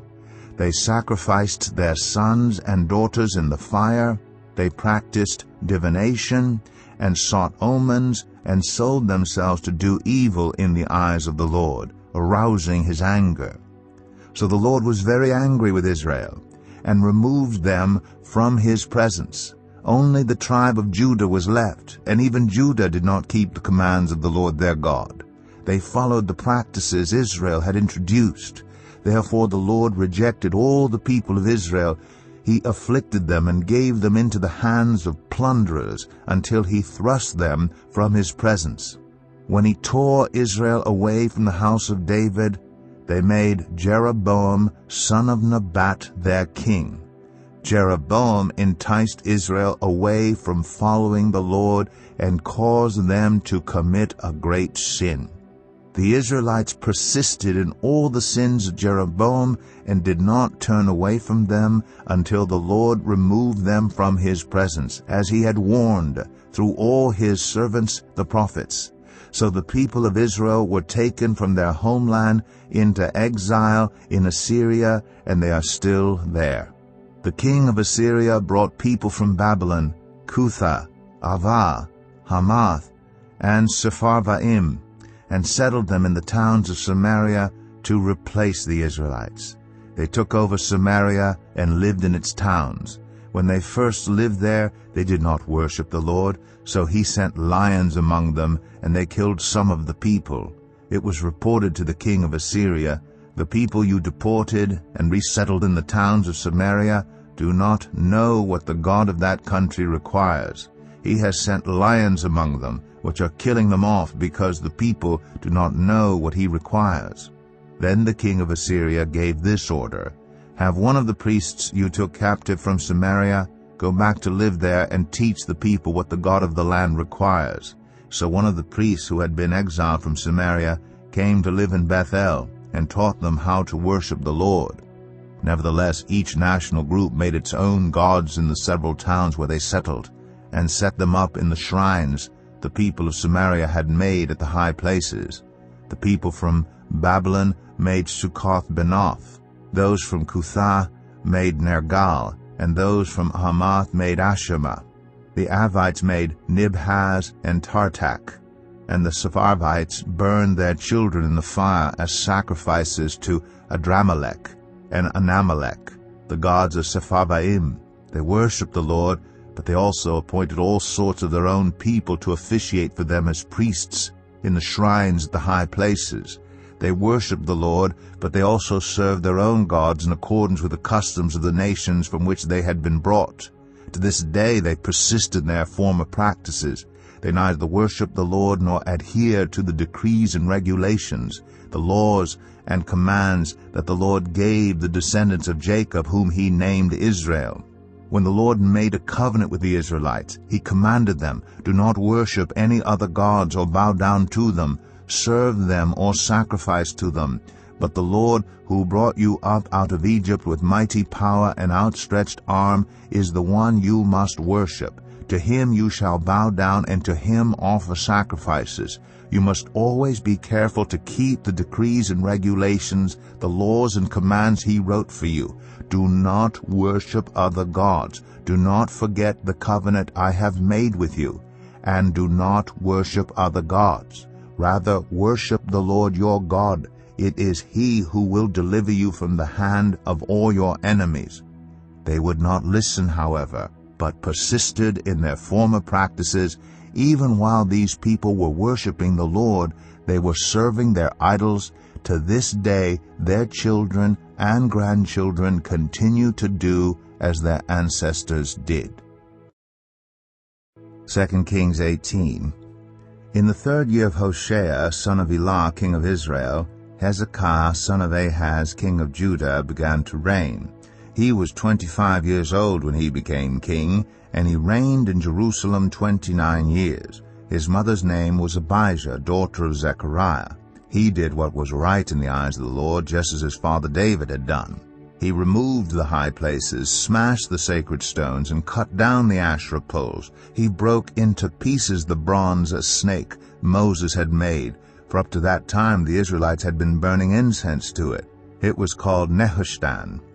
Hezekiah trusted in the Lord, the God of Israel. There was no one like him among all the kings of Judah, either before him or after him. He held fast to the Lord and did not stop following him. He kept the commands the Lord had given Moses, and the Lord was with him. He was successful in whatever he undertook. He rebelled against the king of Assyria and did not serve him. From watchtower to fortified city, he defeated the Philistines as far as Gaza and its territory. In King Hezekiah's 4th year, which was the 7th year of Hoshea, son of Elah, king of Israel, Shalmaneser, king of Assyria, marched against Samaria and laid siege to it. At the end of 3 years, the Assyrians took it. So Samaria was captured in Hezekiah's 6th year, which was the 9th year of Hoshea, king of Israel. The king of Assyria deported Israel to Assyria and settled them in Halah, in Gozan, on the Habor River, and in towns of the Medes. This happened because they had not obeyed the Lord their God, but had violated his covenant, all that Moses the servant of the Lord commanded. They neither listened to the commands nor carried them out. In the 14th year of King Hezekiah's reign, Sennacherib, king of Assyria, attacked all the fortified cities of Judah and captured them.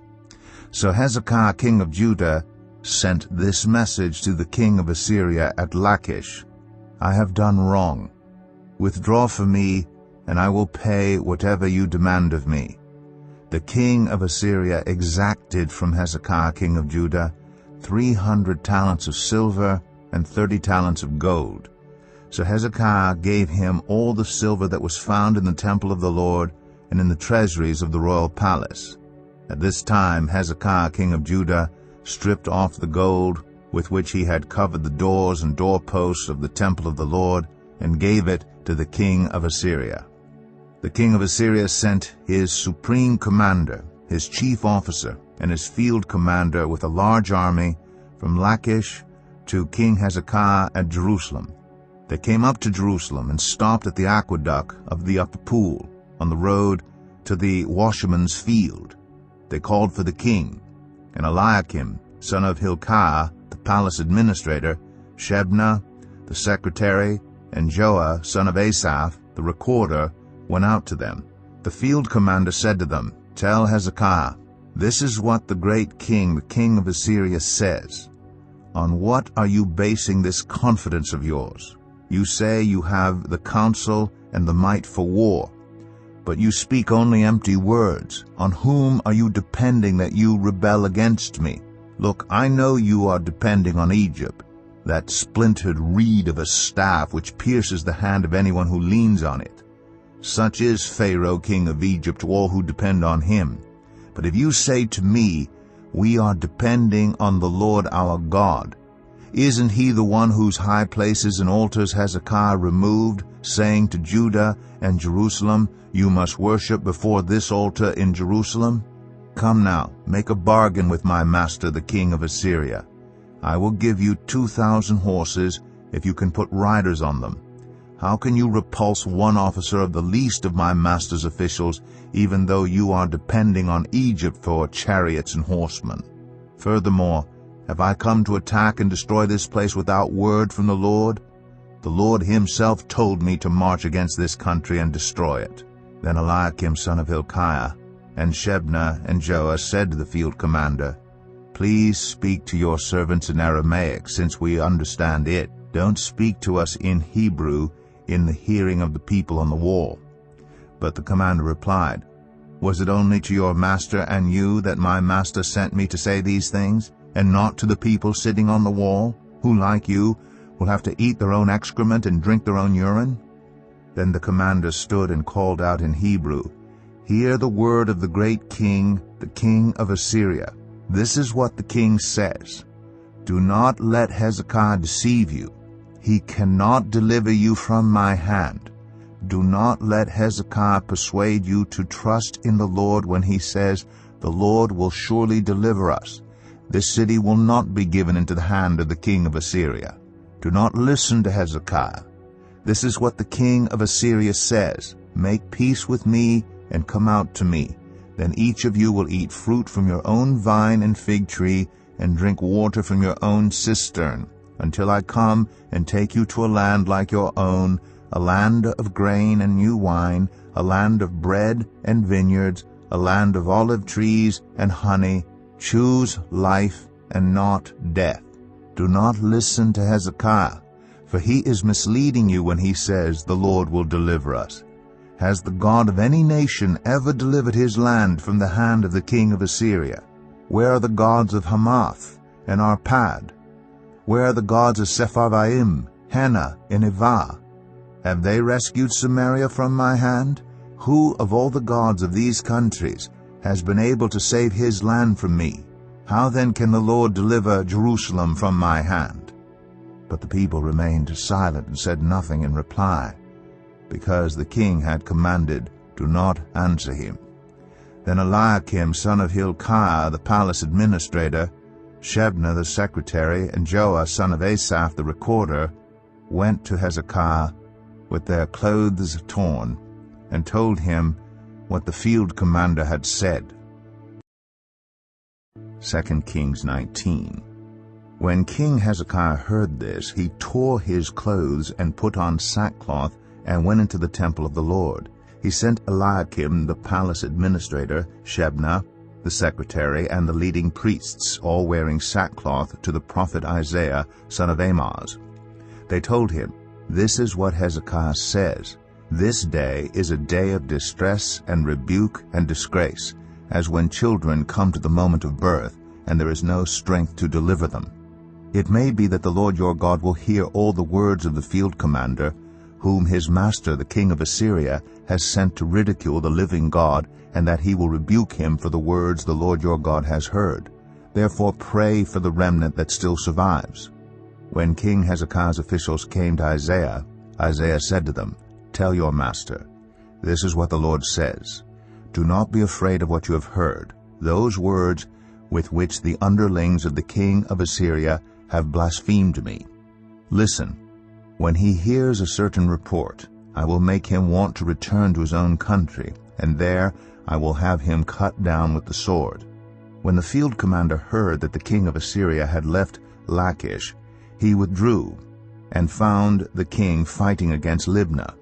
Now Sennacherib received a report that Tirhakah, the king of Cush, was marching out to fight against him. So he again sent messengers to Hezekiah with this word, "Say to Hezekiah, king of Judah, do not let the God you depend on deceive you when he says, 'Jerusalem will not be given into the hands of the king of Assyria.' Surely you have heard what the kings of Assyria have done to all the countries, destroying them completely. And will you be delivered? Did the gods of the nations that were destroyed by my predecessors deliver them, the gods of Gozan, Haran, Rezeph, and the people of Eden, who were in Tel Assar? Where is the king of Hamath or the king of Arpad? Where are the kings of Lair, Sepharvaim, Hena, and Ivah?" Hezekiah received the letter from the messengers and read it. Then he went up to the temple of the Lord and spread it out before the Lord. And Hezekiah prayed to the Lord, "Lord, the God of Israel, enthroned between the cherubim, you alone are God over all the kingdoms of the earth. You have made heaven and earth. Give ear, Lord, and hear. Open your eyes, Lord, and see. Listen to the words Sennacherib has sent to ridicule the living God. It is true, Lord, that the Assyrian kings have laid waste these nations and their lands. They have thrown their gods into the fire and destroyed them, for they were not gods, but only wood and stone, fashioned by human hands. Now, Lord our God, deliver us from his hand, so that all the kingdoms of the earth may know that you alone, Lord, are God." Then Isaiah son of Amoz sent a message to Hezekiah. "This is what the Lord, the God of Israel, says. I have heard your prayer concerning Sennacherib, king of Assyria. This is the word that the Lord has spoken against him. Virgin daughter Zion despises you and mocks you. Daughter Jerusalem tosses her head as you flee. Who is it you have ridiculed and blasphemed? Against whom have you raised your voice and lifted your eyes in pride? Against the Holy One of Israel. By your messengers you have ridiculed the Lord. And you have said, With my many chariots I have ascended the heights of the mountains, the utmost heights of Lebanon. I have cut down its tallest cedars, the choicest of its junipers. I have reached its remotest parts, the finest of its forests. I have dug wells in foreign lands, and drunk the water there. With the soles of my feet I have dried up all the streams of Egypt. Have you not heard? Long ago I ordained it. In days of old I planned it.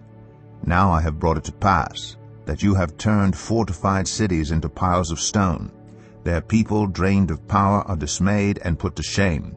They are like plants in the field, like tender green shoots, like grass sprouting on the roof, scorched before it grows up. But I know where you are, and when you come and go, and how you rage against me. Because you rage against me, and because your insolence has reached my ears, I will put my hook in your nose and my bit in your mouth, and I will make you return by the way you came. This will be the sign for you, Hezekiah. This year you will eat what grows by itself, and the second year what springs from that. But in the third year sow and reap, plant vineyards, and eat their fruit.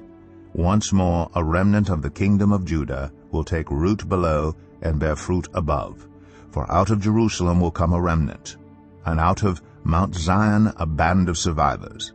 The zeal of the Lord Almighty will accomplish this. Therefore this is what the Lord says concerning the king of Assyria.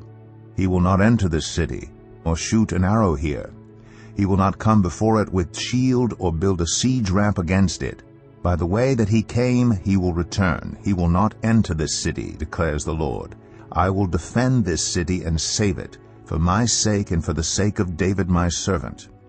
That night the angel of the Lord went out and put to death 185,000 in the Assyrian camp. When the people got up the next morning, there were all the dead bodies. So Sennacherib, king of Assyria, broke camp and withdrew. He returned to Nineveh and stayed there. One day, while he was worshipping in the temple of his god Nisroch, his sons Adramelech and Sharezer killed him with the sword, and they escaped to the land of Ararat, and Esarhaddon his son succeeded him as king. 2 Kings 20. In those days Hezekiah became ill, and was at the point of death. The prophet Isaiah son of Amoz went to him and said, This is what the Lord says, Put your house in order, because you are going to die, you will not recover. Hezekiah turned his face to the wall and prayed to the Lord, Remember, Lord, how I have walked before you faithfully, and with wholehearted devotion, and have done what is good in your eyes. And Hezekiah wept bitterly. Before Isaiah had left the middle court, the word of the Lord came to him, Go back and tell Hezekiah, the ruler of my people, This is what the Lord, the God of your father David, says. I have heard your prayer, and seen your tears. I will heal you. On the third day from now, you will go up to the temple of the Lord. I will add 15 years to your life, and I will deliver you and this city from the hand of the king of Assyria. I will defend this city for my sake and for the sake of my servant David. Then Isaiah said, Prepare a poultice of figs. They did so, and applied it to the boil, and he recovered. Hezekiah had asked Isaiah, What will be the sign that the Lord will heal me, and that I will go up to the temple of the Lord on the third day from now? Isaiah answered, This is the Lord's sign to you that the Lord will do what he has promised. Shall the shadow go forward 10 steps, or shall it go back 10 steps? It is a simple matter for the shadow to go forward 10 steps, said Hezekiah. Rather, have it go back 10 steps. Then the prophet Isaiah called on the Lord, And the Lord made the shadow go back the 10 steps it had gone down on the stairway of Ahaz. At that time Marduk-Baladan, son of Baladan, king of Babylon, sent Hezekiah letters and a gift because he had heard of Hezekiah's illness. Hezekiah received the envoys and showed them all that was in his storehouses, the silver, the gold, the spices, and the fine olive oil, his armory, and everything found among his treasures. There was nothing in his palace or in all his kingdom that Hezekiah did not show them. Then Isaiah the prophet went to King Hezekiah and asked, "What did those men say, and where did they come from?" "From a distant land," Hezekiah replied. "They came from Babylon." The prophet asked, "What did they see in your palace?" "They saw everything in my palace," Hezekiah said. "There is nothing among my treasures that I did not show them." Then Isaiah said to Hezekiah, "Hear the word of the Lord. The time will surely come when everything in your palace and all that your predecessors have stored up until this day will be carried off to Babylon. Nothing will be left, says the Lord. And some of your descendants, your own flesh and blood, who will be born to you, will be taken away, and they will become eunuchs in the palace of the king of Babylon. The word of the Lord you have spoken is good," Hezekiah replied. For he thought, "Will there not be peace and security in my lifetime?"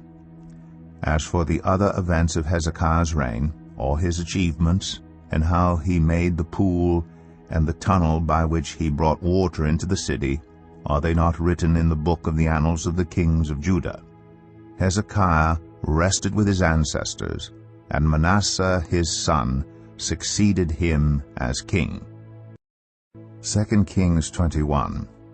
Manasseh was 12 years old when he became king, and he reigned in Jerusalem 55 years. His mother's name was Hephzibah. He did evil in the eyes of the Lord, following the detestable practices of the nations the Lord had driven out before the Israelites. He rebuilt the high places his father Hezekiah had destroyed. He also erected altars to Baal and made an Asherah pole, as Ahab king of Israel had done. He bowed down to all the starry hosts and worshipped them. He built altars in the temple of the Lord, of which the Lord had said, "In Jerusalem I will put my name." In the 2 courts of the temple of the Lord, he built altars to all the starry hosts. He sacrificed his own son in the fire, practiced divination, sought omens, and consulted mediums and spiritists. He did much evil in the eyes of the Lord, arousing his anger. He took the carved Asherah pole he had made and put it in the temple, of which the Lord had said to David and to his son Solomon, "In this temple and in Jerusalem, which I have chosen out of all the tribes of Israel, I will put my name forever. I will not again make the feet of the Israelites wander from the land I gave their ancestors, if only they will be careful to do everything I commanded them and will keep the whole law that my servant Moses gave them." But the people did not listen. Manasseh led them astray, so that they did more evil than the nations the Lord had destroyed before the Israelites. The Lord said through his servants the prophets, "Manasseh king of Judah has committed these detestable sins. He has done more evil than the Amorites who preceded him, and has led Judah into sin with his idols. Therefore this is what the Lord, the God of Israel, says. I am going to bring such disaster on Jerusalem and Judah that the ears of everyone who hears of it will tingle. I will stretch out over Jerusalem the measuring line used against Samaria and the plumb line used against the house of Ahab. I will wipe out Jerusalem as one wipes a dish, wiping it and turning it upside down. I will forsake the remnant of my inheritance and give them into the hands of enemies. They will be looted and plundered by all their enemies. They have done evil in my eyes, and have aroused my anger from the day their ancestors came out of Egypt until this day. Moreover, Manasseh also shed so much innocent blood that he filled Jerusalem from end to end, besides the sin that he had caused Judah to commit, so that they did evil in the eyes of the Lord. As for the other events of Manasseh's reign and all he did, including the sin he committed, are they not written in the book of the annals of the kings of Judah? Manasseh rested with his ancestors, and was buried in his palace garden, the garden of Uzzah, and Amon his son succeeded him as king. Amon was 22 years old when he became king, and he reigned in Jerusalem 2 years. His mother's name was Meshullemeth, daughter of Haraz. She was from Jotbah. He did evil in the eyes of the Lord, as his father Manasseh had done. He followed completely the ways of his father, worshipping the idols his father had worshipped, and bowing down to them. He forsook the Lord, the God of his ancestors, and did not walk in obedience to him. Amon's officials conspired against him and assassinated the king in his palace. Then the people of the land killed all who had plotted against King Amon, and they made Josiah his son king in his place. As for the other events of Amon's reign and what he did, are they not written in the book of the annals of the kings of Judah? He was buried in his tomb in the garden of Uzzah, and Josiah his son succeeded him as king. 2 Kings 22. Josiah was 8 years old when he became king, and he reigned in Jerusalem 31 years. His mother's name was Jedidah, daughter of Adaiah. She was from Bozkath. He did what was right in the eyes of the Lord, and followed completely the ways of his father David, not turning aside to the right or to the left. In the 18th year of his reign, King Josiah sent the secretary Shaphan, son of Azaliah, the son of Meshullam, to the temple of the Lord. He said, "Go up to Hilkiah the high priest, and have him get ready the money that has been brought into the temple of the Lord, which the doorkeepers have collected from the people. Have them entrusted to the men appointed to supervise the work on the temple, and have these men pay the workers who repair the temple of the Lord, the carpenters, the builders, and the masons. Also have them purchase timber and dressed stone to repair the temple. But they need not account for the money entrusted to them, because they are honest in their dealings."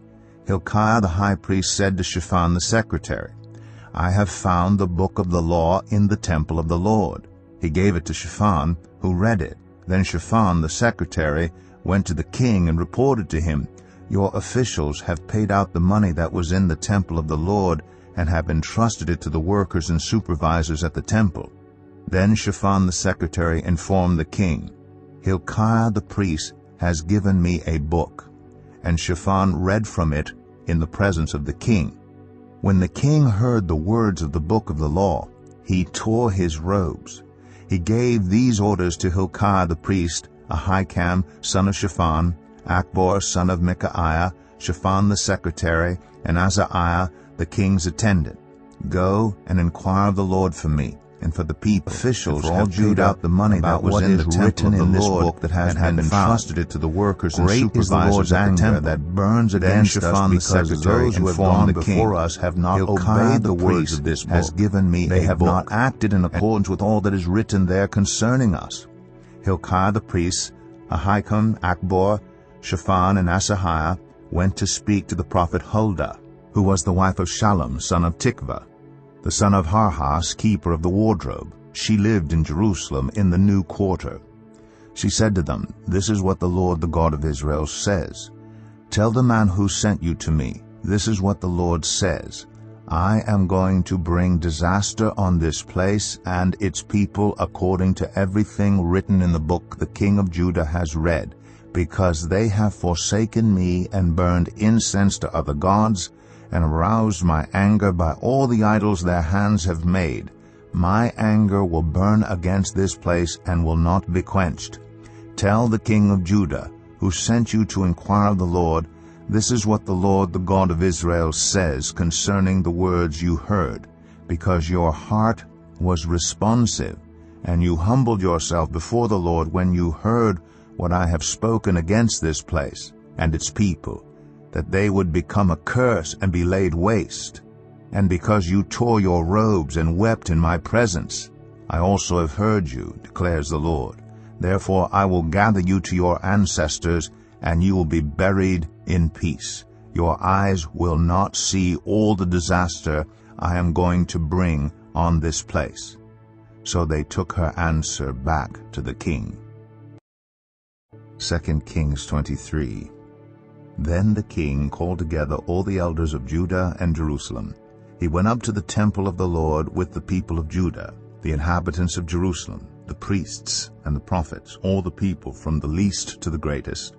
He read in their hearing all the words of the book of the covenant, which had been found in the temple of the Lord. The king stood by the pillar and renewed the covenant in the presence of the Lord, to follow the Lord and keep his commands, statutes, and decrees with all his heart and all his soul, thus confirming the words of the covenant written in this book. Then all the people pledged themselves to the covenant. The king ordered Hilkiah the high priest, the priests next in rank, and the doorkeepers to remove from the temple of the Lord all the articles made for Baal and Asherah and all the starry hosts. He burned them outside Jerusalem in the fields of the Kidron Valley, and took the ashes to Bethel. He did away with the idolatrous priests appointed by the kings of Judah to burn incense on the high places of the towns of Judah and on those around Jerusalem, those who burned incense to Baal, to the sun and moon, to the constellations, and to all the starry hosts. He took the Asherah pole from the temple of the Lord to the Kidron Valley outside Jerusalem and burned it there. He ground it to powder and scattered the dust over the graves of the common people. He also tore down the quarters of the male shrine prostitutes that were in the temple of the Lord, the quarters where women did weaving for Asherah. Josiah brought all the priests from the towns of Judah and desecrated the high places, from Geba to Beersheba, where the priests had burned incense. He broke down the gateway at the entrance of the gate of Joshua, the city governor, which was on the left of the city gate. Although the priests of the high places did not serve at the altar of the Lord in Jerusalem, they ate unleavened bread with their fellow priests. He desecrated Topheth, which was in the valley of Ben-Hinnom, so no one could use it to sacrifice their son or daughter in the fire to Molech. He removed from the entrance to the temple of the Lord the horses that the kings of Judah had dedicated to the sun. They were in the court near the room of an official named Nathan-Melech. Josiah then burned the chariots dedicated to the sun. He pulled down the altars the kings of Judah had erected on the roof near the upper room of Ahaz, and the altars Manasseh had built in the 2 courts of the temple of the Lord. He removed them from there, smashed them to pieces, and threw the rubble into the Kidron Valley. The king also desecrated the high places that were east of Jerusalem on the south of the hill of corruption, the one Solomon king of Israel had built for Ashtoreth, the vile goddess of the Sidonians, for Chemosh, the vile god of Moab, and for Molech, the detestable god of the people of Ammon. Josiah smashed the sacred stones and cut down the Asherah poles and covered the sites with human bones. Even the altar at Bethel, the high place made by Jeroboam son of Nebat, who had caused Israel to sin, even that altar and high place he demolished. He burned the high place and ground it to powder, and burned the Asherah pole also. Then Josiah looked around, and when he saw the tombs that were there on the hillside, he had the bones removed from them and burned on the altar to defile it, in accordance with the word of the Lord proclaimed by the man of God who foretold these things. The king asked, "What is that tombstone I see?" The people of the city said, "It marks the tomb of the man of God who came from Judah and pronounced against the altar of Bethel the very things you have done to it." "Leave it alone," he said. "Don't let anyone disturb his bones." So they spared his bones and those of the prophet who had come from Samaria. Just as he had done at Bethel, Josiah removed all the shrines at the high places that the kings of Israel had built in the towns of Samaria and that had aroused the Lord's anger. Josiah slaughtered all the priests of those high places on the altars and burned human bones on them. Then he went back to Jerusalem.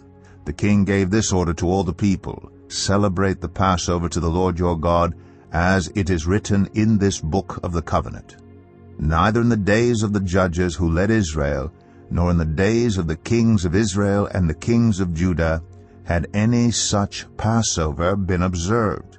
But in the 18th year of King Josiah, this Passover was celebrated to the Lord in Jerusalem. Furthermore, Josiah got rid of the mediums and spiritists, the household gods, the idols, and all the other detestable things seen in Judah and Jerusalem. This he did to fulfill the requirements of the law written in the book that Hilkiah the priest had discovered in the temple of the Lord. Neither before nor after Josiah was there a king like him who turned to the Lord as he did, with all his heart and with all his soul and with all his strength, in accordance with all the law of Moses. Nevertheless, the Lord did not turn away from the heat of his fierce anger, which burned against Judah because of all that Manasseh had done to arouse his anger. So the Lord said, I will remove Judah also from my presence as I removed Israel, and I will reject Jerusalem, the city I chose, and this temple, about which I said, My name shall be there.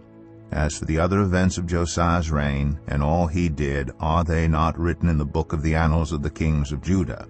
While Josiah was king, Pharaoh Necho, king of Egypt, went up to the Euphrates River to help the king of Assyria. King Josiah marched out to meet him in battle, but Necho faced him and killed him at Megiddo. Josiah's servants brought his body in a chariot from Megiddo to Jerusalem and buried him in his own tomb. And the people of the land took Jehoahaz, son of Josiah, and anointed him and made him king in place of his father.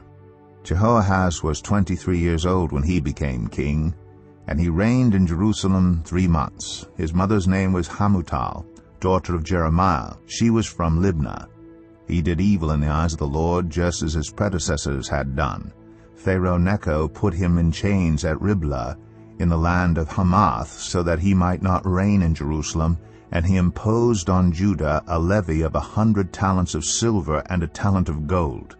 Pharaoh Necho made Eliakim, son of Josiah, king in place of his father Josiah, and changed Eliakim's name to Jehoiakim. But he took Jehoahaz and carried him off to Egypt, and there he died. Jehoiakim paid Pharaoh Necho the silver and gold he demanded.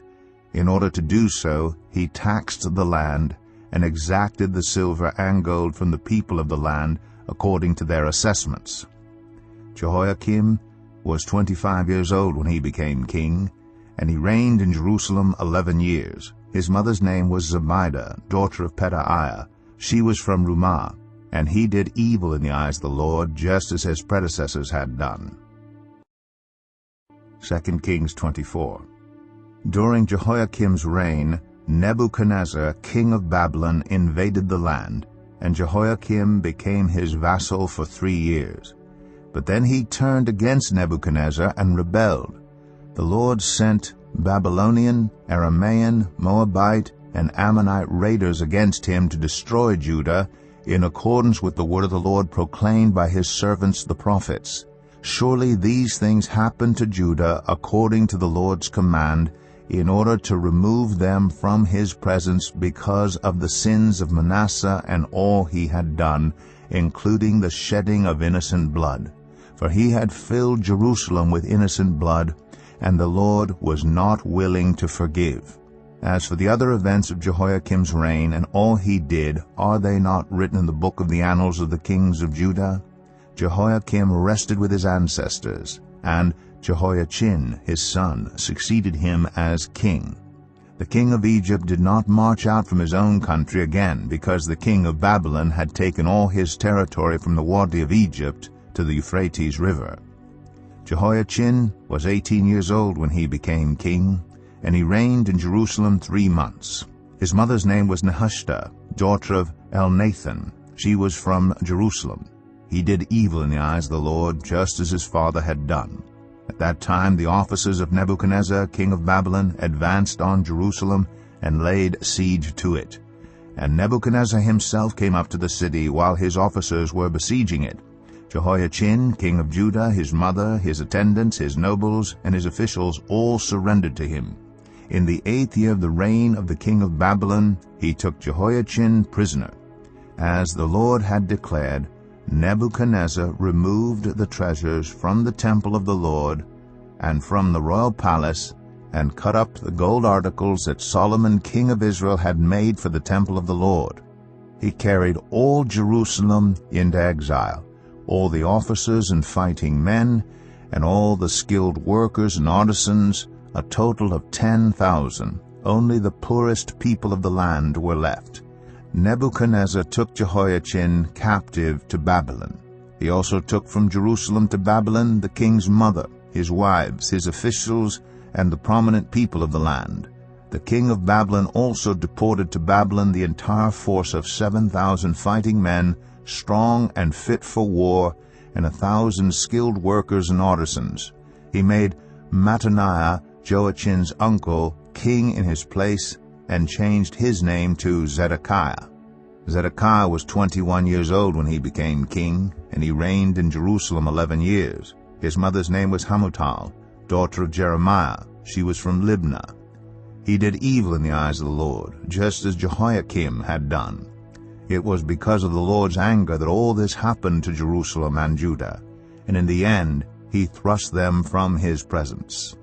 Now Zedekiah rebelled against the king of Babylon. 2 Kings 25. So in the 9th year of Zedekiah's reign, on the 10th day of the 10th month, Nebuchadnezzar, king of Babylon, marched against Jerusalem with his whole army. He encamped outside the city and built siege works all around it. The city was kept under siege until the 11th year of King Zedekiah. By the 9th day of the 4th month, the famine in the city had become so severe that there was no food for the people to eat. Then the city wall was broken through, and the whole army fled at night through the gate between the two walls near the king's garden, though the Babylonians were surrounding the city. They fled toward the Arabah. But the Babylonian army pursued the king and overtook them in the plains of Jericho.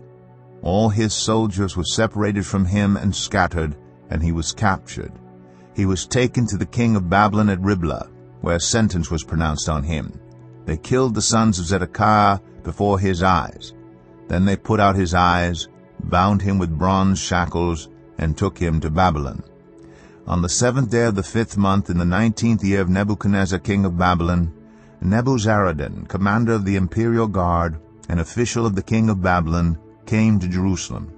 He set fire to the temple of the Lord, the royal palace, and all the houses of Jerusalem. Every important building he burned down. The whole Babylonian army, under the commander of the imperial guard, broke down the walls around Jerusalem. Nebuzaradan, the commander of the guard, carried into exile the people who remained in the city, along with the rest of the populace and those who had deserted to the king of Babylon. But the commander left behind some of the poorest people of the land to work the vineyards and fields. The Babylonians broke up the bronze pillars, the movable stands, and the bronze sea that were at the temple of the Lord, and they carried the bronze to Babylon. They also took away the pots, shovels, wick trimmers, dishes, and all the bronze articles used in the temple service. The commander of the imperial guard took away the censers and sprinkling bowls, all that were made of pure gold or silver. The bronze from the 2 pillars, the sea, and the movable stands which Solomon had made for the temple of the Lord was more than could be weighed. Each pillar was 18 cubits high. The bronze capital on top of one pillar was 3 cubits high and was decorated with a network and pomegranates of bronze all around. The other pillar with its network was similar. The commander of the guard took as prisoners Seraiah the chief priest, Zephaniah the priest next in rank, and the 3 doorkeepers. Of those still in the city, he took the officer in charge of the fighting men and 5 royal advisers. He also took the secretary, who was chief officer in charge of conscripting the people of the land, and 60 of the conscripts who were found in the city. Nebuzaradan, the commander, took them all and brought them to the king of Babylon at Riblah. There at Riblah, in the land of Hamath, the king had them executed. So Judah went into captivity away from her land. Nebuchadnezzar, king of Babylon, appointed Gedaliah, son of Ahikam, the son of Shaphan, to be over the people he had left behind in Judah. When all the army officers and their men heard that the king of Babylon had appointed Gedaliah as governor, they came to Gedaliah at Mizpah. Ishmael, son of Nethaniah, Johanan son of Kareah, Seraiah son of Tanhumeth, the Netophathite, Jaazaniah, the son of the Maacathite, and their men. Gedaliah took an oath to reassure them and their men. "Do not be afraid of the Babylonian officials," he said.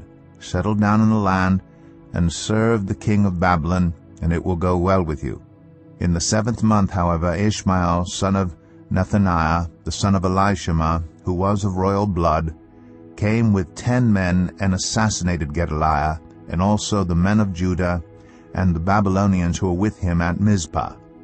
At this, all the people from the least to the greatest, together with the army officers, fled to Egypt for fear of the Babylonians.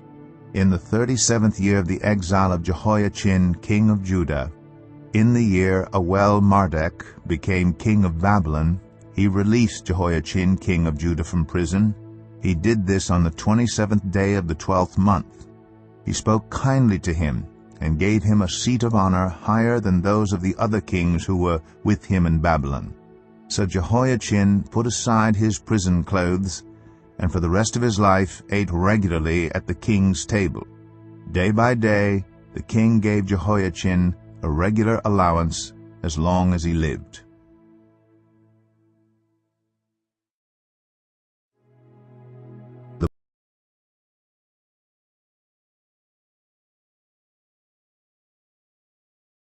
He did this on the 27th day of the 12th month. He spoke kindly to him, and gave him a seat of honor higher than those of the other kings who were with him in Babylon.